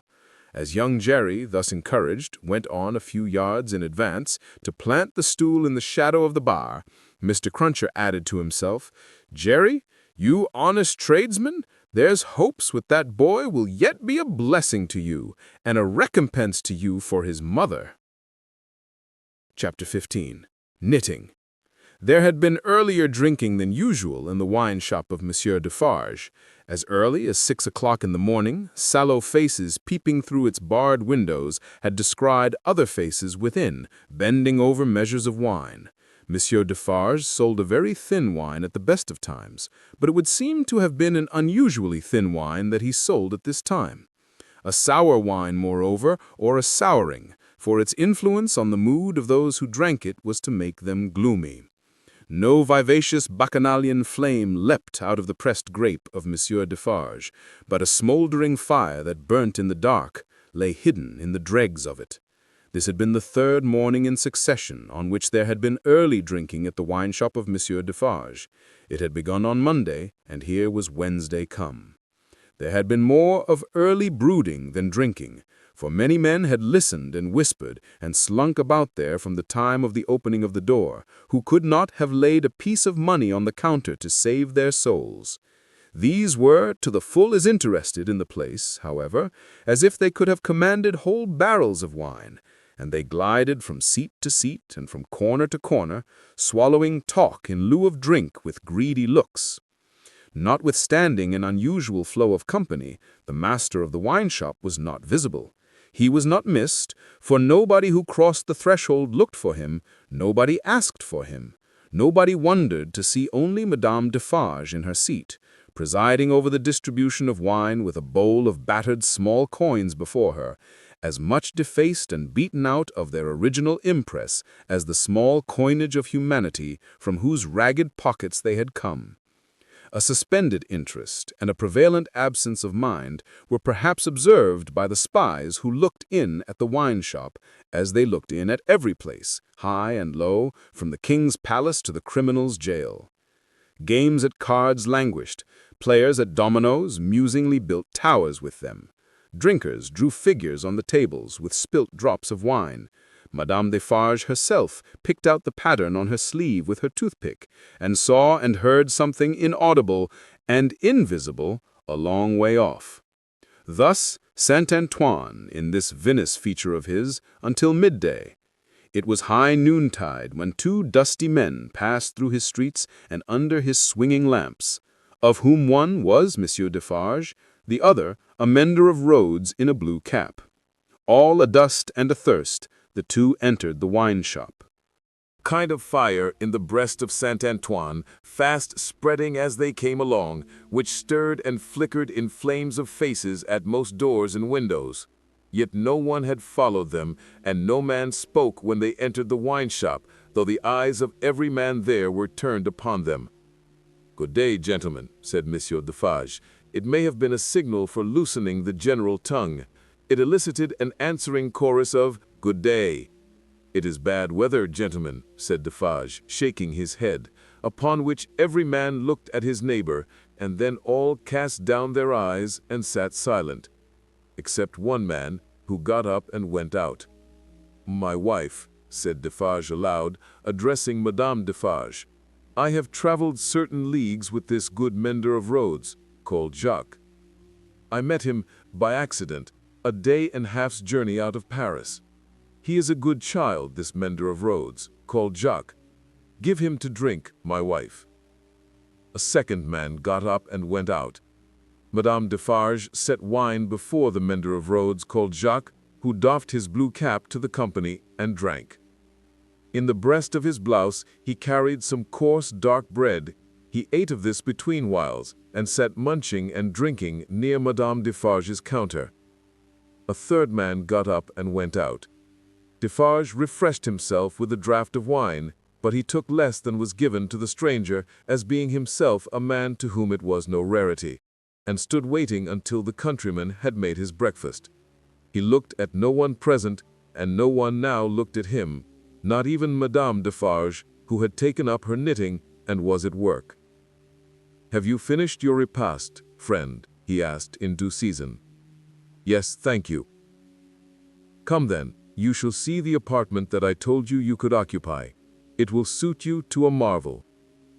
Out of the wine shop into the street, out of the street into a courtyard, out of the courtyard up a steep staircase, out of the staircase into a garret, formerly the garret where a white-haired man sat on a low bench, stooping forward and very busy, making shoes.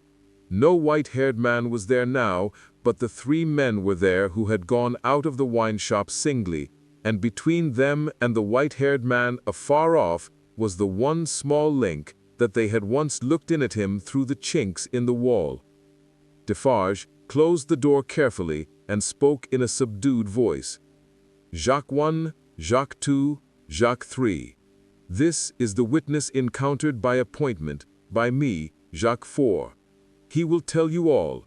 Speak, Jacques 5. The mender of roads, blue cap in hand, wiped his swarthy forehead with it, and said, "Where shall I commence, monsieur?" "Commence," was Monsieur Defarge's not unreasonable reply, "at the commencement." "I saw him then, messieurs," began the mender of roads, "a year ago, this running summer, underneath the carriage of the Marquis, hanging by the chain. Behold the manner of it. I leaving my work on the road, the sun going to bed, the carriage of the Marquis slowly ascending the hill, he hanging by the chain, like this." Again the mender of roads went through the whole performance, in which he ought to have been perfect by that time, seeing that it had been the infallible resource and indispensable entertainment of his village during a whole year. Jacques 1 struck in, and asked if he had ever seen the man before. "Never," answered the mender of roads, recovering his perpendicular. Jacques 3 demanded how he afterwards recognized him then. "By his tall figure," said the mender of roads, softly and with his finger at his nose. "When Monsieur the Marquis demands that evening, 'Say, what is he like?' I make response, 'Tall as a spectre.' You should have said, 'Short as a dwarf.' But what did I know? The deed was not then accomplished, neither did he confide in me. Observe, under those circumstances even, I do not offer my testimony. Monsieur the Marquis indicates me with his finger, standing near our little Untamed, and says to me, 'Bring that rascal.' My faith, messieurs, I offer nothing." "He is right there, Jacques," murmured Defarge to him who had interrupted. "Go on." "Good," said the mender of roads, with an air of mystery. "The tall man is lost, and he is sought. How many months? 9, 10, 11? "No matter the number," said Defarge. "He is well hidden, but at last he is unluckily found. Go on." "I am again at work upon the hillside, and the sun is again about to go to bed.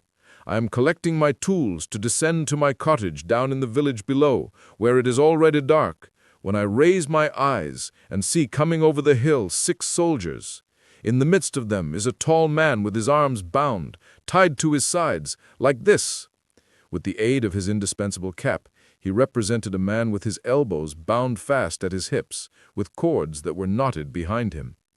"I stand aside, messieurs, by my heap of stones, to see the soldiers and their prisoner pass, for it is a solitary road that, where any spectacle is well worth looking at.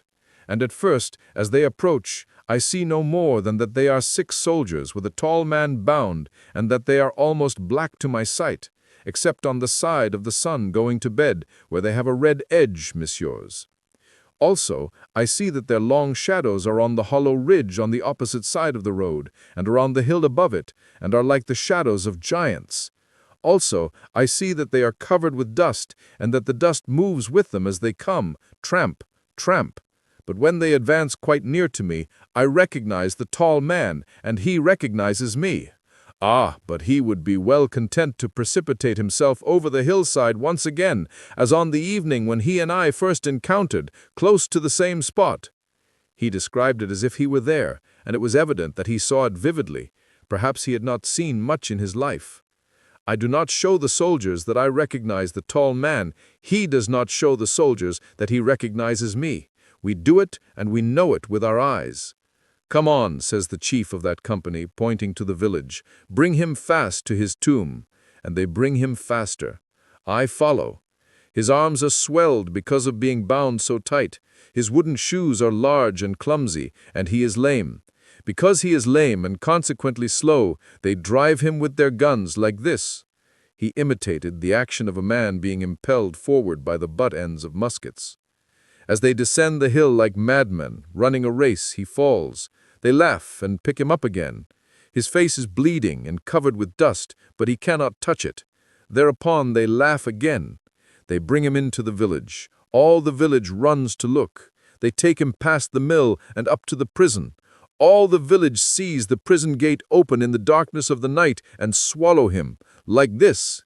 He opened his mouth as wide as he could and shut it with a sounding snap of his teeth. Observant of his unwillingness to mar the effect by opening it again, Defarge said, "Go on, Jacques." All the village, pursued the mender of roads, on tiptoe and in a low voice, withdraws. All the village whispers by the fountain. All the village sleeps, and all the village dreams of that unhappy one within the locks and bars of the prison on the crag, and never to come out of it, except to perish. In the morning, with my tools upon my shoulder, eating my morsel of black bread as I go, I make a circuit by the prison on my way to my work.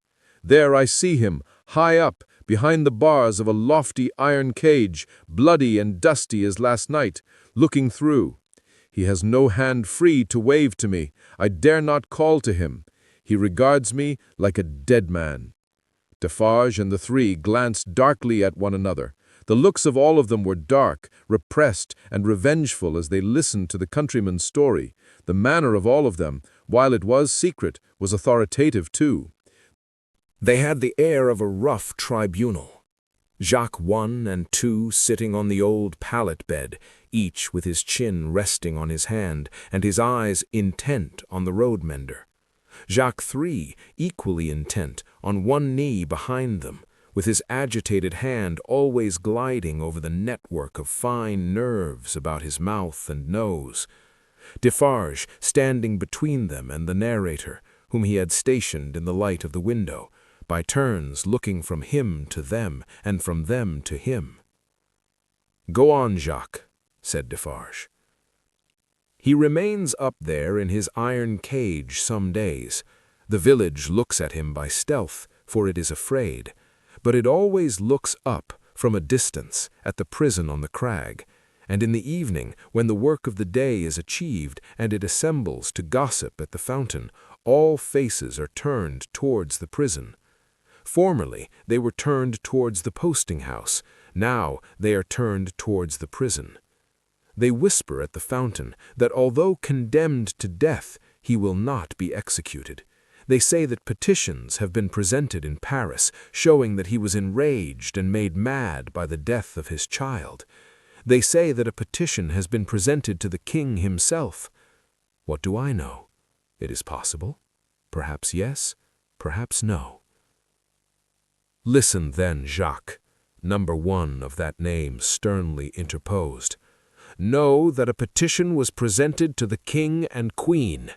All here, yourself excepted, saw the king take it in his carriage in the street, sitting beside the queen. It is Defarge whom you see here, who at the hazard of his life darted out before the horses with the petition in his hand. And once again listen, Jacques, said the kneeling number 3. His fingers ever wandering over and over those fine nerves with a strikingly greedy air, as if he hungered for something that was neither food nor drink. The guard, horse and foot, surrounded the petitioner and struck him blows. You hear? I hear, messieurs. Go on, then, said Defarge. Again, on the other hand, they whisper at the fountain, resumed the countryman, that he is brought down into our country to be executed on the spot, and that he will very certainly be executed. They even whisper that because he has slain Monseigneur, and because Monseigneur was the father of his tenants, serfs, what you will, he will be executed as a parricide. One old man says at the fountain that his right hand, armed with the knife, will be burned off before his face, that into wounds which will be made in his arms, breast, and legs, there will be poured boiling oil, melted lead, hot resin, wax, and sulfur. Finally, that he will be torn limb from limb by 4 strong horses. That old man says all this was actually done to a prisoner who made an attempt on the life of the late King Louis XV. But how do I know if he lies? I am not a scholar. "Listen once again, then, Jacques," said the man with the restless hand and the craving air. "The name of that prisoner was Damiens, and it was all done in open day, in the open streets of this city of Paris. And nothing was more noticed in the vast concourse that saw it done than the crowd of ladies of quality and fashion who were full of eager attention to the last, Jacques, prolonged until nightfall, when he had lost 2 legs and an arm, and still breathed. And it was done— Why, how old are you?" 35, said the mender of roads, who looked 60. "It was done when you were more than 10 years old. You might have seen it." "Enough, Defarge," said grim impatience. "Long live the devil! Go on." "Well, some whisper this, some whisper that. They speak of nothing else. Even the fountain appears to fall to that tune. At length, on Sunday night, when all the village is asleep, come soldiers winding down from the prison, and their guns ring on the stones of the little street. Workmen dig, workmen hammer, soldiers laugh and sing. In the morning, by the fountain, there is raised a gallows 40 feet high, poisoning the water." They looked at one another as he used his blue cap to wipe his face, on which the perspiration had started afresh while he recalled the spectacle. "It is frightful, messieurs. How can the women and the children draw water? Who can gossip of the evening under that shadow? Under it, have I said? When I left the village Monday evening as the sun was going to bed, and looked back from the hill, the shadow struck across the church, across the mill, across the prison, seemed to strike across the earth, messieurs, to where the sky rests upon it."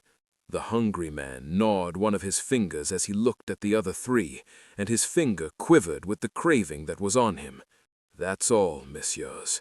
I left at sunset, as I had been warned to do, and I walked on that night and half next day until I met, as I was warned I should, this comrade. With him I came on, now riding and now walking, through the rest of yesterday and through last night, and here you see me." After a gloomy silence, the first Jacques said, "Good. You have acted and recounted faithfully. Will you wait for us a little outside the door?" "Very willingly," said the mender of roads, whom Defarge escorted to the top of the stairs, and leaving seated there, returned. The 3 had risen, and their heads were together when he came back to the garret. "How say you, Jacques?" demanded number 1. "To be registered?" "To be registered as doomed to destruction," returned Defarge. "Magnificent," croaked the man with the craving. "The chateau and all the race?" inquired the first. "The chateau and all the race," returned Defarge. "Extermination." The hungry man repeated in a rapturous croak, "Magnificent," and began gnawing another finger. "Are you sure," asked Jacques II of Defarge, "that no embarrassment can arise from our manner of keeping the register? Without doubt it is safe, for no one beyond ourselves can decipher it. But shall we always be able to decipher it? Or, I ought to say, will she?" "Jacques," returned Defarge, drawing himself up, "if Madame my wife undertook to keep the register in her memory alone, she would not lose a word of it, not a syllable of it. Knitted in her own stitches and her own symbols, it will always be as plain to her as the sun. confide in Madame Defarge.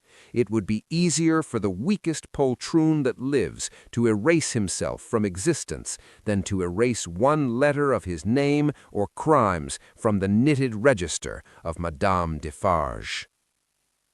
There was a murmur of confidence and approval, and then the man who hungered asked, "Is this rustic to be sent back soon? I hope so. He is very simple. Is he not a little dangerous?" "He knows nothing," said Defarge, "at least nothing more than would easily elevate himself to a gallows of the same height.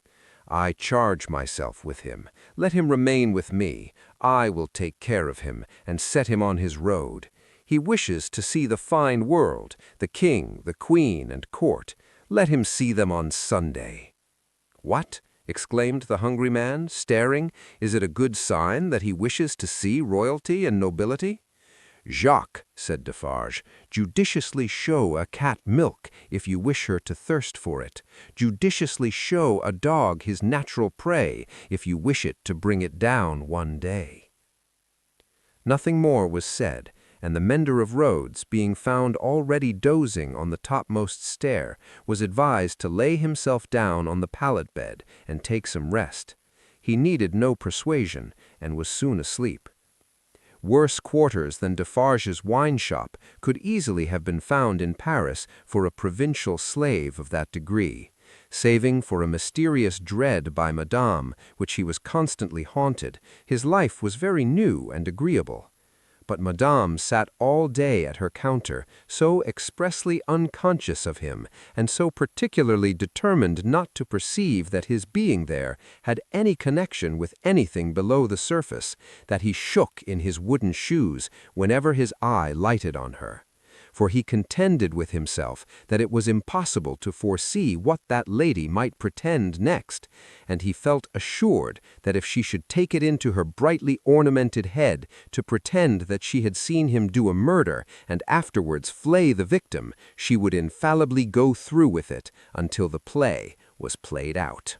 Madame Defarge and Monsieur her husband returned amicably to the bosom of Saint Antoine, while a speck in a blue cap toiled through the darkness and through the dust, and down the weary miles of avenue by the wayside, slowly tending towards that point of the compass where the chateau of Monsieur the Marquis, now in his grave, listened to the whispering trees. Such ample leisure had the stone faces now for listening to the trees and to the fountain, that the few village scarecrows who, in their quest for herbs to eat and fragments of dead stick to burn, strayed within sight of the great stone courtyard and terrace staircase, had it borne in on their starved fancy that the expression of the faces was altered. A rumor just lived in the village, had a faint and bare existence there, as its people had, that when the knife struck home, the faces changed from faces of pride to faces of anger and pain. Also, that when that dangling figure was hauled up 40 feet above the fountain, they changed again and bore a cruel look of being avenged, which they would henceforth bear forever.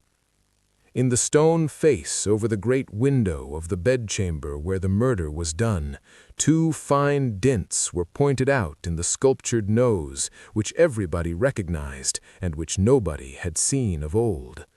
And on the scarce occasions when 2 or 3 ragged peasants emerged from the crowd to take a hurried peep at Monsieur the Marquis petrified, a skinny finger would not have pointed to it for a minute before they all started away among the moss and leaves, like the more fortunate hares who could find a living there. Chateau and hut, stone face and dangling figure, the red stain on the stone floor and the pure water in the village well, thousands of acres of land, a whole province of France, all France itself, lay under the night sky, concentrated into a faint hair-breadth line. So does a whole world, with all its greatnesses and littlenesses, lie in a twinkling star. And as mere human knowledge can split a ray of light and analyze the manner of its composition, so sublimer intelligences may read in the feeble shining of this earth of ours every thought and act, every vice and virtue of every responsible creature on it. The Defarges, husband and wife, came lumbering under the starlight in their public vehicle to that gate of Paris whereunto their journey naturally tended. There was the usual stoppage at the barrier guard-house, and the usual lanterns came glancing forth for the usual examination and inquiry. Monsieur Defarge alighted, knowing one or two of the soldiery there, and one of the police. The latter he was intimate with and affectionately embraced. When Saint Antoine had again enfolded the Defarges in his dusky wings, and they, having finally alighted near the saint's boundaries, were picking their way on foot through the black mud and offal of his streets, Madame Defarge spoke to her husband. "Say then, my friend, what did Jacques of the police tell thee?" "Very little tonight, but all he knows. There is another spy commissioned for our quarter. There may be many more for all that he can say, but he knows of one." "Eh well," said Madame Defarge, raising her eyebrows with a cool business air. "It is necessary to register him. How do they call that man?" "He is English." "So much the better. His name?" "Barsad," said Defarge, making it French by pronunciation. But he had been so careful to get it accurately that he then spelt it with perfect correctness. "Barsad," repeated Madame. "Good. Christian name?" "John. John Barsad," repeated Madame, after murmuring it once to herself. "Good. His appearance, is it known? Age, about 40 years. Height, about 5 feet 9. Black hair. Complexion, dark. Generally, rather handsome visage. Eyes dark. Face thin, long and sallow. Nose aquiline, but not straight, having a peculiar inclination towards the left cheek. Expression, therefore, sinister. My faith. It is a portrait," said Madame, laughing. "He shall be registered tomorrow."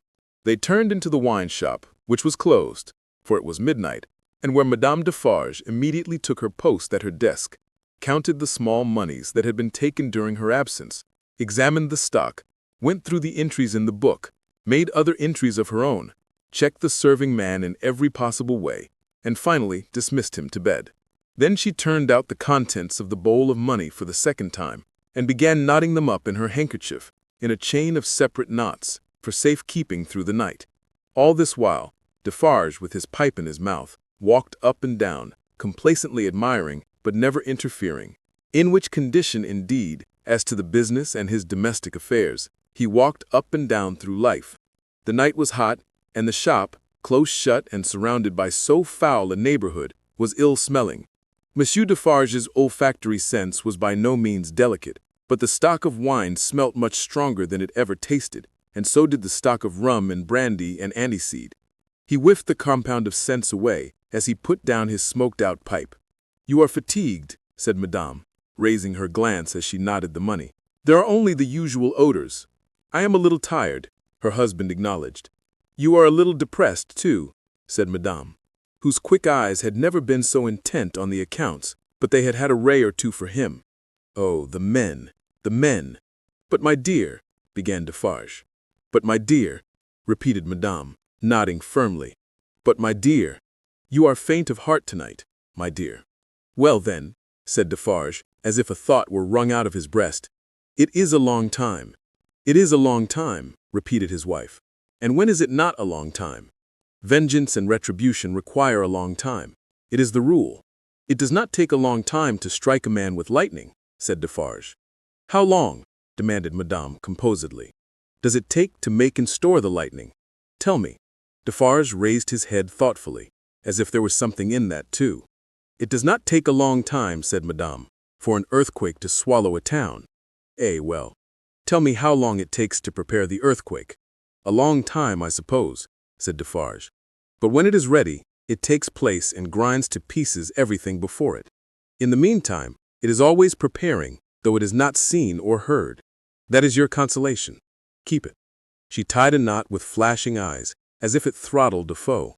"I tell thee," said Madame, extending her right hand, for emphasis, "that although it is a long time on the road, it is on the road and coming. I tell thee it never retreats and never stops. I tell thee it is always advancing. Look around and consider the lives of all the world that we know. Consider the faces of all the world that we know. Consider the rage and discontent to which the Jacquerie addresses itself with more and more of certainty every hour. Can such things last? Bah! I mock you." "My brave wife," returned Defarge, standing before her with his head a little bent and his hands clasped at his back, like a docile and attentive pupil before his catechist.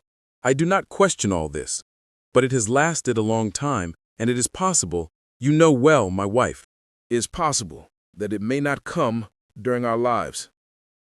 Well, how then?" demanded Madame, tying another knot as if there were another enemy strangled.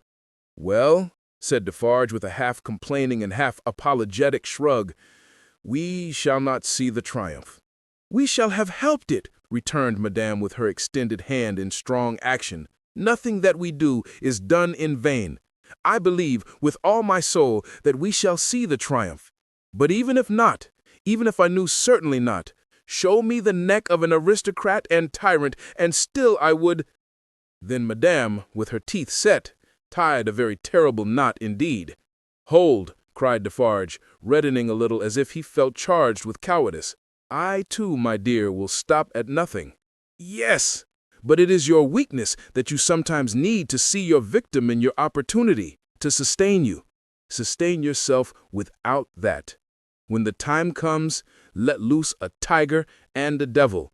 But wait for the time with the tiger and the devil chained, not shown, yet always ready."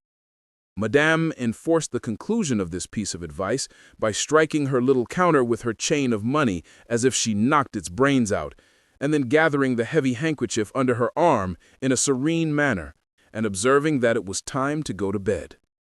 Next noontide saw the admirable woman in her usual place in the wine shop, knitting away assiduously. A rose lay beside her, and if she now and then glanced at the flower, it was with no infraction of her usual preoccupied air. There were a few customers, drinking or not drinking, standing or seated, sprinkled about. The day was very hot, and heaps of flies, who were extending their inquisitive and adventurous perquisitions into all the glutinous little glasses near Madame, fell dead at the bottom. Their decease made no impression on the other flies out promenading, who looked at them in the coolest manner, as if they themselves were elephants or something as far removed, until they met the same fate. Curious to consider how heedless flies are. Perhaps they thought as much at court that sunny summer day. A figure entering at the door threw a shadow on Madame Defarge, which she felt to be a new one. She laid down her knitting and began to pin her rose in her headdress before she looked at the figure. It was curious. The moment Madame Defarge took up the rose, the customers ceased talking and began gradually to drop out of the wine shop. "Good day, Madame," said the newcomer. "Good day, Monsieur." She said it aloud, but added to herself as she resumed her knitting, "Good day.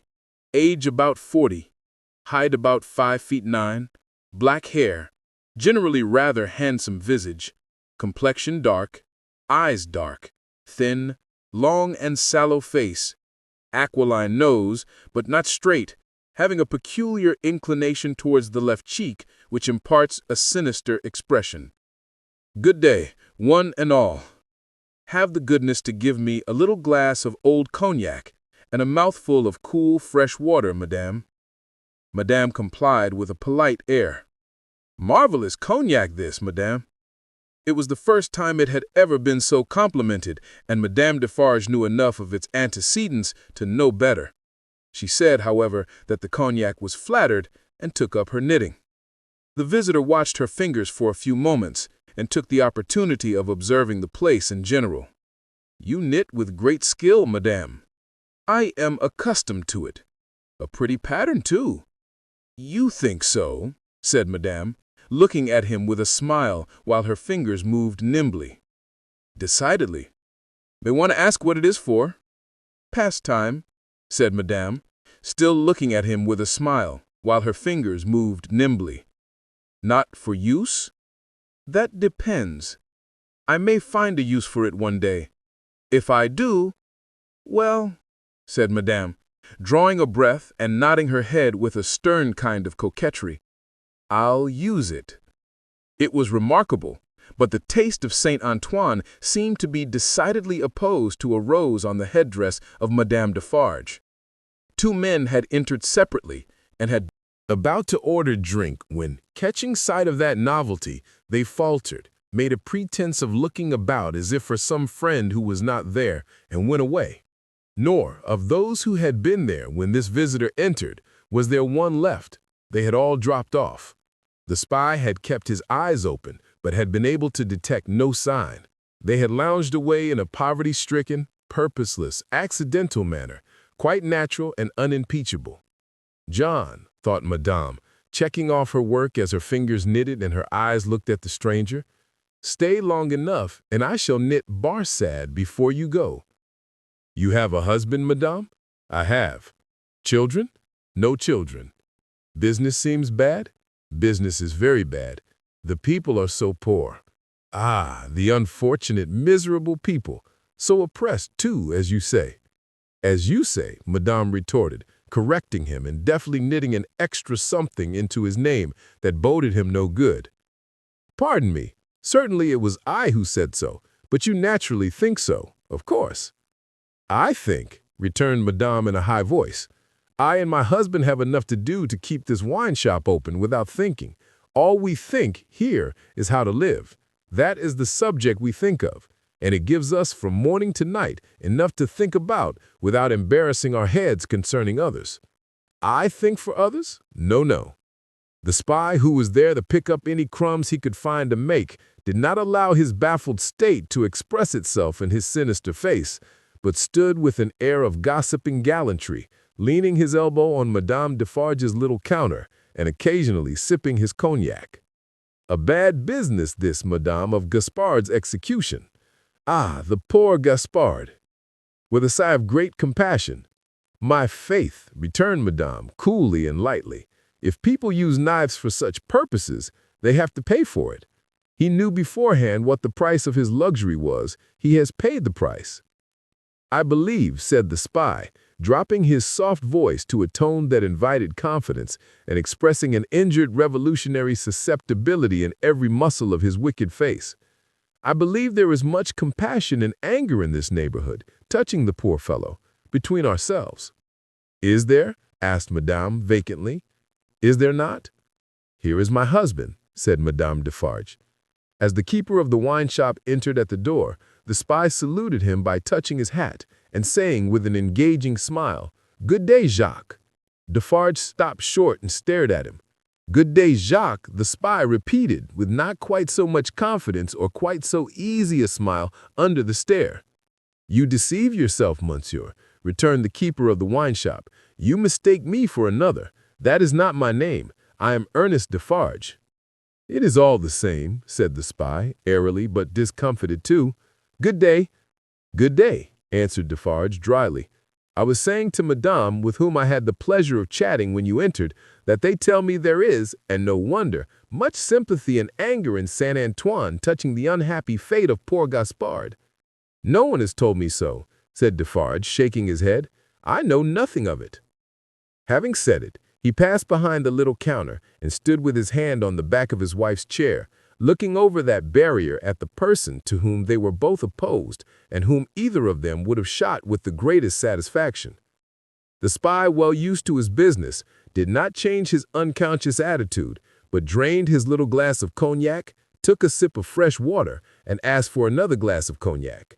Madame Defarge poured it out for him, took to knitting again, and hummed a little song over it. You seem to know this quarter well, that is to say, better than I do, observed Defarge. Not at all, but I hope to know it better. I am so profoundly interested in its miserable inhabitants. Ha, muttered Defarge, the pleasure of conversing. With you, Monsieur Defarge, recalls to me, pursued the spy, that I have the honor of cherishing some interesting associations with your name. Indeed, said Defarge, with much indifference. Yes, indeed. When Dr. Manette was released, you, his old domestic, had the charge of him, I know. He was delivered to you. You see, I am informed of the circumstances. Such is the fact, certainly, said Defarge.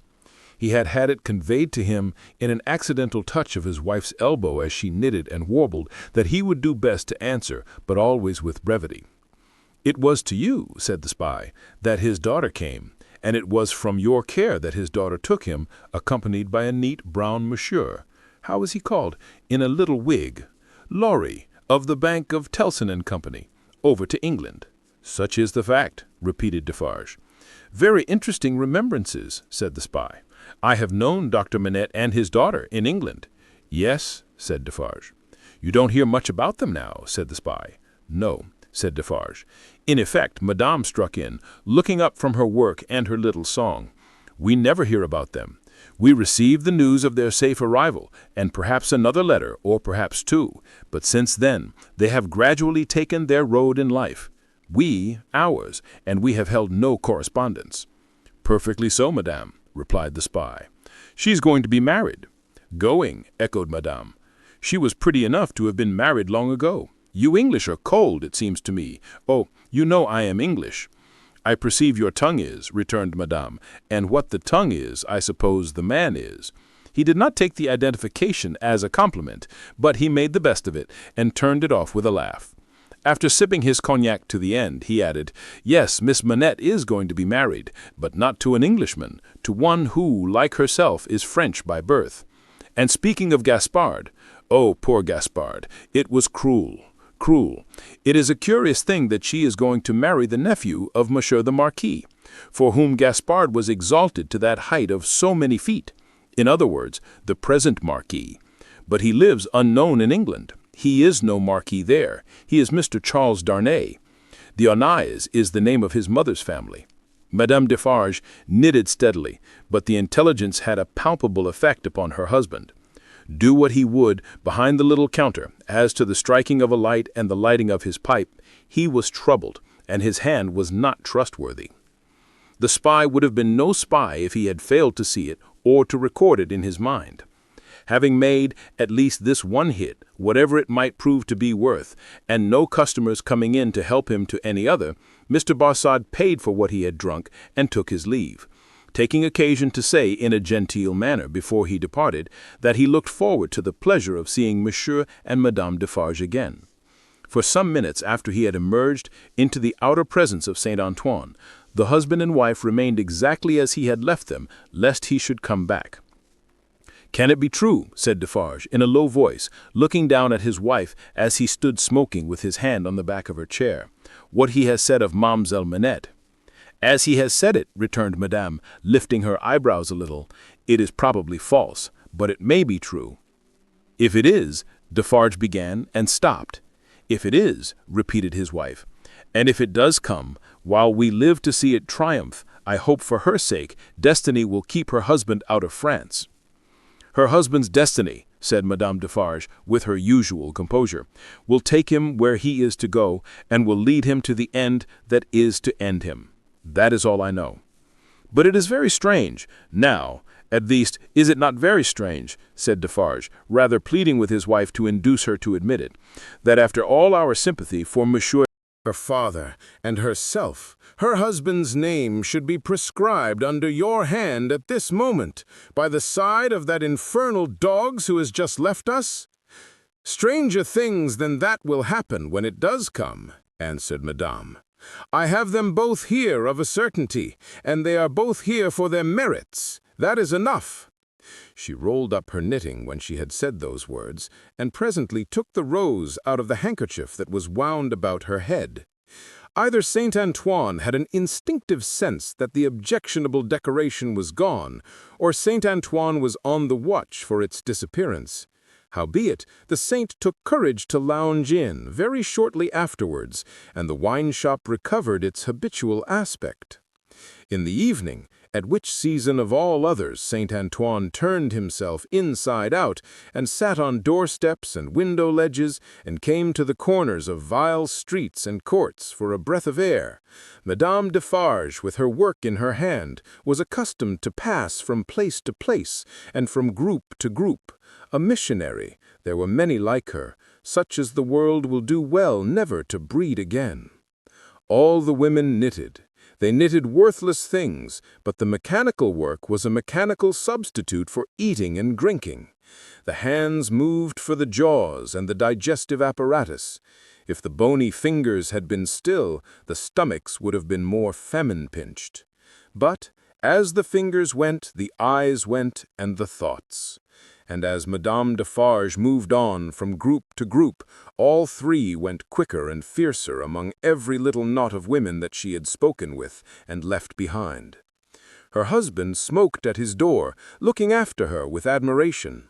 "A great woman," said he, "a strong woman, a grand woman, a frightfully grand woman." Darkness closed around, and then came the ringing of church bells and the distant beating of the military drums in the palace courtyard, as the women sat knitting, knitting. Darkness encompassed them. Another darkness was closing in as surely when the church bells, then ringing pleasantly in many an airy steeple over France, should be melted into thundering cannon. When the military drums should be beating to drown a wretched voice, that night all potent as the voice of power and plenty, freedom and life. So much was closing in about the women who sat knitting, knitting, that they their very selves were closing in around a structure yet unbuilt, where they were to sit, knitting, knitting, counting dropping heads. Chapter 17. One Night. Never did the sun go down with a brighter glory on the quiet corner in Soho than one memorable evening when the doctor and his daughter sat under the plane tree together. Never did the moon rise with a milder radiance over great London than on that night when it found them still seated under the tree and shone upon their faces through its leaves. Lucie was to be married tomorrow. She had reserved this last evening for her father, and they sat alone under the plane tree. "You are happy, my dear father?" "Quite, my child." They had said little, though they had been there a long time. When it was yet light enough to work and read, she had neither engaged herself in her usual work, nor had she read to him. She had employed herself in both ways at his side, under the tree, many and many a time, but this time was not quite like any other, and nothing could make it so. "And I am very happy tonight, dear father. I am deeply happy in the love that heaven has so blessed, my love for Charles, and Charles's love for me. But if my life were not to be still consecrated to you, or if my marriage were so arranged as that it would part us, even by the length of a few of these streets, I should be more unhappy and self-reproachful now than I can tell you, even as it is." Even as it was, she could not command her voice. In the sad moonlight she clasped him by the neck and laid her face upon his breast. In the moonlight, which is always sad as the light of the sun itself, is, as the light called human life, is at its coming and its going. Dearest dear, can you tell me this last time that you feel quite sure no new affections of mine and no new duties of mine will ever interpose between us? I know it well, but do you know it? In your own heart, do you feel quite certain? Her father answered with a cheerful firmness of conviction he could scarcely have assumed. "Quite sure, my darling. More than that," he added as he tenderly kissed her, "my future is far brighter, Lucie, seeing through your marriage than it could have been, nay, than it ever was without it." "If I could hope that, my father." "Believe it, love. Indeed, it is so. Consider how natural and how plain it is, my dear, that it should be so. You, devoted and young, cannot fully appreciate the anxiety I have felt that your life should not be wasted." She moved her hand towards his lips, but he took it in his and repeated the word. Wasted, my child, should not be wasted, struck aside from the natural order of things for my sake. Your unselfishness cannot entirely comprehend how much my mind has gone on this, but only ask yourself, how could my happiness be perfect while yours was incomplete? If I had never seen Charles, my father, I should have been quite happy with you. He smiled at her unconscious admission that she would have been unhappy without Charles, having seen him, and replied, My child, you did see him, and it is Charles. If it had not been Charles, it would have been another. Or, if it had been no other, I should have been the cause, and then the dark part of my life would have cast its shadow beyond myself, and would have fallen on you. It was the first time, except at the trial, of her ever hearing him refer to the period of his suffering. It gave her a strange and new sensation while his words were in her ears, and she remembered it long afterwards. See, said the doctor of Beauvais, raising his hand towards the moon, I have looked at her from my prison window when I could not bear her light. I have looked at her when it has been such torture to me to think of her shining upon what I had lost, that I have beaten my head against my prison walls. I have looked at her in a state so dull and lethargic that I have thought of nothing but the number of horizontal lines I could draw across her at the full, and the number of vertical lines with which I could intersect them. He added, in his inward and pondering manner, as he looked at the moon, It was 20 either way, I remember, and the 20th was difficult to squeeze in. The strange thrill with which she heard him go back to that time deepened as he dwelt upon it, but there was nothing to shock her in the manner of his reference. He only seemed to contrast his present cheerfulness and felicity with the dire endurance that was over. I have looked at her speculating thousands of times upon the unborn child from whom I had been rent, whether it was alive, whether it had been born alive, or the poor mother's shock had killed it, whether it was a son who would some day avenge his father. There was a time in my imprisonment when my desire for vengeance was unbearable. Whether it was a son who would never know his father's story, who might even live to weigh the possibility of his father having disappeared of his own will and act. Whether it was a daughter who would grow to be a woman. She drew closer to him and kissed his cheek and his hand.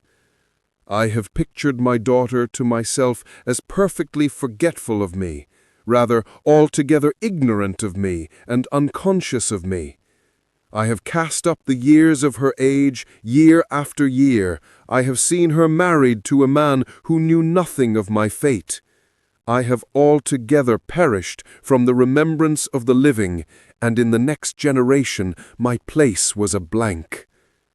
My father, even to hear that you had such thoughts of a daughter who never existed, strikes to my heart as if I had been that child.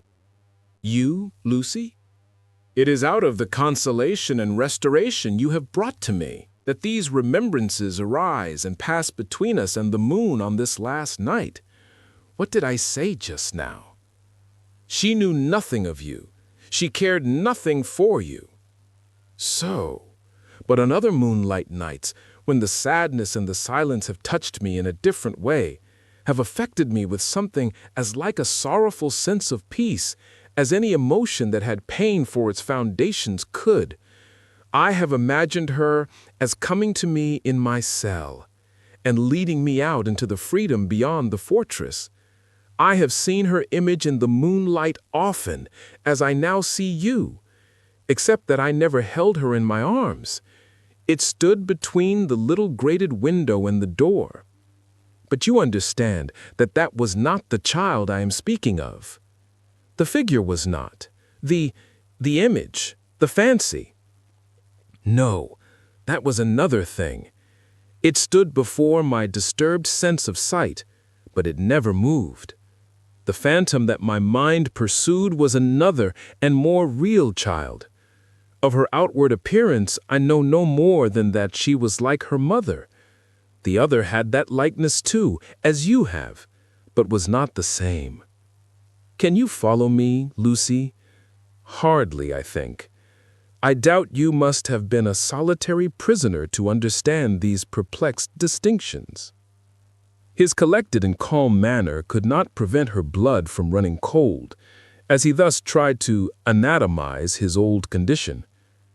In that more peaceful state, I have imagined her in the moonlight, coming to me and taking me out to show me that the home of her married life was full of her loving remembrance of her lost father. My picture was in her room, and I was in her prayers. Her life was active, cheerful, useful, but my poor history pervaded it all. I was that child, my father. I was not half so good, but in my love, that was I.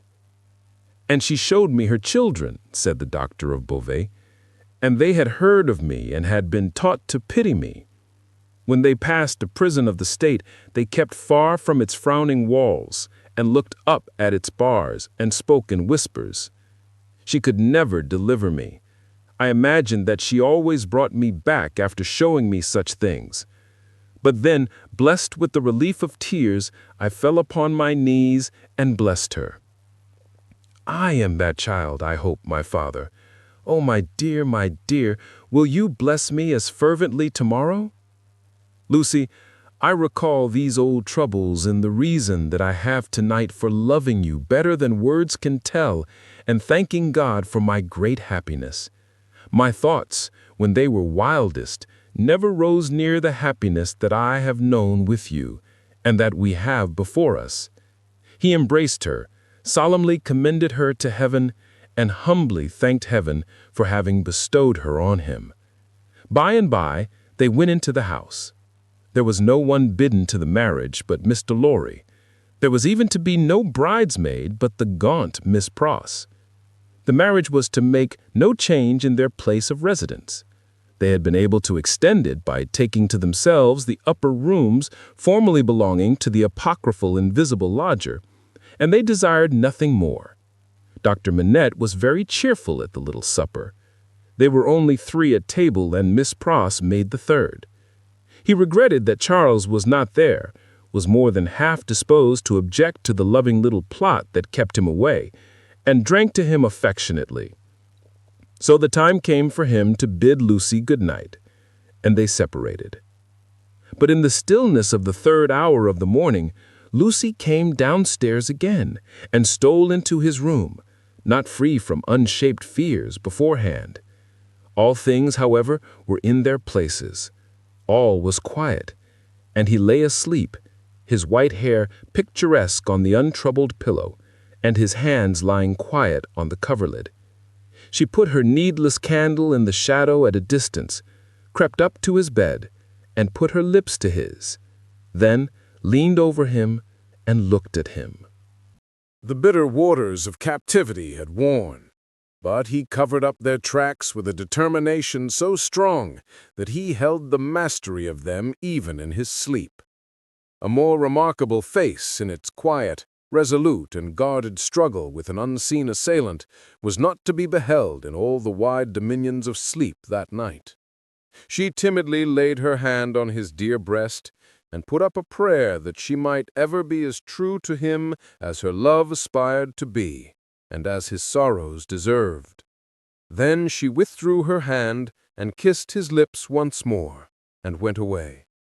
So the sunrise came, and the shadows of the leaves of the plane tree moved upon his face, as softly as her lips had moved in praying for him.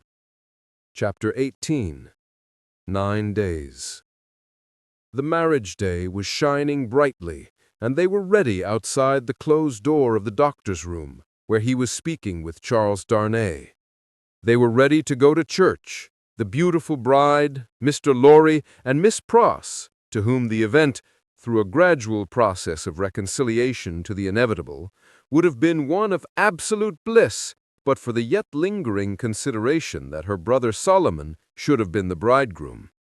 "And so," said Mr. Lorry, who could not sufficiently admire the bride, and who had been moving round her to take in every point of her quiet, pretty dress, "and so it was for this, my sweet Lucy, that I brought you across the channel. Such a baby! Lord bless me! How little I thought what I was doing! How lightly I valued the obligation I was conferring on my friend Mr. Charles." "You didn't mean it," remarked the matter-of-fact Miss Pross, "and therefore how could you know it? Nonsense!" "Really? Well, but don't cry," said the gentle Mr. Lorry. "I am not crying," said Miss Pross. "You are." "I, my Pross?" By this time Mr. Lorry dared to be pleasant with her on occasion. "You were just now. I saw you do it, and I don't wonder at it. Such a present of plate as you have made them is enough to bring tears into anybody's eyes. There's not a fork or a spoon in the collection," said Miss Pross, "that I didn't cry over last night after the box came, till I couldn't see it. I am highly gratified, though upon my honor I had no intention of rendering those trifling articles of remembrance invisible to anyone. Dear me, this is an occasion that makes a man speculate on all he has lost. Dear, dear, dear, to think that there might have been a Mrs. Lorry any time these 50 years almost." "Not at all," from Miss Pross. "You think there never might have been a Mrs. Lorry?" asked the gentleman of that name. "Pooh!" rejoined Miss Pross. "You were a bachelor in your cradle." "Well," observed Mr. Lorry, beamingly adjusting his little wig, "that seems probable, too. And you were cut out for a bachelor before you were put in your cradle. Then I think that I was very unhandsomely dealt with, and that I ought to have had a voice in the selection of my pattern. Enough! Now, my dear Lucy," drawing his arm soothingly round her waist, "I hear them moving in the next room, and Miss Pross and I, as two formal folks of business, are anxious to not lose the final opportunity of saying something to you that you wish to hear. You leave your good father, my dear, in hands as earnest and as loving as your own. He shall be taken every conceivable care of. During the next fortnight, while you are in Warwickshire and thereabouts, even Tellson shall go to the wall, comparatively speaking, before him. And when, at the fortnight's end, he comes to join you and your beloved husband on your other fortnight's trip in Wales, you shall say that we have sent him to you in the best health and in the happiest frame. Now I hear somebody's step coming to the door. Let me kiss my dear girl with an old-fashioned bachelor blessing before somebody comes to claim his own." For a moment he held the fair face from him to look at the well-remembered expression on the forehead, and then laid the bright golden hair against his little brown wig with a genuine tenderness and delicacy which, if such things be old-fashioned, were as old as Adam. The door of the doctor's room opened, and he came out with Charles Darnay. He was so deadly pale, which had not been the case when they went in together, that no vestige of color was to be seen in his face, but in the composure of his manner he was unaltered, except that to the shrewd glance of Mr. Lorry it disclosed some shadowy indication that the old air of avoidance and dread had lately passed over him like a cold wind. He gave his arm to his daughter and took her downstairs to the chariot which Mr. Lorry had hired in honor of the day. The rest followed in another carriage, and soon, in a neighboring church where no strange eyes looked on, Charles Darnay and Lucie Manette were happily married. Besides the glancing tears that shone among the smiles of the little group when it was done, some diamonds, very bright and sparkling, glanced on the bride's hand, which were newly released from the dark obscurity of one of Mr. Lorry's pockets. They returned home to breakfast, and all went well, and in due course the golden hair that had mingled with the poor shoemaker's white locks in the Paris garret were mingled with them again in the morning sunlight on the threshold of the door at parting. It was a hard parting, though it was not for long, but her father cheered her and said, at last, gently disengaging himself from her enfolding arms, "Take her, Charles, she is yours." And her agitated hand waved to them from a chaise window, and she was gone. the corner being out of the way of the idle and curious, and the preparations having been very simple and few. The doctor, Mr. Lorry, and Miss Pross were left quite alone. It was when they turned into the welcome shade of the cool old hall that Mr. Lorry observed a great change to have come over the doctor, as if the golden arm uplifted there had struck him a poisoned blow. He had naturally repressed much, and some revulsion might have been expected in him when the occasion for repression was gone. But it was the old scared, lost look that troubled Mr. Lorry, and through his absent manner of clasping his head and drearily wandering away into his own room when they got upstairs, Mr. Lorry was reminded of Defarge the wine shopkeeper and the starlight ride. "I think," he whispered to Miss Pross, after anxious consideration, "I think we had best not speak to him just now, or at all disturb him. I must look in at Tellson's, so I will go there at once and come back presently. Then we will take him a ride into the country and dine there, and all will be well." It was easier for Mr. Lorry to look in at Tellson's than to look out of Tellson's. He was detained 2 hours. When he came back, he ascended the old staircase alone, having asked no question of the servant. Going thus into the doctor's rooms, he was stopped by a low sound of knocking. "Good God!" he said with a start. "What's that?" Miss Pross, with a terrified face, was at his ear. Oh me, all is lost," she cried, wringing her hands. "What is to be told to Ladybird? He doesn't know me, and is making shoes." Mr. Lorry said what he could to calm her, and went himself into the doctor's room. The bench was turned towards the light, as it had been when he had seen the shoemaker at his work before, and his head was bent down, and he was very busy. "Dr. Manette, my dear friend, Dr. Manette." The doctor looked at him for a moment, half inquiringly, half as if he were angry at being spoken to, and bent over his work again. He had laid aside his coat and waistcoat. His shirt was open at the throat, as it used to be when he did that work, and even the old haggard, faded surface of face had come back to him. He worked hard, impatiently, as if in some sense of having been interrupted. Mr. Lorry glanced at the work in his hand. It was a shoe of the old size and shape. He took up another that was lying by him, and asked what it was. "A young lady's walking shoe," he muttered, without looking up.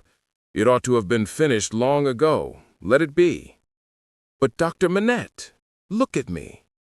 He obeyed in the old mechanically submissive manner, without pausing in his work. "You know me, my dear friend. Think again. This is not your proper occupation. Think, dear friend." Nothing would induce him to speak more. He looked up for an instant at a time when he was requested to do so, but no persuasion would extract a word from him. He worked and worked and worked in silence, and words fell on him as they would have fallen on an echoless wall or on the air. The only ray of hope that Mr. Lorry could discover was that he sometimes furtively looked up without being asked. In that, there seemed a faint expression of curiosity or perplexity, as though he were trying to reconcile some doubts in his mind. Two things at once impressed themselves on Mr. Lorry as important above all others. The first, that this must be kept secret from Lucie. The second, that it must be kept secret from all who knew him. In conjunction with Miss Pross, he took immediate steps towards the latter precaution by giving out that the doctor was not well and required a few days of complete rest. In aid of the kind deception to be practiced on his daughter, Miss Pross was to write, describing his having been called away professionally and referring to an imaginary letter of 2 or 3 hurried lines in his own hand, represented to have been addressed to her by the same post. These measures, advisable to be taken in any case, Mr. Lorry took in the hope of his coming to himself. If that should happen soon, he kept another course in reserve, which was to have a certain opinion that he thought the best on the doctor's case. In the hope of his recovery, and of resort to this third course being thereby rendered practicable, Mr. Lorry resolved to watch him attentively with as little appearance as possible of doing so. He therefore made arrangements to absent himself from Tellson's for the first time in his life, and took his post by the window in the same room. He was not long in discovering that it was worse than useless to speak to him, since, on being pressed, he became worried. He abandoned that attempt on the first day and resolved merely to keep himself always before him, as a silent protest against the delusion into which he had fallen, or was falling. He remained, therefore, in his seat near the window, reading and writing and expressing in as many pleasant and natural ways as he could think of that it was a free place. Dr. Manette took what was given him to eat and drink, and worked on that first day until it was too dark to see. Worked on half an hour after Mr. Lorry could not have seen for his life to read or write. When he put his tools aside as useless until morning, Mr. Lorry rose and said to him, "Will you go out?" He looked down at the floor on either side of him in the old manner, looked up in the old manner, and repeated in the old low voice, "Out? Yes, for a walk with me. Why not?" He made no effort to say why not, and said not a word more. But Mr. Lorry thought he saw, as he leaned forward on his bench in the dusk, with his elbows on his knees and his head in his hands, that he was in some misty way asking himself, why not? The sagacity of the man of business perceived an advantage here, and determined to hold it. Miss Pross and he divided the night into 2 watches, and observed him at intervals from the adjoining room. He paced up and down for a long time before he lay down, but when he did finally lay himself down, he fell asleep. In the morning he was up betimes and went straight to his bench and to work. On this second day, Mr. Lorry saluted him cheerfully by his name, and spoke to him on topics that had been of late familiar to them. Hem. He returned no reply, but it was evident that he heard what was said, and that he thought about it, however confusedly. This encouraged Mr. Lorry to have Miss Pross in with her work several times during the day. At those times they quietly spoke of Lucie and of her father then present, precisely in the usual manner, and as if there were nothing amiss. This was done without any demonstrative accompaniment, not long enough or often enough to harass him, and it lightened Mr. Lorry's friendly heart to believe that he looked up oftener, and that he appeared to be stirred by some perception of inconsistencies surrounding him. When it fell dark again, Mr. Lorry asked him as before, "Dear doctor, will you go out?" As before he repeated, "Out? Yes, for a walk with me. Why not?" This time, Mr. Lorry feigned to go out when he could extract no answer from him, and, after remaining absent for an hour, returned.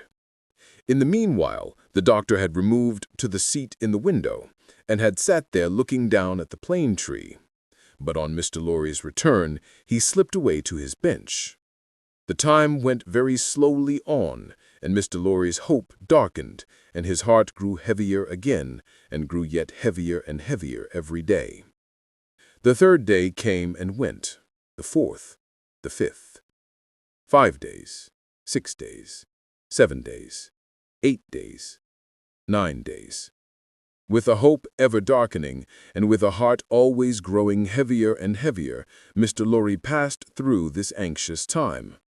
The secret was well kept, and Lucie was unconscious and happy, but he could not fail to observe that the shoemaker, whose hand had been a little out at first, was growing dreadfully skillful, and that he had never been so intent on his work, and that his hands had never been so nimble and expert as in the dusk of the 9th evening.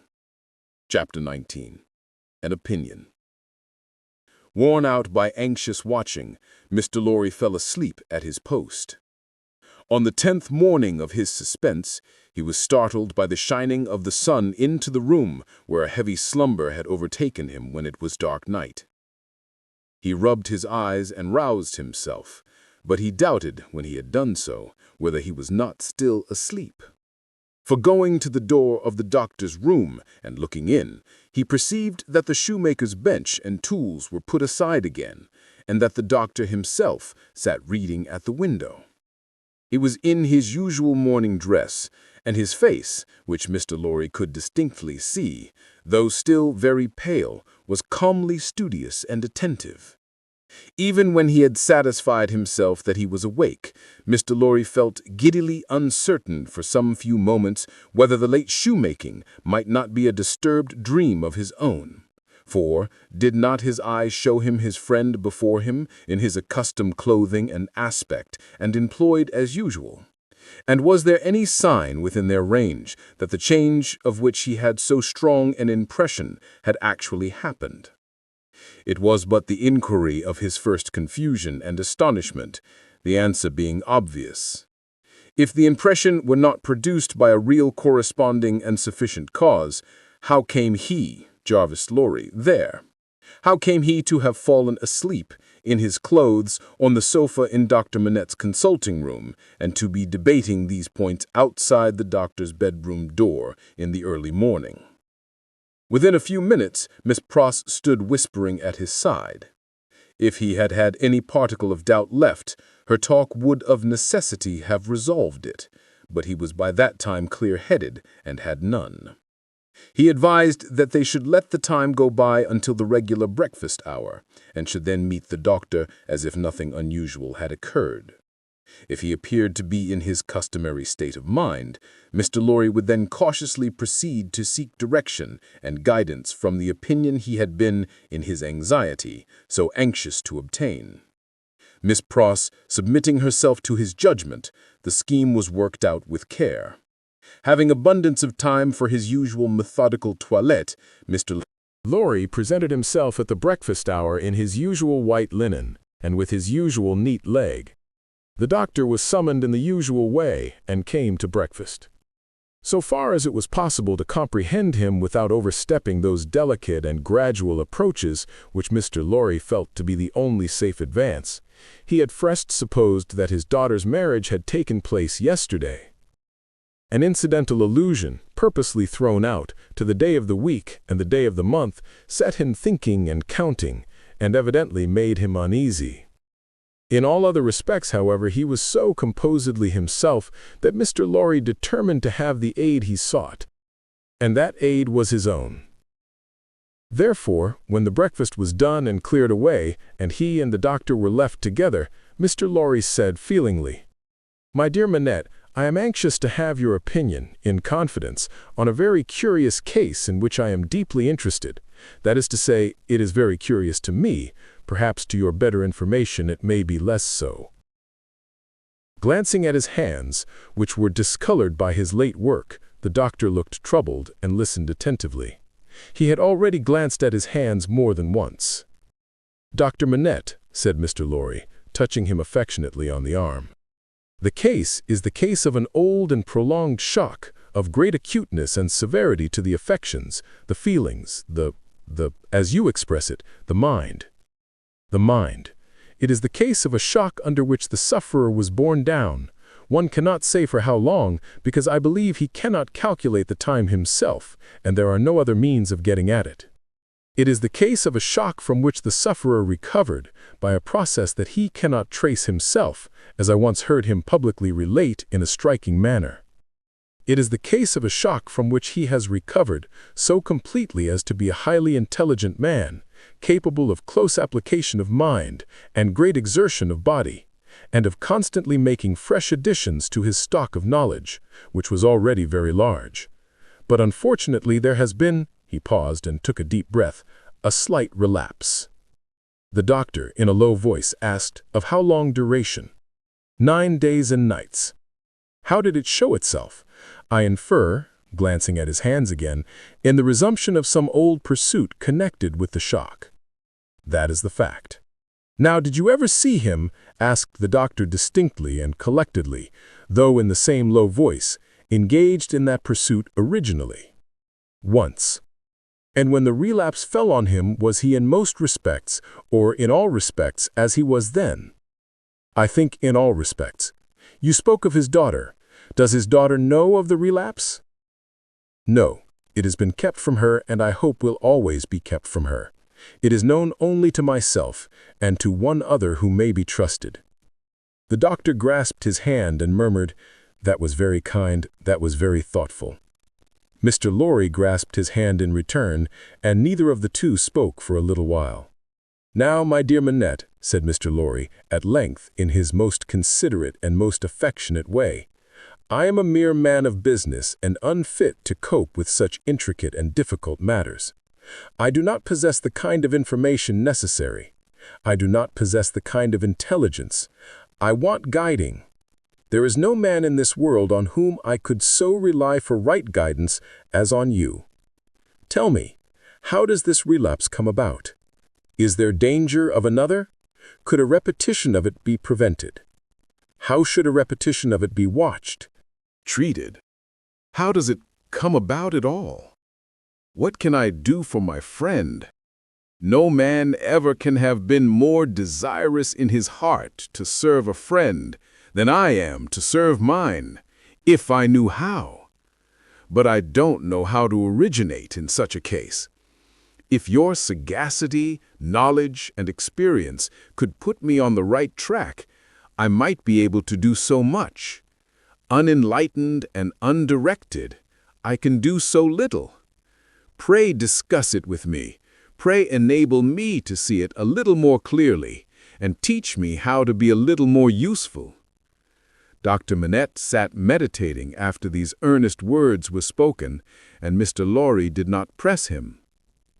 "I think it probable," said the doctor, breaking silence with an effort, "that the relapse you have described, my dear friend, was not quite unforeseen by its subject." "Was it dreaded by him?" Mr. Lorry ventured to ask. "Very much." He said it with an involuntary shudder. "You have no idea how such an apprehension weighs on the sufferer's mind, and how difficult, how almost impossible it is for him to force himself to utter a word upon the topic that oppresses him." "Would he," asked Mr. Lorry, "be sensibly relieved if he could prevail upon himself to impart that secret brooding to anyone when it is on him?" "I think so. But it is, as I have told you, next to impossible. I even believe it, in some cases, to be quite impossible." "Now," said Mr. Lorry, gently laying his hand on the doctor's arm again, after a short silence on both sides, "to what would you refer this attack?" "I believe," returned Dr. Manette, "that there had been a strong and extraordinary revival of the train of thought in remembrance that was the first cause of the malady. Some intense associations of a most distressing nature were vividly recalled, I think. It is probable that there had long been a dread lurking in his mind that those associations would be recalled, say, under certain circumstances, say, on a particular occasion. He tried to prepare himself in vain. Perhaps the effort to prepare himself made him less able to bear it. "Would he remember what took place in the relapse?" asked Mr. Lorry, with natural hesitation. The doctor looked desolately round the room, shook his head, and answered in a low voice, "Not at all." "Now, as to the future," hinted Mr. Lorry. "As to the future," said the doctor, recovering firmness, "I should have great hope. As it pleased heaven in its mercy to restore him so soon, I should have great hope. He, yielding under the pressure of a complicated something, long dreaded and long vaguely foreseen and contended against, and recovering after the cloud had burst and passed, I should hope that the worst was over." "Well, well, that's good comfort. I am thankful," said Mr. Lorry. "I am thankful," repeated the doctor, bending his head with reverence. "There are two other points," said Mr. Lorry, "on which I am anxious to be instructed. I may go on? You cannot do your friend a better service." The doctor gave him his hand. "To the first, then. He is of a studious habit and unusually energetic. He applies himself with great ardor to the acquisition of professional knowledge, to the conducting of experiments, to many things. Now, does he do too much? I think not. It may be the character of his mind to be always in a singular need of occupation. That may be, in part, natural to it, in part the result of affliction. The less it was occupied with healthy things, the more it would be in danger of turning in the unhealthy direction. He may have observed himself and made the discovery. Are you sure that he is not under too great a strain? I think I'm quite sure of it. My dear Manette, if he were overworked now. My dear Laurie, I doubt if that could easily be. There has been a violent stress in one direction, and it needs a counterweight. Excuse me, as a persistent man of business, assuming for a moment that he was overworked, it would show itself in some renewal of this disorder? I do not think so. I do not think, said Dr. Manette with the firmness of self-conviction, that anything but the one train of association would renew it. I think that henceforth nothing but some extraordinary jarring of that cord could renew it. After what has happened, and after his recovery, I find it difficult to imagine any such violent sounding of that string again. I trust, and I almost believe, that the circumstances likely to renew it are exhausted. He spoke with the diffidence of a man who knew how slight a thing would overset the delicate organization of the mind, and yet with the confidence of a man who had slowly won his assurance out of personal endurance and distress. It was not for his friend to abate that confidence. He professed himself more relieved and encouraged than he really was, and approached his second and last point. He felt it to be the most difficult of all, but remembering his old Sunday morning conversation with Miss Pross, and remembering what he had seen in the last 9 days, he knew that he must face it. The occupation, resumed under the influence of this passing affliction, so happily recovered from, said Mr. Laurie, clearing his throat, we will call blacksmith's work. We will say, to put a case and for the sake of illustration, that he had been used in his bad time to work at a little forge. We will say that he was unexpectedly found at his forge again. Is it not a pity that he should keep it by him? The doctor shaded his forehead with his hand and beat his foot nervously on the ground. He has always kept it by him, said Mr. Laurie, with an anxious look at his friend. Now would it not be better that he should let it go? Still, the doctor, with shaded forehead, beat his foot nervously on the ground. You do not find it easy to advise me, said Mr. Laurie. I quite understand it to be a nice question, and yet I think— and there he shook his head and stopped. You see, said Dr. Manette, turning to him after an uneasy pause, it is very hard to explain consistently the innermost workings of this poor man's mind. He once yearned so frightfully for that occupation, and it was so welcome when it came. No doubt it relieved his pain so much by substituting the perplexity of the fingers for the perplexity of the brain, and by substituting, as he became more practiced, the ingenuity of the hands for the ingenuity of the mental torture, that he has never been able to bear the thought of putting it quite out of his reach.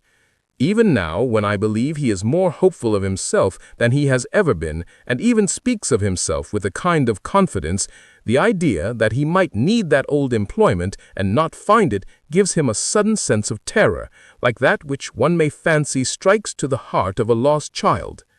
He looked like his illustration as he raised his eyes to Mr. Laurie's face. But may not, mind, I ask for information, as a plodding man of business who only deals with such material objects as guineas, shillings, and banknotes, may not the retention of the thing involve the retention of the idea? If the thing were gone, my dear Manette, might not the fear go with it? In short, is it not a concession to the misgiving to keep the forge? There was another silence. You see, too, said the doctor tremulously, it is such an old companion. I would not keep it, said Mr. Laurie, shaking his head, for he gained in firmness as he saw the doctor disquieted. I would recommend him to sacrifice it. I only want your authority. I am sure it does no good. Come, give me your authority like a dear good man. For his daughter's sake, my dear Manette. Very strange to see what a struggle there was within him. In her name, then, let it be done. I sanction it. But I would not take it away while he was present. Let it be removed when he is not there. Let him miss his old companion after an absence. Mr. Lorry readily engaged for that, and the conference was ended. They passed the day in the country, and the doctor was quite restored. On the 3 following days he remained perfectly well, and on the 14th day he went away to join Lucie and her husband. The precaution that had been taken to account for his silence, Mr. Lorry had previously explained to him, and he had written to Lucie in accordance with it, and she had no suspicions. On the night of the day on which he left the house, Mr. Lorry went into his room with a chopper, saw, chisel, and hammer, attended by Miss Pross carrying a light. There, with closed doors, and in a mysterious and guilty manner, Mr. Lorry hacked the shoemaker's bench to pieces, while Miss Pross held the candle as if she were assisting at a murder, for which, indeed, in her grimness, she was no unsuitable figure. The burning of the body, previously reduced to pieces convenient for the purpose, was commenced without delay in the kitchen fire, and the tools, shoes, and leather were buried in the garden. So wicked do destruction and secrecy appear to honest minds, that Mr. Lorry and Miss Pross, while engaged in the commission of their deed and in the removal of its traces, almost felt and almost looked like accomplices in a horrible crime. Chapter 20. A plea. When the newly married pair came home, the first person who appeared to offer his congratulations was Sydney Carton. They had not been at home many hours when he presented himself. He was not improved in habits or in looks or in manner, but there was a certain rugged air of fidelity about him which was new to the observation of Charles Darnay. He watched his opportunity of taking Darnay aside into a window and of speaking to him when no one overheard. "Mr. Darnay," said Carton, "I wish we might be friends." "We are already friends, I hope." "You are good enough to say so as a fashion of speech, but I don't mean any fashion of speech. Indeed, when I say I wish we might be friends, I scarcely mean quite that either." Charles Darnay, as was natural, asked him in all good humor and good fellowship what he did mean. "Upon my life," said Carton, smiling, "I find that easier to comprehend in my own mind than to convey to yours. However, let me try. You remember a certain famous occasion when I was more drunk than usual? I remember a certain famous occasion when you forced me to confess that you had been drinking. I remember it too. The curse of those occasions is heavy upon me, for I always remember them. I hope it may be taken into account one day when all days are on an end for me. Don't be alarmed. I am not going to preach." "I am not at all alarmed. Earnestness in you is anything but alarming to me." "Ah," said Carton, with a careless wave of his hand as if he waved that away. "On the drunken occasion in question, one of a large number, as you know, I was insufferable about liking you and not liking you. I wish you would forget it. I forgot it long ago. Fashion of speech again. But, Mr. Darnay, oblivion is not so easy to me as you represent it to be to you. I have by no means forgotten it, and a light answer does not help me to forget it." "If it was a light answer," returned Darnay, "I beg your forgiveness for it. I had no other object than to turn a slight thing which, to my surprise, seems to trouble you too much, aside. I declare to you on the faith of a gentleman that I have long dismissed it from my mind." "Good heaven, what was there to dismiss? Have I had nothing more important to remember in the great service you rendered me that day?" "As to the great service," said Carton, "I am bound to avow to you, when you speak of it in that way, that it was mere professional claptrap. I don't know that I cared what became of you when I rendered it. Mind, I say when I rendered it. I'm speaking of the past." "You make light of the obligation," returned Darnay, "but I will not quarrel with your light answer. Genuine truth, Mr. Darnay, trust me. I have gone aside. My purpose, I was speaking about our being friends. Now, you know me. You know I am incapable of all the higher and better flights of men. If you doubt it, ask Stryver, and he'll tell you so. I prefer to form my own opinion without the aid of his. Well, at any rate, you know me as a dissolute dog, who has never done any good and never will. I don't know that you never will, but I do, and you must take my word for it. Well, if you could endure to have such a worthless fellow, and a fellow of such indifferent reputation, coming and going at odd times, I should ask that I might be permitted to come and go as a privileged person here, that I might be regarded as an useless, and, I would add, if it were not for the resemblance I detected between you and me, an unornamental piece of furniture, tolerated for its old service and taken no notice of. I doubt if I should abuse the permission. It is 100 to 1 if I should avail myself of it 4 times in a year. It would satisfy me, I dare say, to know that I had it. Will you try? That is another way of saying that I am placed on the footing I have indicated. I thank you, Darnay. I may use that freedom with your name? I think so, Carton, by this time. They shook hands upon it, and Sydney turned away. Within a minute afterwards, he was, to all outward appearance, as unsubstantial as ever. When he was gone, and in the course of an evening passed with Miss Pross, the doctor, and Mr. Lorry, Charles Darnay made some mention of this conversation in general terms, and spoke of Sydney Carton as a problem of carelessness and recklessness. He spoke of him, in short, not bitterly or meaning to bear hard upon him, but as anybody might who saw him as he showed himself. He had no idea that this could dwell in the thoughts of his fair young wife, but when he afterwards joined her in their own rooms, he found her waiting for him with the old pretty lifting of the forehead strongly marked. "We are thoughtful tonight," said Darnay, drawing his arm about her. "Yes, dearest Charles," with her hands on his breast, and the inquiring and attentive expression fixed upon him. "We are rather thoughtful tonight, for we have something on our mind tonight." "What is it, my Lucie?" "Will you promise not to press one question on me if I beg you not to ask it?" "Will I promise? What will I not promise to my love?" What, indeed, with his hand putting aside the golden hair from the cheek, and his other hand against the heart that beat for him. "I think, Charles, poor Mr. Carton deserves more consideration and respect than you expressed for him tonight." "Indeed, my own? Why so?" "That is what you are not to ask me. But I know he does." "If you know it, it is enough. What would you have me do, my life?" "I would ask you, dearest, to be very generous with him always, and very lenient on his faults when he is not by. I would ask you to believe that he has a heart he very, very seldom reveals, and that there are deep wounds in it. My dear, I have seen it bleeding. It is a painful reflection to me that I should have done him any wrong. I never thought this of him. My husband, it is so. I fear he is not to be reclaimed. There is scarcely a hope that anything in his character or fortunes is reparable now.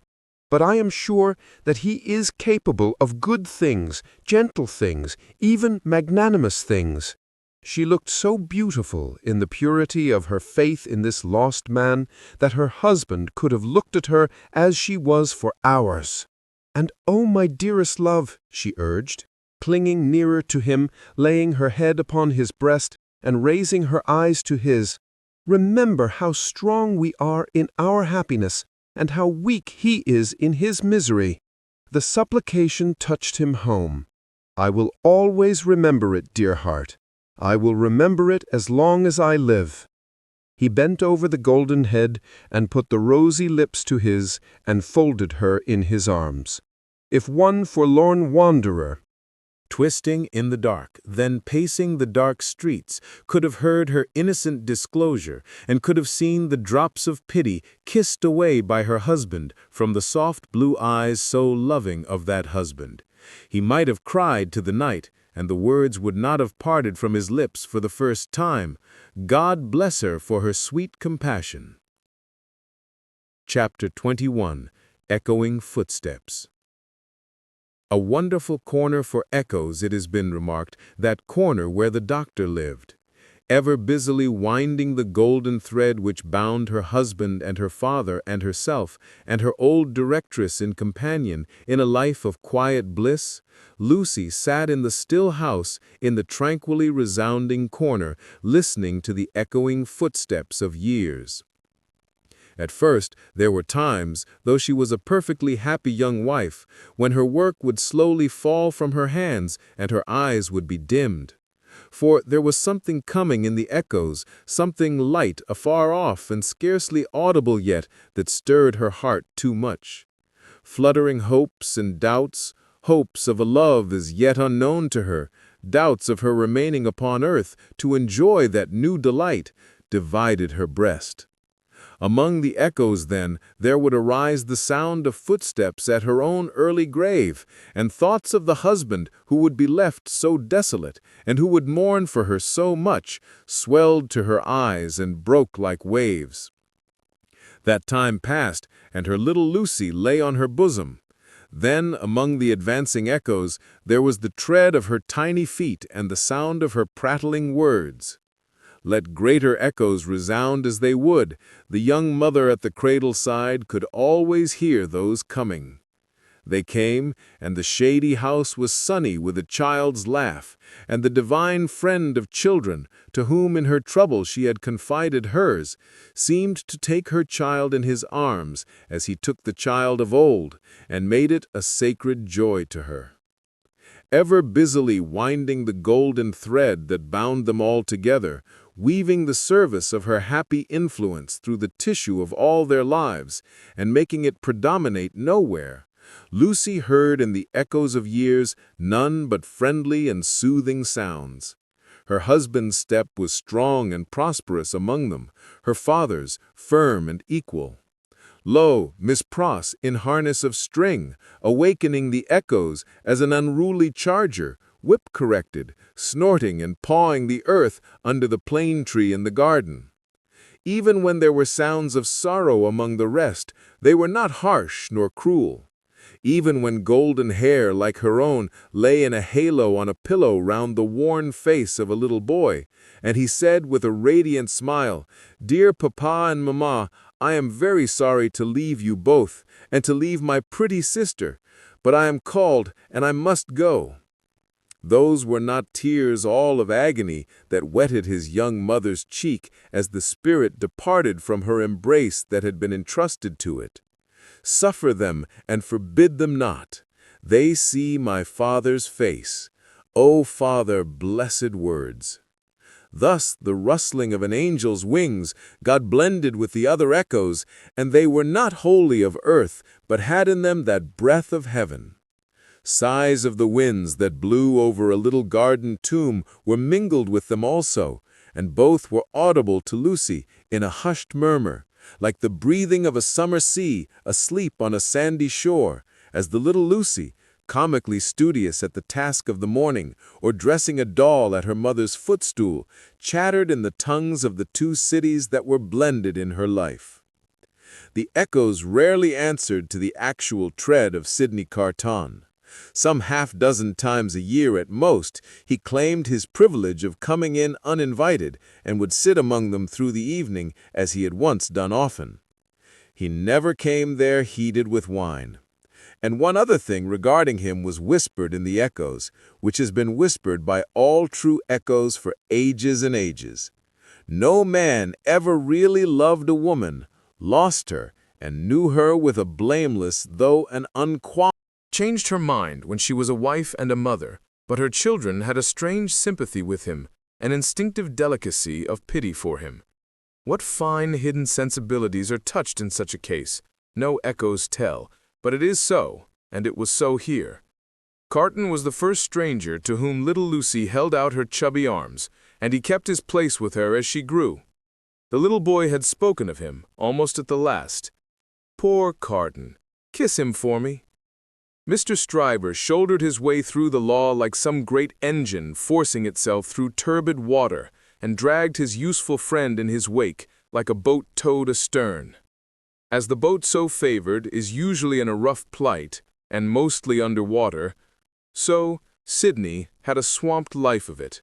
but easy and strong custom, unhappily so much easier and stronger in him than any stimulating sense of desert or disgrace, made it the life he was to lead, and he no more thought of emerging from his state of lion's jackal than any real jackal may be supposed to think of rising to be a lion.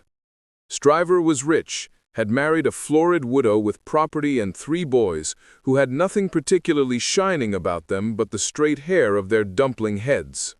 These 3 young gentlemen, Mr. Stryver, exuding patronage of the most offensive quality from every pore, had walked before him like 3 sheep to the quiet corner in Soho, and had offered as pupils to Lucie's husband, delicately saying, "Hello, here are 3 lumps of bread and cheese towards your matrimonial picnic, Darnay."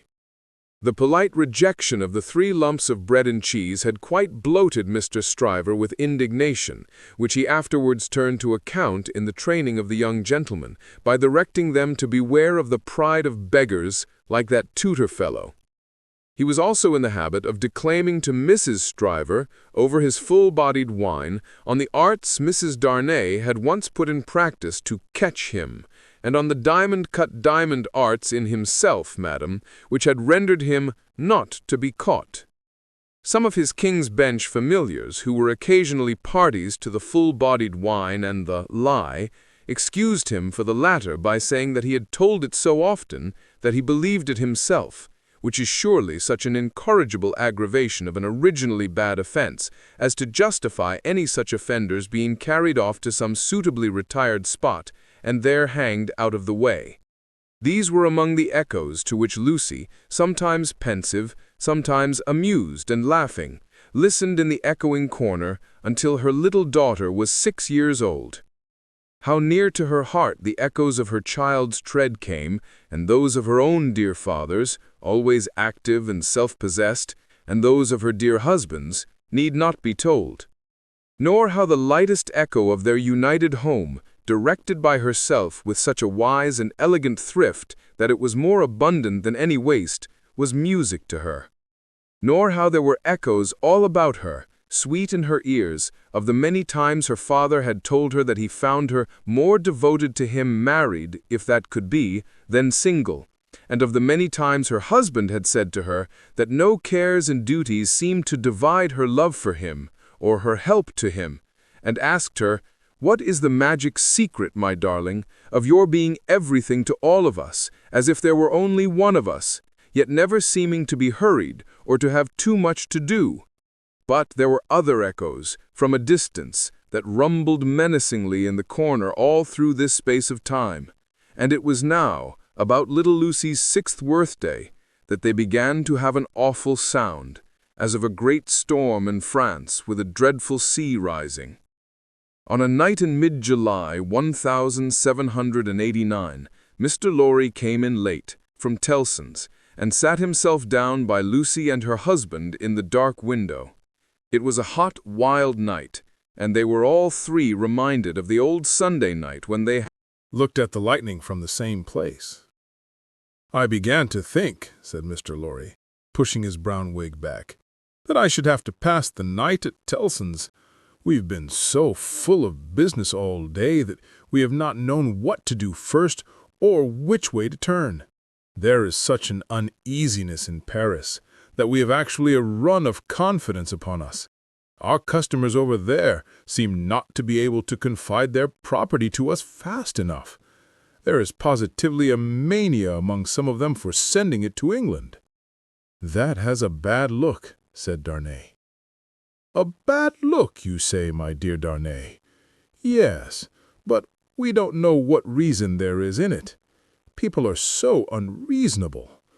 Some of us at Tellson's are getting old, and we really can't be troubled out of the ordinary course without due occasion." "Still," said Darnay, "you know how gloomy and threatening the sky is." "I know that, to be sure," assented Mr. Lorry, trying to persuade himself that his sweet temper was soured, and that he grumbled. "But I am determined to be peevish after my long day's botheration. Where is Manette?" "Here he is," said the doctor, entering the dark room at the moment.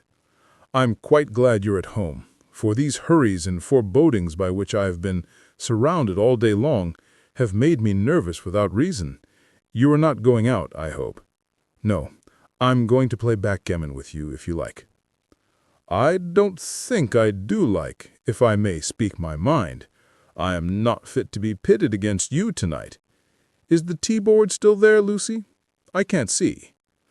Of course, it has been kept for you. Thank you, my dear. The precious child is safe in bed and sleeping soundly. That's right, all safe and well. I don't know why anything should be otherwise than safe and well here, thank God. But I have been so put out all day, and I am not as young as I was. My tea, my dear. Thank you. Now, come and take your place in the circle, and let us sit quiet and hear the echoes about which you have your theory. Not a theory. It was a fancy. A fancy, then, my wise pet, said Mr. Lorry, patting her hand. They are very numerous and very loud, though, are they not? Only hear them. Headlong, mad, and dangerous footsteps to force their way into anybody's life, footsteps not easily made clean again if once stained red, the footsteps raging in St. Antoine afar off, as the little circle sat in the dark London window.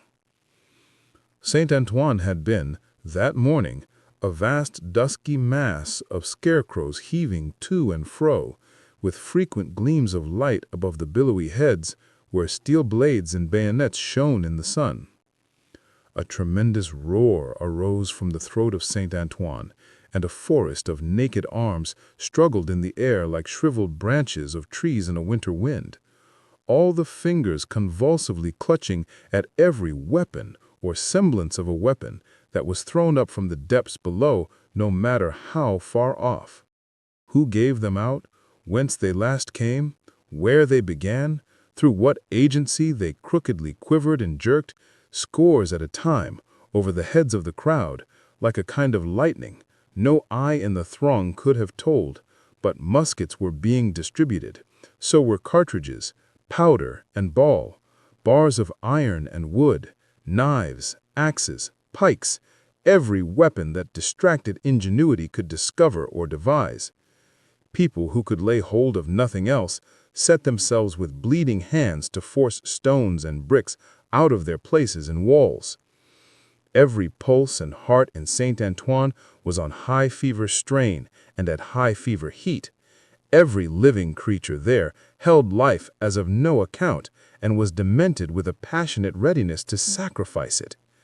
As a whirlpool of boiling waters has a center point, so all this raging circled round Defarge's wine shop, and every human drop in the cauldron had a tendency to be sucked towards the vortex, where Defarge himself, already begrimed with gunpowder and sweat, issued orders, issued arms, thrust this man back, dragged this man forward, disarmed one to arm another, labored and strove in the thickest of the uproar. "Keep near to me, Jacques 3, cried Defarge, "and do you, Jacques 1 and 2, separate and put yourselves at the head of as many of these patriots as you can. Where is my wife?" "Eh, well, here you see me," said Madame, composed as ever, but not knitting today. Madame's resolute right hand was occupied with an axe in place of the usual softer implements, and in her girdle were a pistol and a cruel knife. "Where do you go, my wife?" "I go," said Madame, "with you at present. You shall see me at the head of women by and by." "Come then," cried Defarge in a resounding voice. "Patriots and friends, we are ready! The Bastille!" With a roar that sounded as if all the breath in France had been shaped into the detested word, the living sea rose, wave on wave, depth on depth, and overflowed the city to that point. Alarm bells ringing, drums beating, the sea raging and thundering on its new beach, the attack began. Deep ditches, double drawbridge, massive stone walls, 8 great towers, cannon, muskets, fire and smoke. Through the fire and through the smoke, in the fire and in the smoke, for the sea cast him up against a cannon, and on the instant he became a cannoneer. Defarge of the wine shop worked like a manful soldier. 2 fierce hours. Deep ditch, single drawbridge, massive stone walls, 8 great towers, cannon, muskets, fire and smoke. 1 drawbridge down. Work, comrades all, work, Jacques 1, Jacques 2, Jacques 1,000, Jacques 2,000, Jacques 5 and 20,000, in the name of all the angels or the devils, which you prefer, work! Thus Defarge of the wine shop, still at his gun, which had long grown hot. To me, women, cried Madame his wife. What, we can kill as well as the men when the place is taken.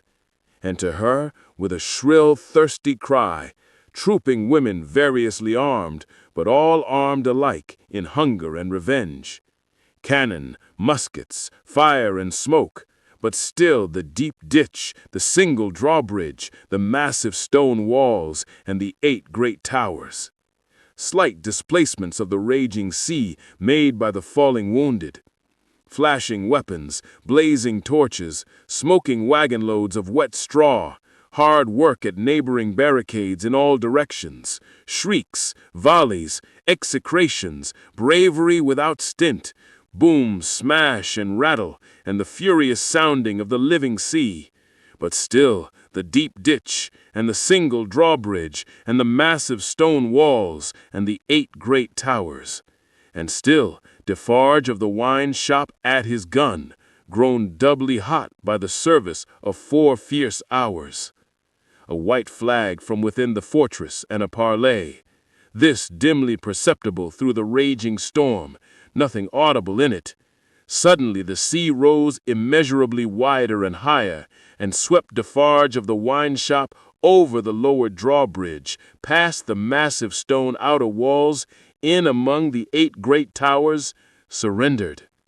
So resistless was the force of the ocean bearing him on that even to draw his breath or turn his head was as impracticable as if he had been struggling in the surf at the South Sea, until he was landed in the outer courtyard of the Bastille.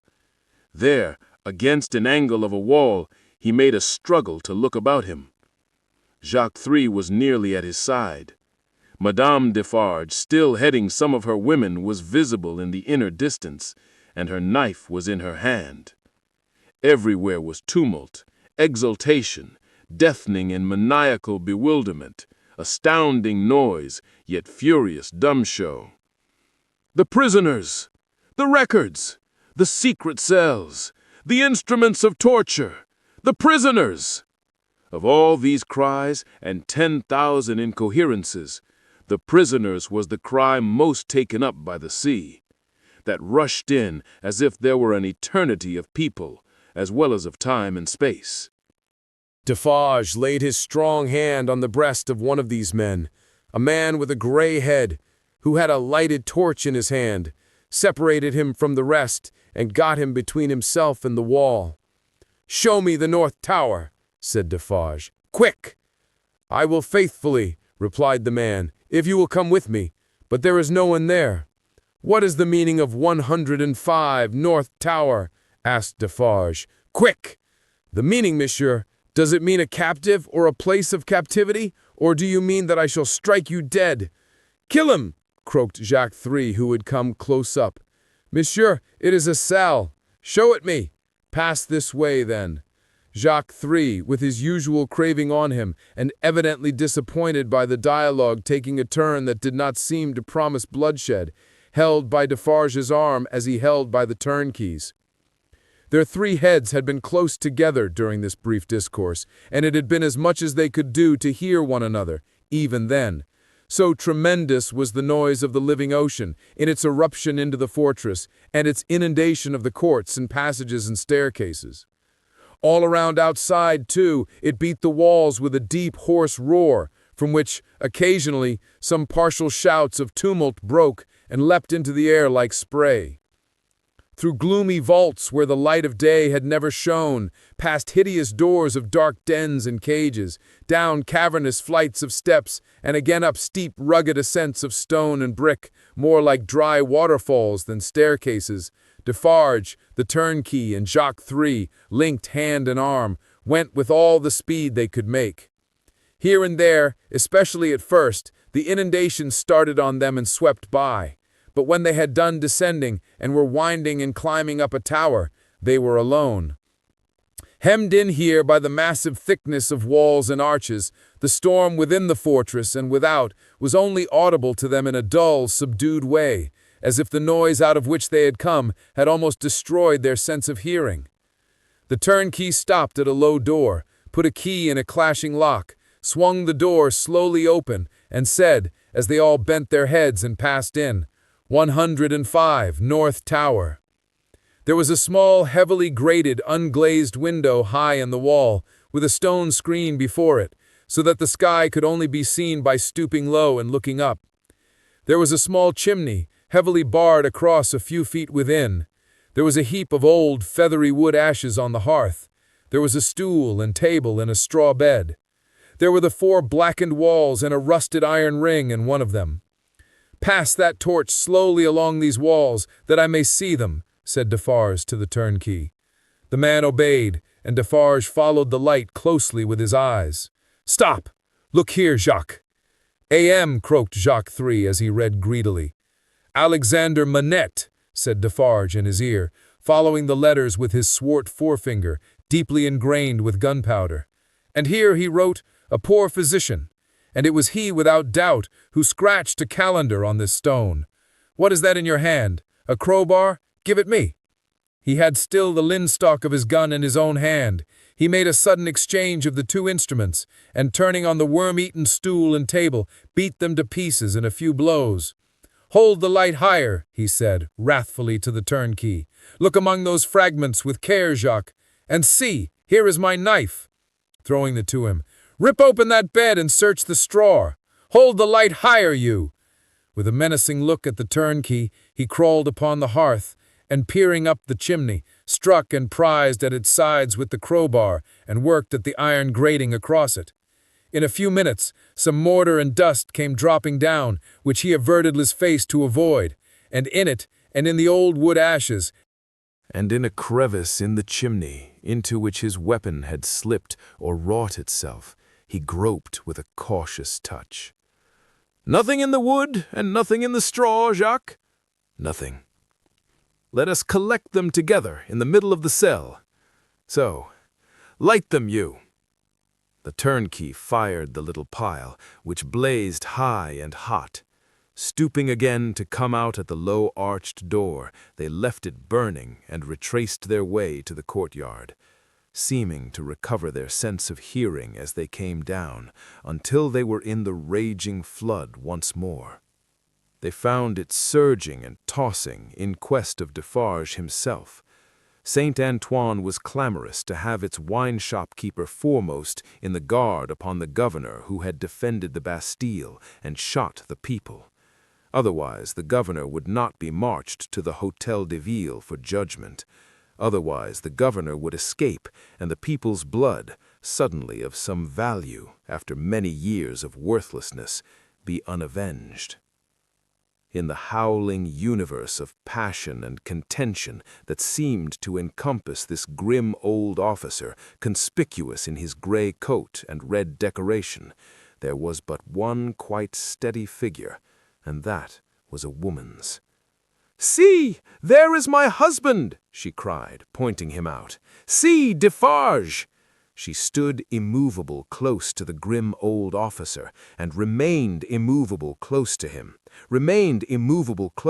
through the streets as Defarge and the rest bore him along, remained immovable close to him when he was got near his destination and began to be struck at from behind, remained immovable close to him when the long gathering rain of stabs and blows fell heavy, was so close to him when he dropped dead under it that suddenly, animated, she put her foot upon his neck and with her cruel knife, long ready, hewed off his head. The hour was come when Saint Antoine was to execute his horrible idea of hoisting up men for lamps to show what he could be and do. Saint Antoine's blood was up, and the blood of tyranny and domination by the iron hand was down, down on the steps of the Hôtel de Ville where the governor's body lay, down on the sole of the shoe of Madame Defarge where she had trodden on the body to steady it for mutilation. "Lower the lamp yonder!" cried Saint Antoine, after glaring round for a new means of death. "Here is one of his soldiers to be left on guard." The swinging sentinel was posted, and the sea rushed on. The sea of black and threatening waters, and of destructive upheaving of wave against wave, whose depths were yet unfathomed, and whose forces were yet unknown. The remorseless sea of turbulently swaying shapes, voices of vengeance, and faces hardened in the furnaces of suffering until the touch of pity could make no mark on them. But in the ocean of faces, where every fierce and furious expression was in vivid life, there were two groups of faces, each 7 in number, so fixedly contrasting with the rest that never did sea roll which bore more memorable wrecks with it. 7 faces of prisoners, suddenly released by the storm that had burst their tomb, were carried high overhead, all scared, all lost, all wondering and amazed, as if the last day were come, and those who rejoiced around them were lost spirits. Other 7 faces there were, carried higher, 7 dead faces, whose drooping eyelids and half-seen eyes awaited the last day. Impassive faces, yet with a suspended, not an abolished expression on them. Faces, rather, in a fearful pause, as having yet to raise the dropped lids of the eyes, and bear witness with the bloodless lips, "Thou didst it!" 7 prisoners released, 7 gory heads on pikes, the keys of the accursed fortress of the 8 strong towers, some discovered letters and other memorials of prisoners of old time, long dead of broken hearts, such and such like the loudly echoing footsteps of Saint Antoine escort through the Paris streets in mid-July, 1789.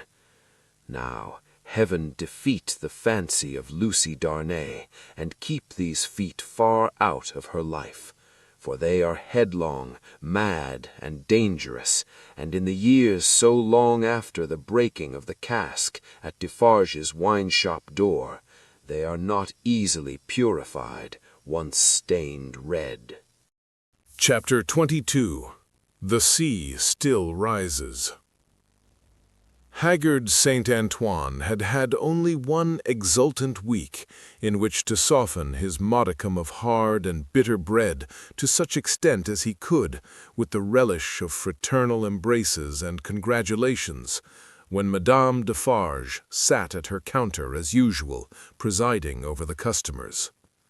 Madame Defarge wore no rose in her head, for the great brotherhood of spies had become, even in one short week, extremely chary of trusting themselves to the saint's mercies. The lamps across his streets had a portentously elastic swing with them. Madame Defarge, with her arms folded, sat in the morning light and heat, contemplating the wine-shop and the street. In both there were several knots of loungers, squalid and miserable, but now with a manifest sense of power enthroned on their distress. The raggedest nightcap, awry on the wretchedest head, had this crooked significance in it. I know how hard it has grown for me, the wearer of this, to support life in myself. But do you know how easy it has grown for me, the wearer of this, to destroy life in you? Every lean bare arm that had been without work before had this work always ready for it now, that it could strike. The fingers of the knitting women were vicious with the experience that they could tear. There was a change in the appearance of Saint Antoine. The image had been hammering into this for hundreds of years, and the last finishing blows had told mightily on the expression. Madame Defarge sat observing it with such suppressed approval as was to be desired in the leader of the Saint Antoine women. One of her sisterhood knitted beside her. The short, rather plump wife of a starved grocer and the mother of 2 children withal, this lieutenant had already earned the complimentary name of the Vengeance. "Hark!" said the Vengeance. "Listen, then! Who comes?" As if a train of powder laid from the outermost bound of Saint Antoine Quarter to the wine-shop door had been suddenly fired, a fast-spreading murmur came rushing along. "It is Defarge," said Madame. "Silence, patriots!"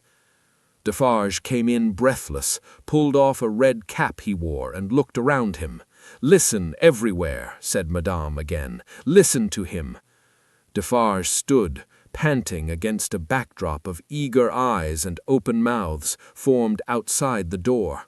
All those within the wine-shop had sprung to their feet. "Say then, my husband, what is it?" "News from the other world." "How then?" cried Madame contemptuously. "The other world." "Does everybody here recall old Foulon, who told the famished people that they might eat grass, and who died and went to hell? Everybody, from all throats. The news is of him. He is among us. Among us, from the universal throat again. And dead? Not dead. He feared us so much, and with reason, that he caused himself to be represented as dead, and had a grand mock funeral. But they have found him alive, hiding in the country, and have brought him in. I have seen him but now, on his way to the Hôtel de Ville, a prisoner. I have said that he had reason to fear us. Say all. Had he reason? Wretched old sinner of more than 60 years and 10, if he had never known it yet, he would have known it in his heart of hearts if he could have heard the answering cry. A moment of profound silence followed. Defarge and his wife looked steadfastly at one another. The Vengeance stooped, and the jar of a drum was heard as she moved it at her feet behind the counter. "Patriots," said Defarge in a determined voice, "are we ready?"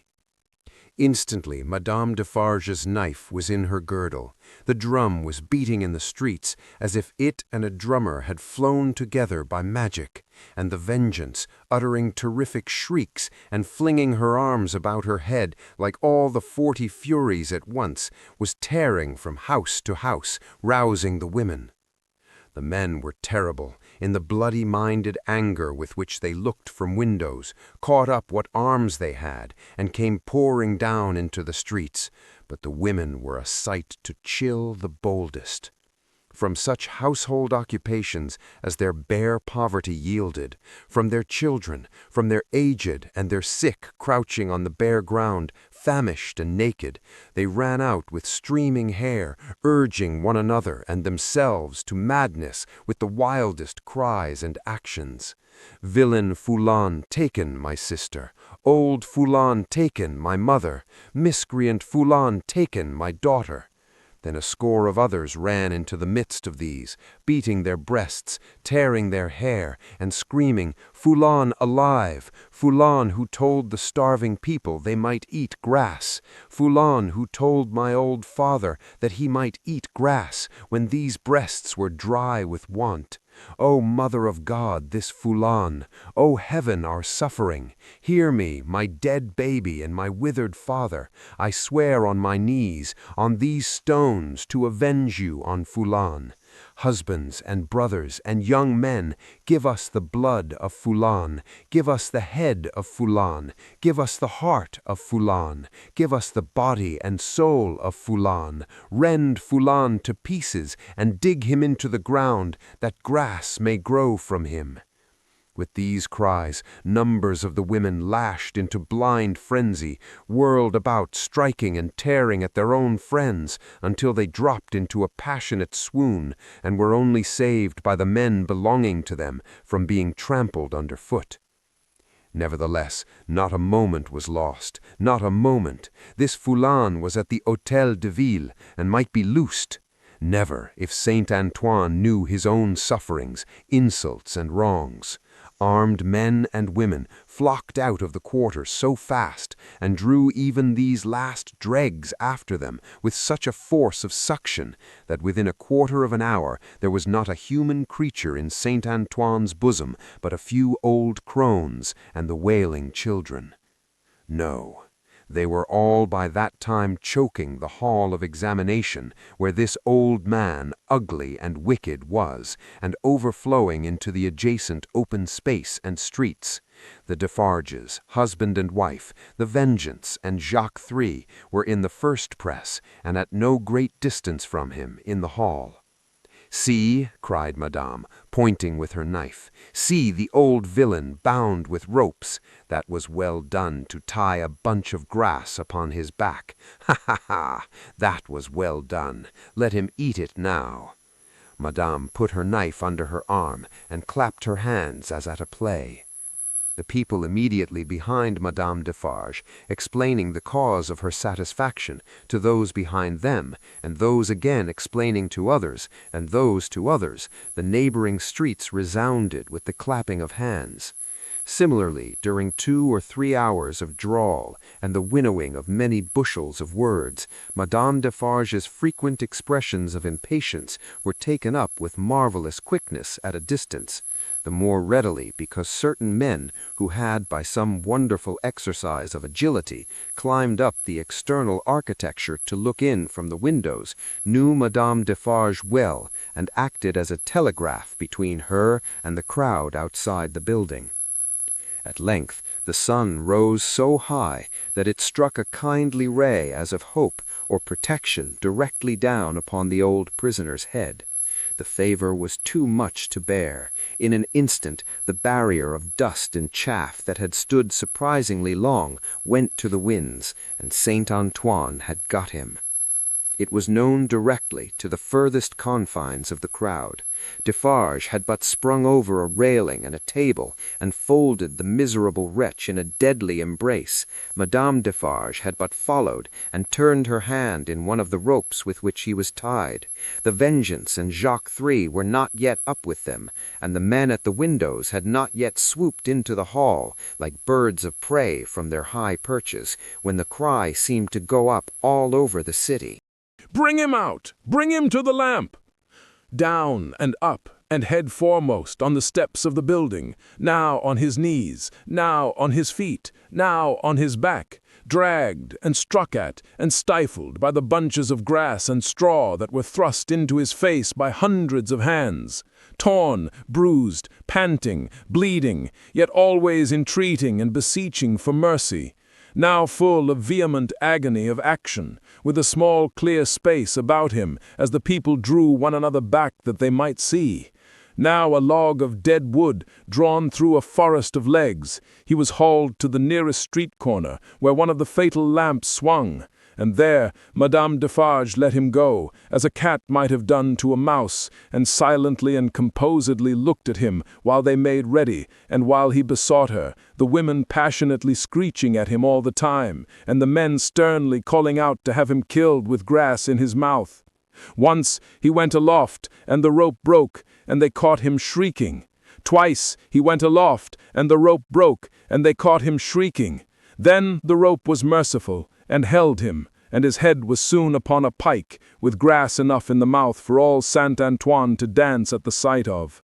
Nor was this the end of the day's bad work, for Saint Antoine so shouted and danced his angry blood up that it boiled again, on hearing when the day closed in that the son-in-law of the dispatched, another of the people's enemies and insulters, was coming into Paris under a guard 500 strong, in cavalry alone.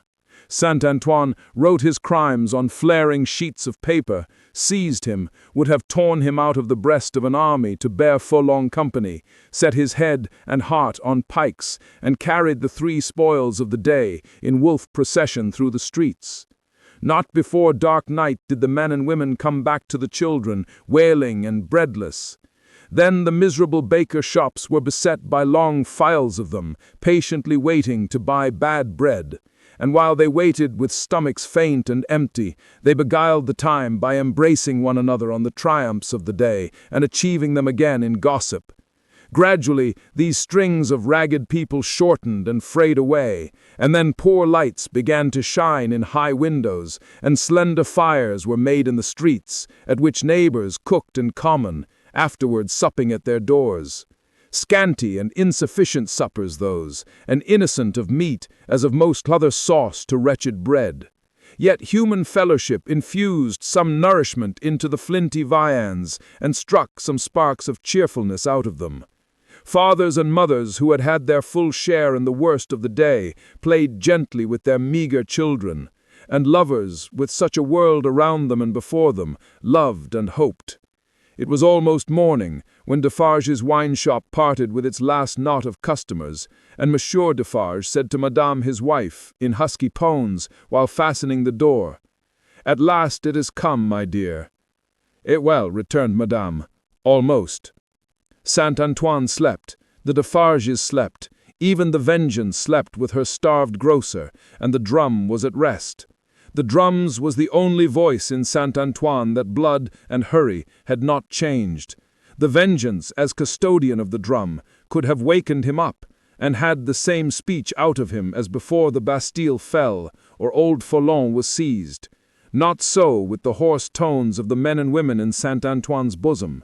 Chapter 23. Fire Rises. There was a change on the village where the fountain fell, and where the mender of roads went forth daily to hammer out of the stones on the highway such morsels of bread as might serve for patches to hold his poor ignorant soul and his poor reduced body together. The prison on the crag was not so dominant as of yore. There were soldiers to guard it, but not many.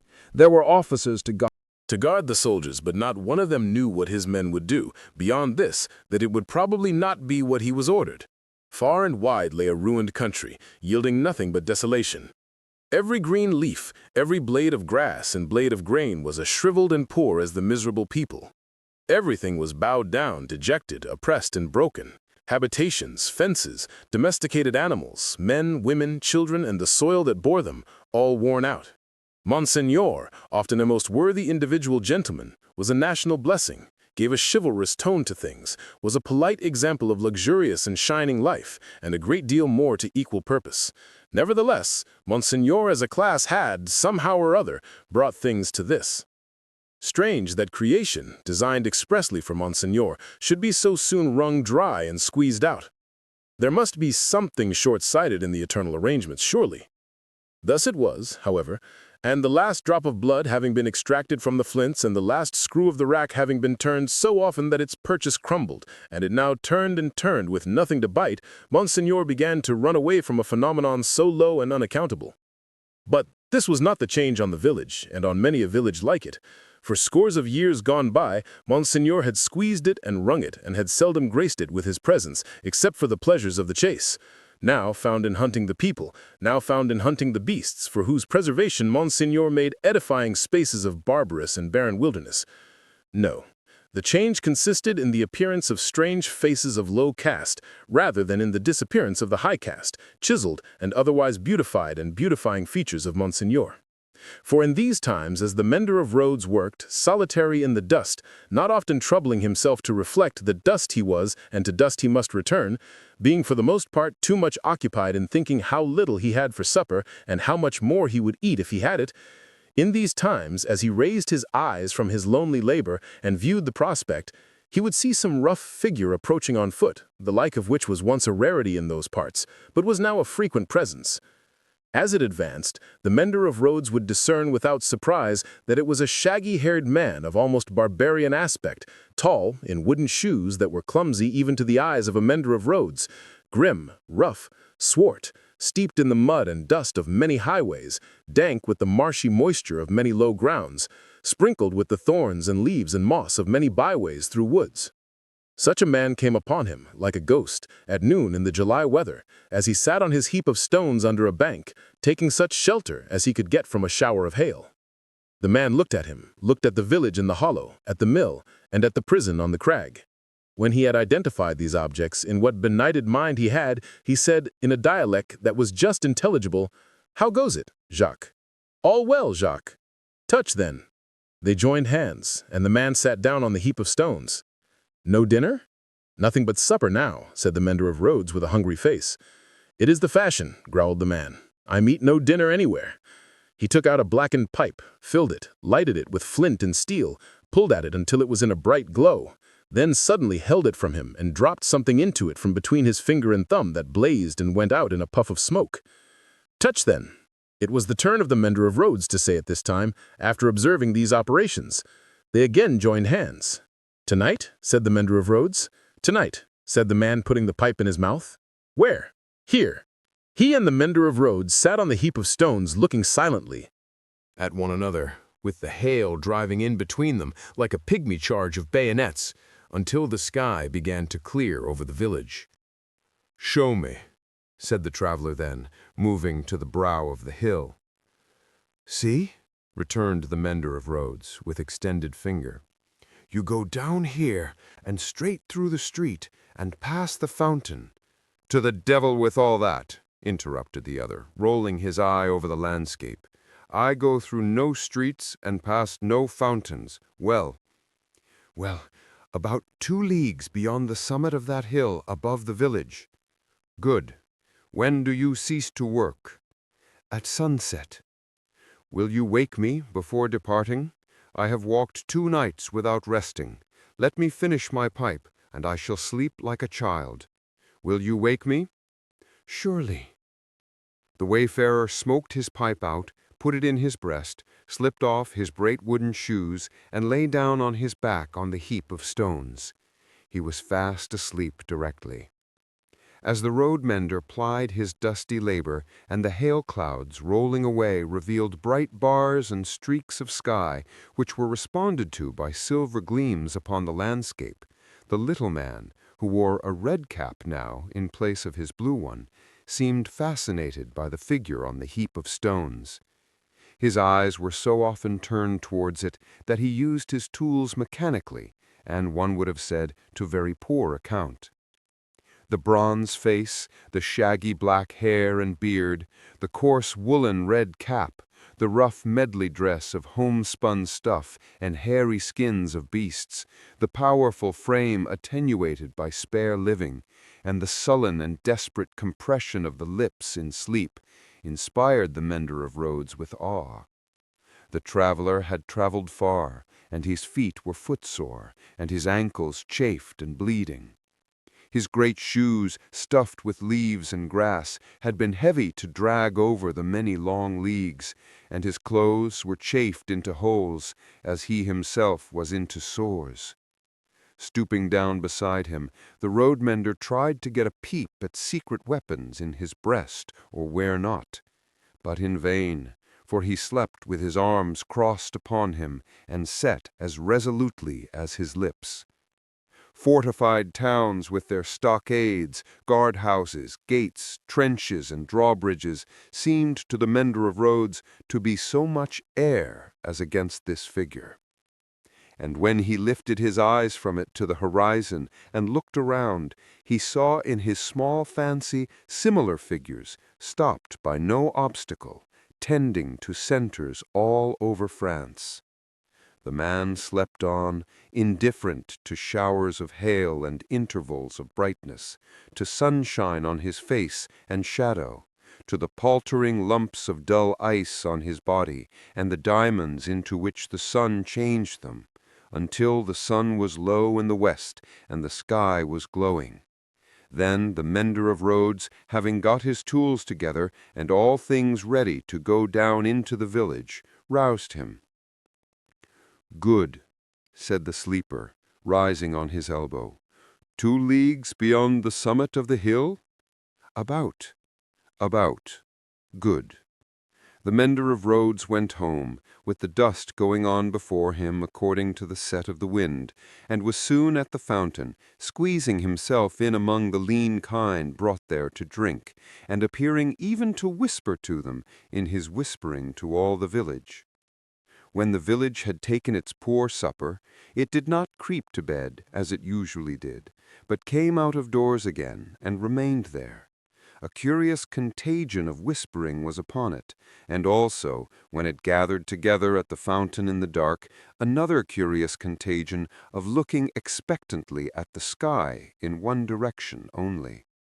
Monsieur Gabelle, chief functionary of the place, became uneasy, went out on his housetop alone, and looked in that direction too, glanced down from behind his chimneys at the darkening faces by the fountain below, and sent word to the sacristan, who kept the keys of the church, that there might be need to ring the tocsin by and by.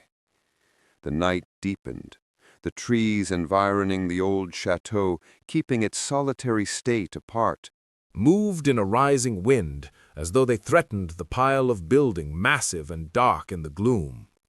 Up the 2 terraced flights of steps, the rain ran wildly and beat at the great door like a swift messenger rousing those within.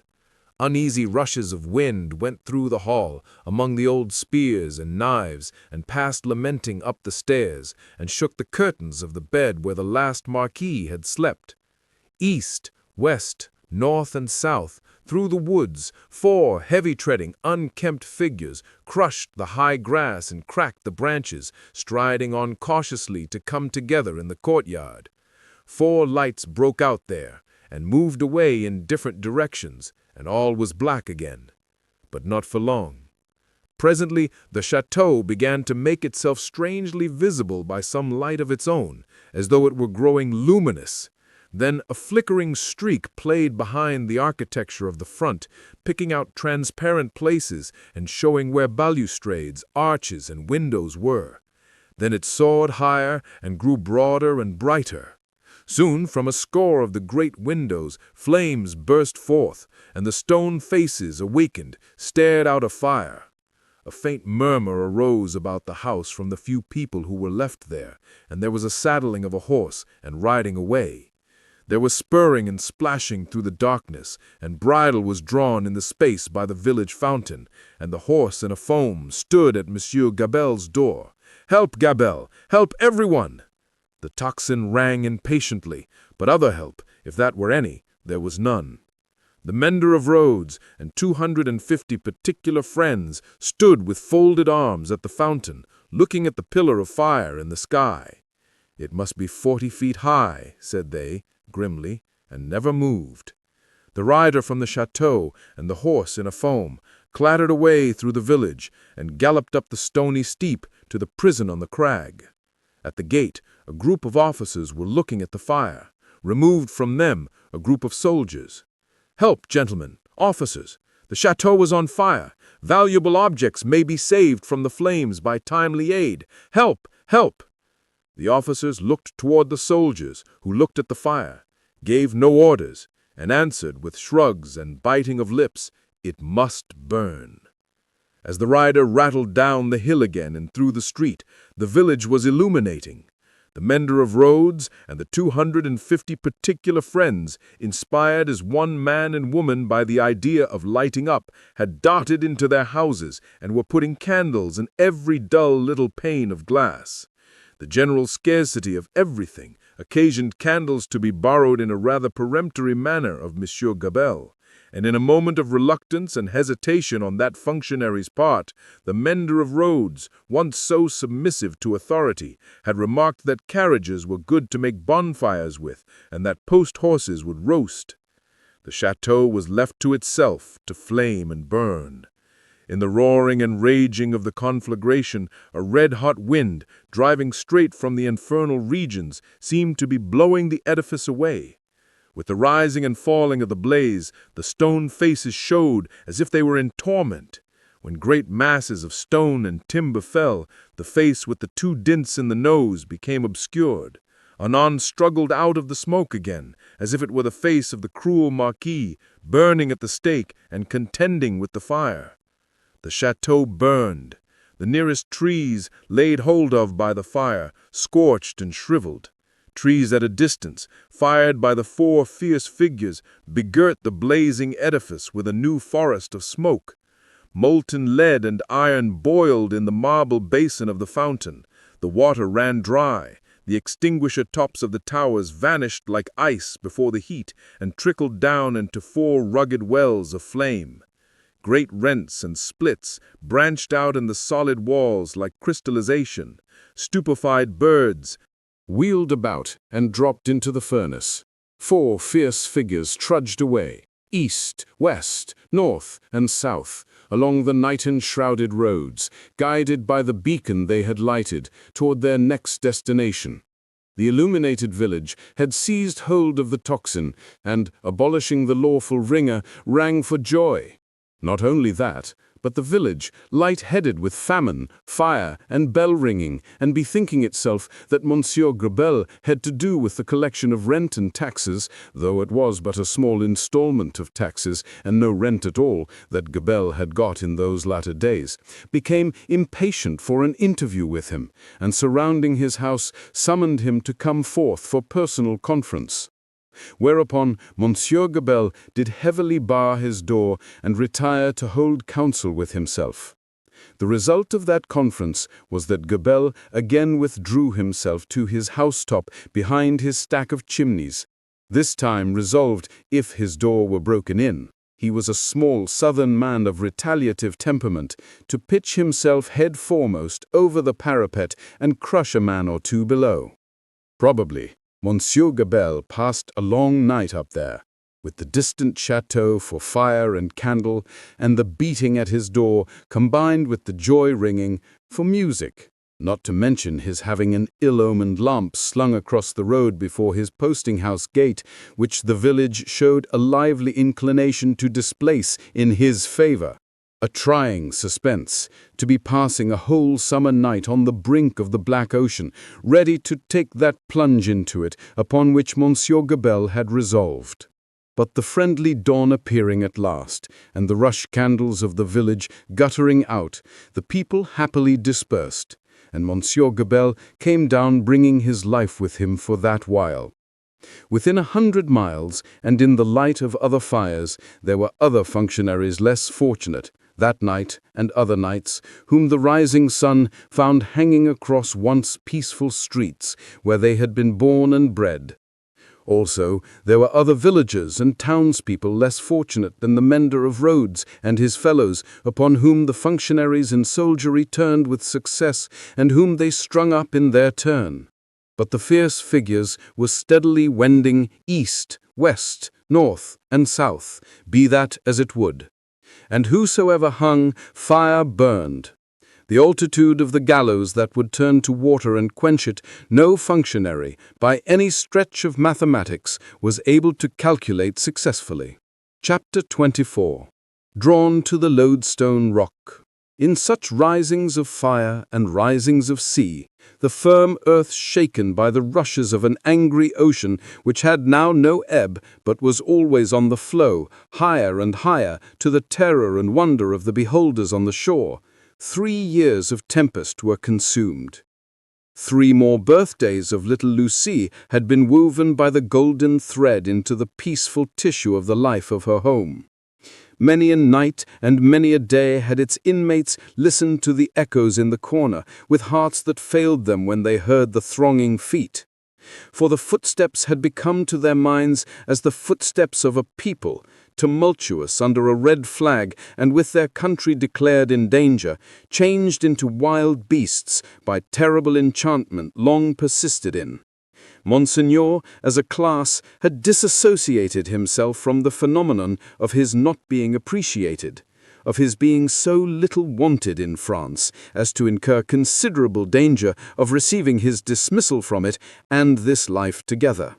Like the fabled rustic who raised the devil with infinite pains and was so terrified at the sight of him that he could ask the enemy no question but immediately fled, So, Monsieur, after boldly reading the Lord's Prayer backwards for a great number of years, and performing many other potent spells for compelling the evil one, no sooner beheld him in his terrors than he took to his noble heels. The court was gone, or it would have been the mark for a hurricane of national bullets. It had never been a good eye to see with, had long had the mote in it of Lucifer's pride, Sardanapalus' luxury, and a mole's blindness. But it had dropped out and was gone. The court, from that exclusive inner circle to its outermost rotten ring of intrigue, corruption, and dissimulation, was all gone together. Royalty was gone, had been besieged in its palace and suspended when the last tidings came over. The August of the year 1792 was come, and Monseigneur was by this time scattered far and wide. As was natural, the headquarters and great gathering place of Monseigneur in London was Tellson's Bank.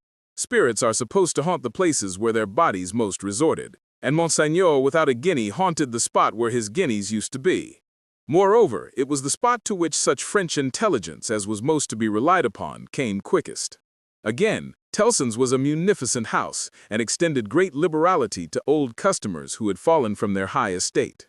Again, those nobles who had seen the coming storm in time, and anticipating plunder or confiscation, had made provident remittances to Tellson's, were always to be heard of there by their needy brethren.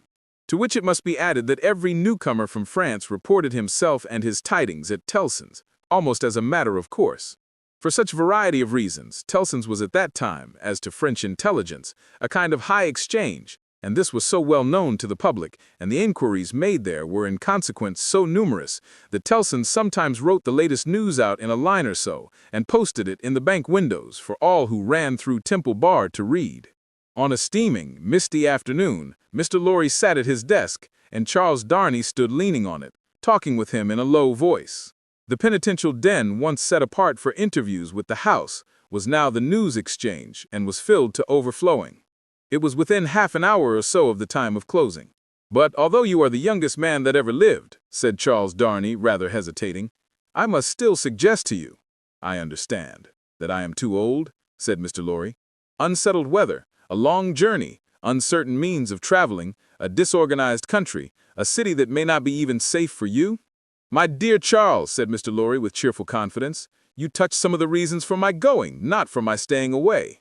It is safe enough for me. Nobody will care to interfere with an old fellow of hard upon fourscore when there are so many people there much better worth interfering with.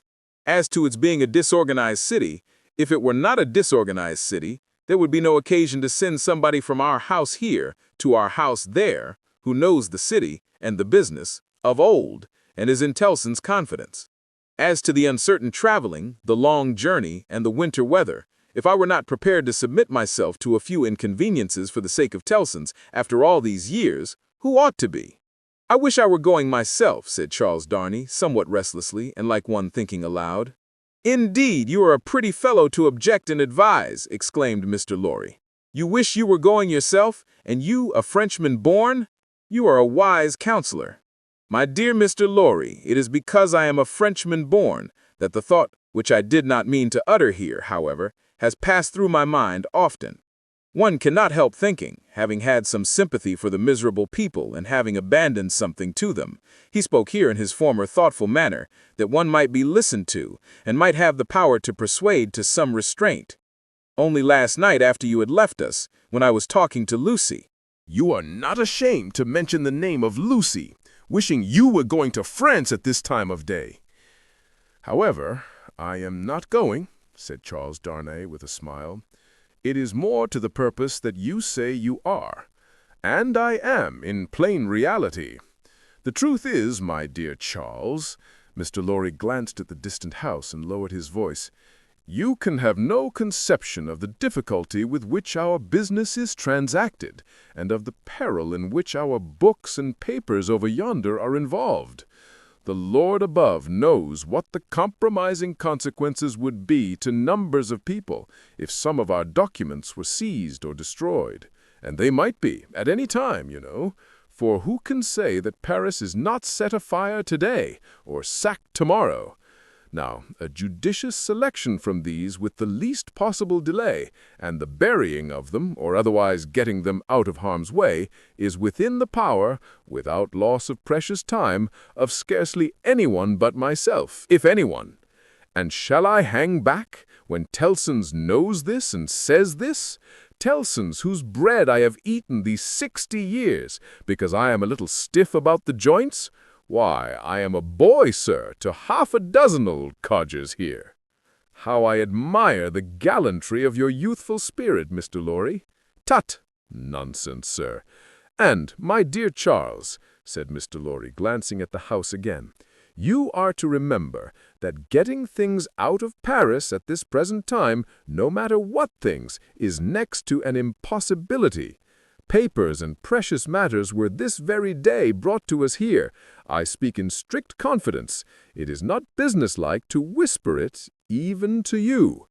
By the strangest bearers you can imagine, every one of whom had his head hanging on by a single hair as he passed the barriers. At another time our parcels would come and go as easily as in businesslike old England. But now everything is stopped. And do you really go tonight? I really go tonight, for the case has become too pressing to admit of delay. And do you take no one with you? All sorts of people have been proposed to me, but I will have nothing to say to any of them. I intend to take Jerry. Jerry has been my bodyguard on Sunday nights for a long time past, and I'm used to him. Nobody will suspect Jerry of being anything but an English bulldog, or of having any design in his head but to fly at anybody who touches his master. I must say again that I heartily admire your gallantry and youthfulness. I must say again, nonsense, nonsense. When I have executed this little commission, I shall perhaps accept Tellson's proposal to retire and live at my ease. Time enough then to think about growing old. This dialogue had taken place at Mr. Lorry's usual desk, with Monsignor swarming within a yard or two of it, boastful of what he would do to avenge himself on the rascal people before long. It was too much the way of Monsignor under his reverses as a refugee, and it was much too much the way of native British orthodoxy to talk of this terrible revolution as if it were the only harvest ever known under the skies that had not been sown, as if nothing had ever been done, or omitted to be done, that had led to it, as if observers of the wretched millions in France and of the misused and perverted resources that should have made them prosperous had not seen it inevitably coming years before, and had not in plain words recorded what they saw. Such vaporing combined with the extravagant plots of Monsignor for the restoration of a state of things that had utterly exhausted itself and worn out heaven and earth as well as itself, was hard to be endured without some remonstrance by any sane man who knew the truth. And it was such vaporing all about his ears, like a troublesome confusion of blood in his own head, added to a latent uneasiness in his mind, which had already made Charles Darnay restless, and which still kept him so.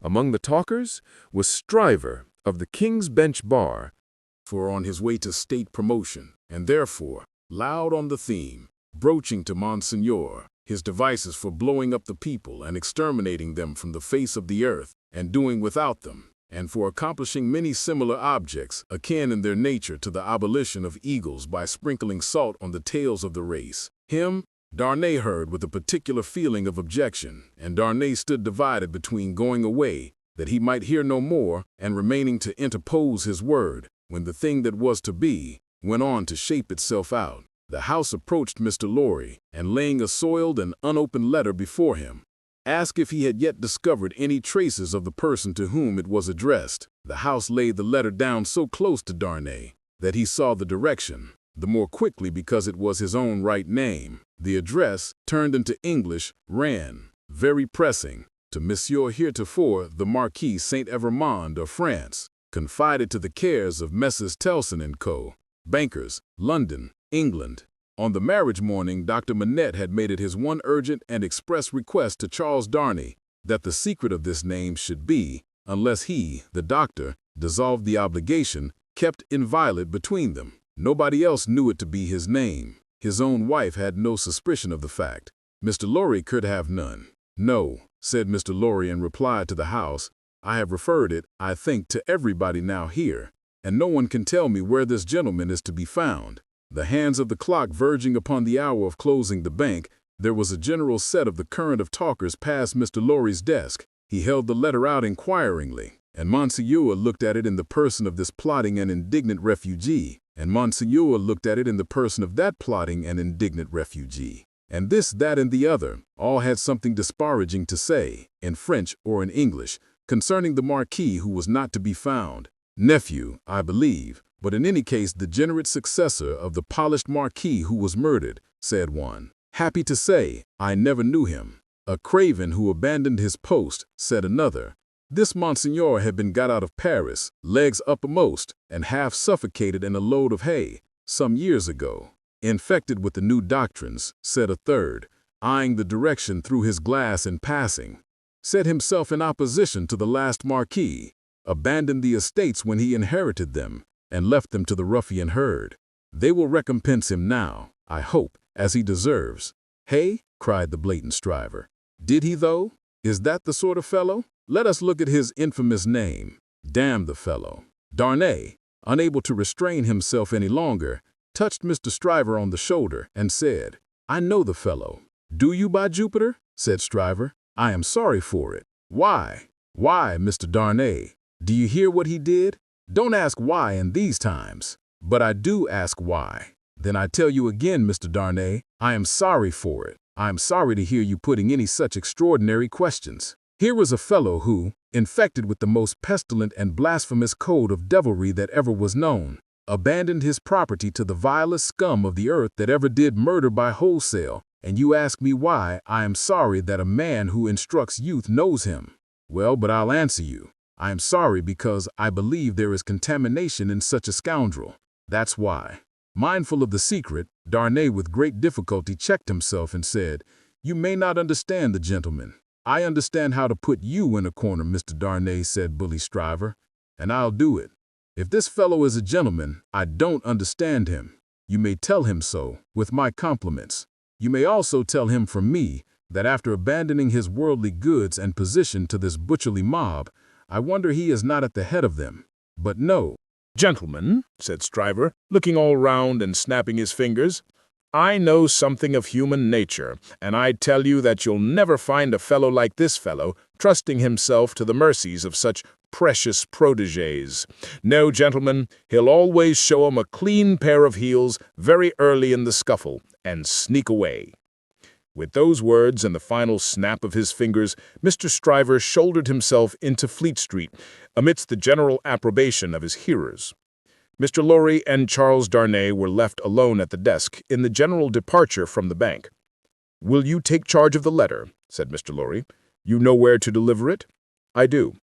Will you undertake to explain that we suppose it to have been addressed here on the chance of our knowing where to forward it, and that it has been here some time? I will do so. Do you start for Paris from here? From here, at 8. I will come back to see you off. Very ill at ease with himself, and with Stryver and most other men, Darnay made the best of his way into the quiet of the Temple, opened the letter, and read it. These were its contents. Prison of thereby, Paris, June 21, 1792. Monsieur Heretofort the Marquis. After having long been in danger of my life at the hands of the village, I have been seized with great violence and indignity, and brought a long journey on foot to Paris. On the road I have suffered a great deal. Nor is that all. My house has been destroyed, razed to the ground. The crime for which I am imprisoned, Monsieur Heretofort the Marquis, and for which I shall be summoned before the tribunal, and shall lose my life without your so generous help, is, they tell me, treason against the majesty of the people, and that I have acted against them for an emigrant. It is in vain I represent that I have acted for them and not against, according to your commands. It is in vain I represent that, before the sequestration of emigrant property, I had remitted the imposts they had ceased to pay, that I had collected no rent, that I had had recourse to no process. The only response is that I have acted for an emigrant, and where is that emigrant? Ah, most gracious Monsieur Heretofort the Marquis, where is that emigrant? I cry in my sleep, where is he? I demand of heaven, will he not come to deliver me? No answer. Ah, Monsieur Heretofort the Marquis, I send my desolate cry across the sea, hoping it may perhaps reach your ears through the great bank of Tilson known at Paris. For the love of heaven, of justice, of generosity, of the honor of your noble name, I supplicate you, Monsieur Heretofort the Marquis, to succor and release me. My fault is that I have been true to you. O Monsieur Heretofort the Marquis, I pray you be true to me. From this prison here of horror, whence I every hour tend nearer and nearer to destruction, I send you, Monsieur Heretofort the Marquis, the assurance of my dolorous and unhappy service. Your afflicted, G. Gabelle. The latent uneasiness in Darnay's mind was roused to vigorous life by this letter. The peril of an old servant and a good one, whose only crime was fidelity to himself and his family, stared him so reproachfully in the face that as he walked to and fro in the temple, considering what to do, he almost hid his face from the passers-by. He knew very well that in his horror of the deed which had culminated the bad deeds and bad reputation of the old family house, in his resentful suspicions of his uncle, and in the aversion with which his conscience regarded the crumbling fabric that he was supposed to uphold, he had acted imperfectly. He knew very well that in his love for Lucie, his renunciation of his social place, though by no means new to his own mind, had been hurried and incomplete. He knew that he ought to have systematically worked it out and supervised it, and that he had meant to do it, and that it had never been done. The happiness of his own chosen English home, the necessity of being always actively employed, the swift changes and troubles of the time which had followed on one another so fast that the events of this week annihilated the immature plans of last week, and the events of the week following made all new again. He knew very well that to the force of these circumstances he had yielded, not without disquiet, but still without continuous and accumulating resistance. That he had watched the times for a time of action, and that they had shifted and struggled until the time had gone by and the nobility were trooping from France by every highway and byway, and their property was in course of confiscation and destruction, and their very names were blotting out, was as well known to himself as it could be to any new authority in France that might impeach him for it. But he had oppressed no man, he had imprisoned no man. He was so far from having harshly exacted payment of his dues that he had relinquished them of his own will, thrown himself on a world with no favor in it, won his own private place there, and earned his own bread. Monsieur Gabelle had held the impoverished and involved estate on written instructions to spare the people, to give them what little there was to give, such fuel as the heavy creditors would let them have in the winter, and such produce as could be saved from the same grip in the summer. And no doubt he had put the fact in plea and proof for his own safety, so that it could not but appear now. This favored the desperate resolution Charles Darnay had begun to make, that he would go to Paris. Yes, like the mariner in the old story, the winds and streams had driven him within the influence of the lodestone rock, and it was drawing him to itself, and he must go. Everything that arose before his mind drifted him on, faster and faster, more and more steadily, to the terrible attraction. His latent uneasiness had been that bad aims were being worked out in his own unhappy land by bad instruments, and that he who could not fail to know that he was better than they, was not there, trying to do something to stay bloodshed and assert the claims of mercy and humanity.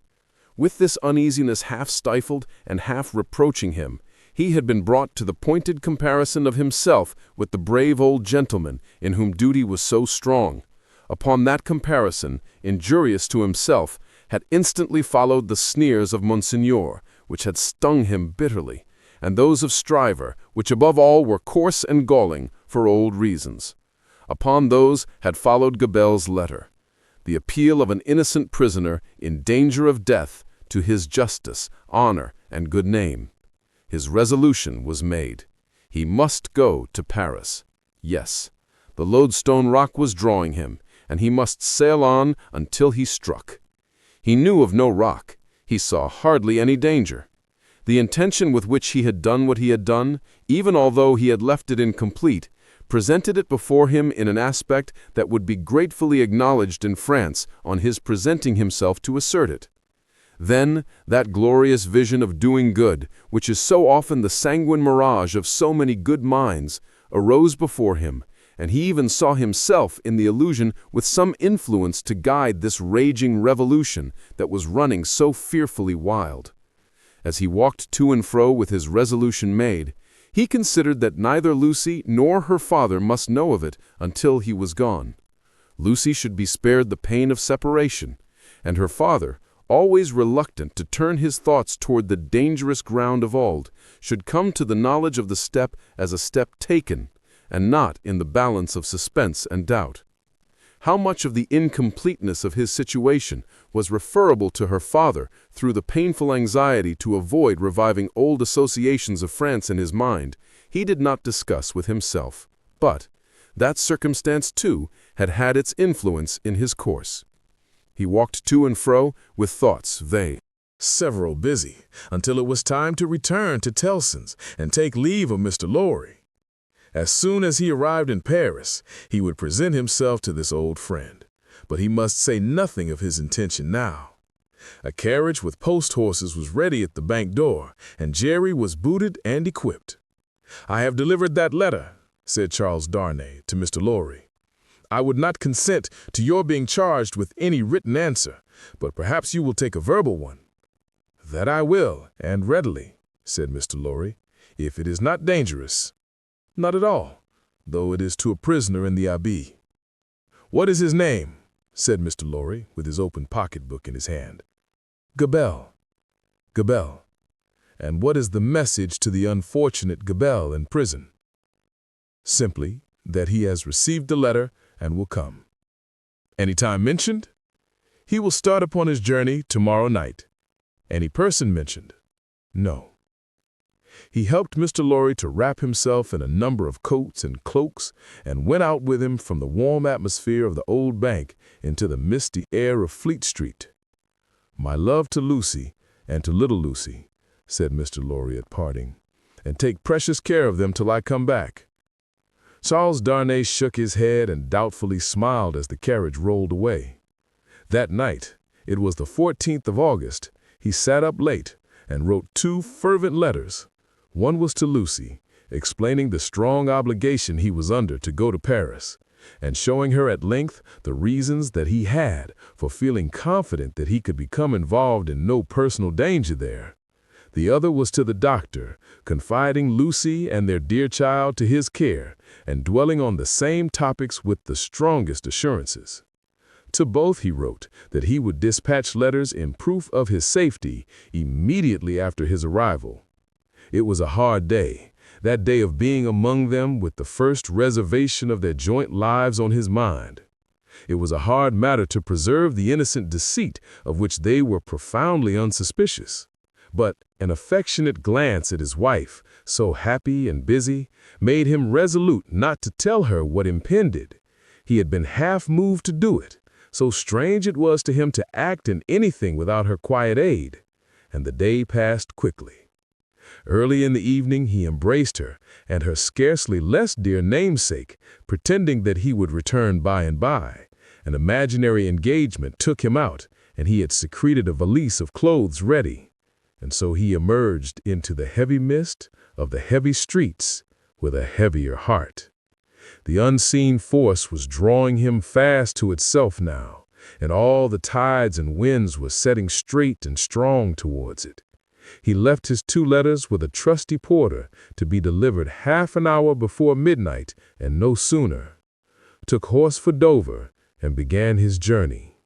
For the love of heaven, of justice, of generosity, of the honor of your noble name, was the poor prisoner's cry with which he strengthened his sinking heart as he left all that was dear on earth behind him and floated away for the Lodestone Rock.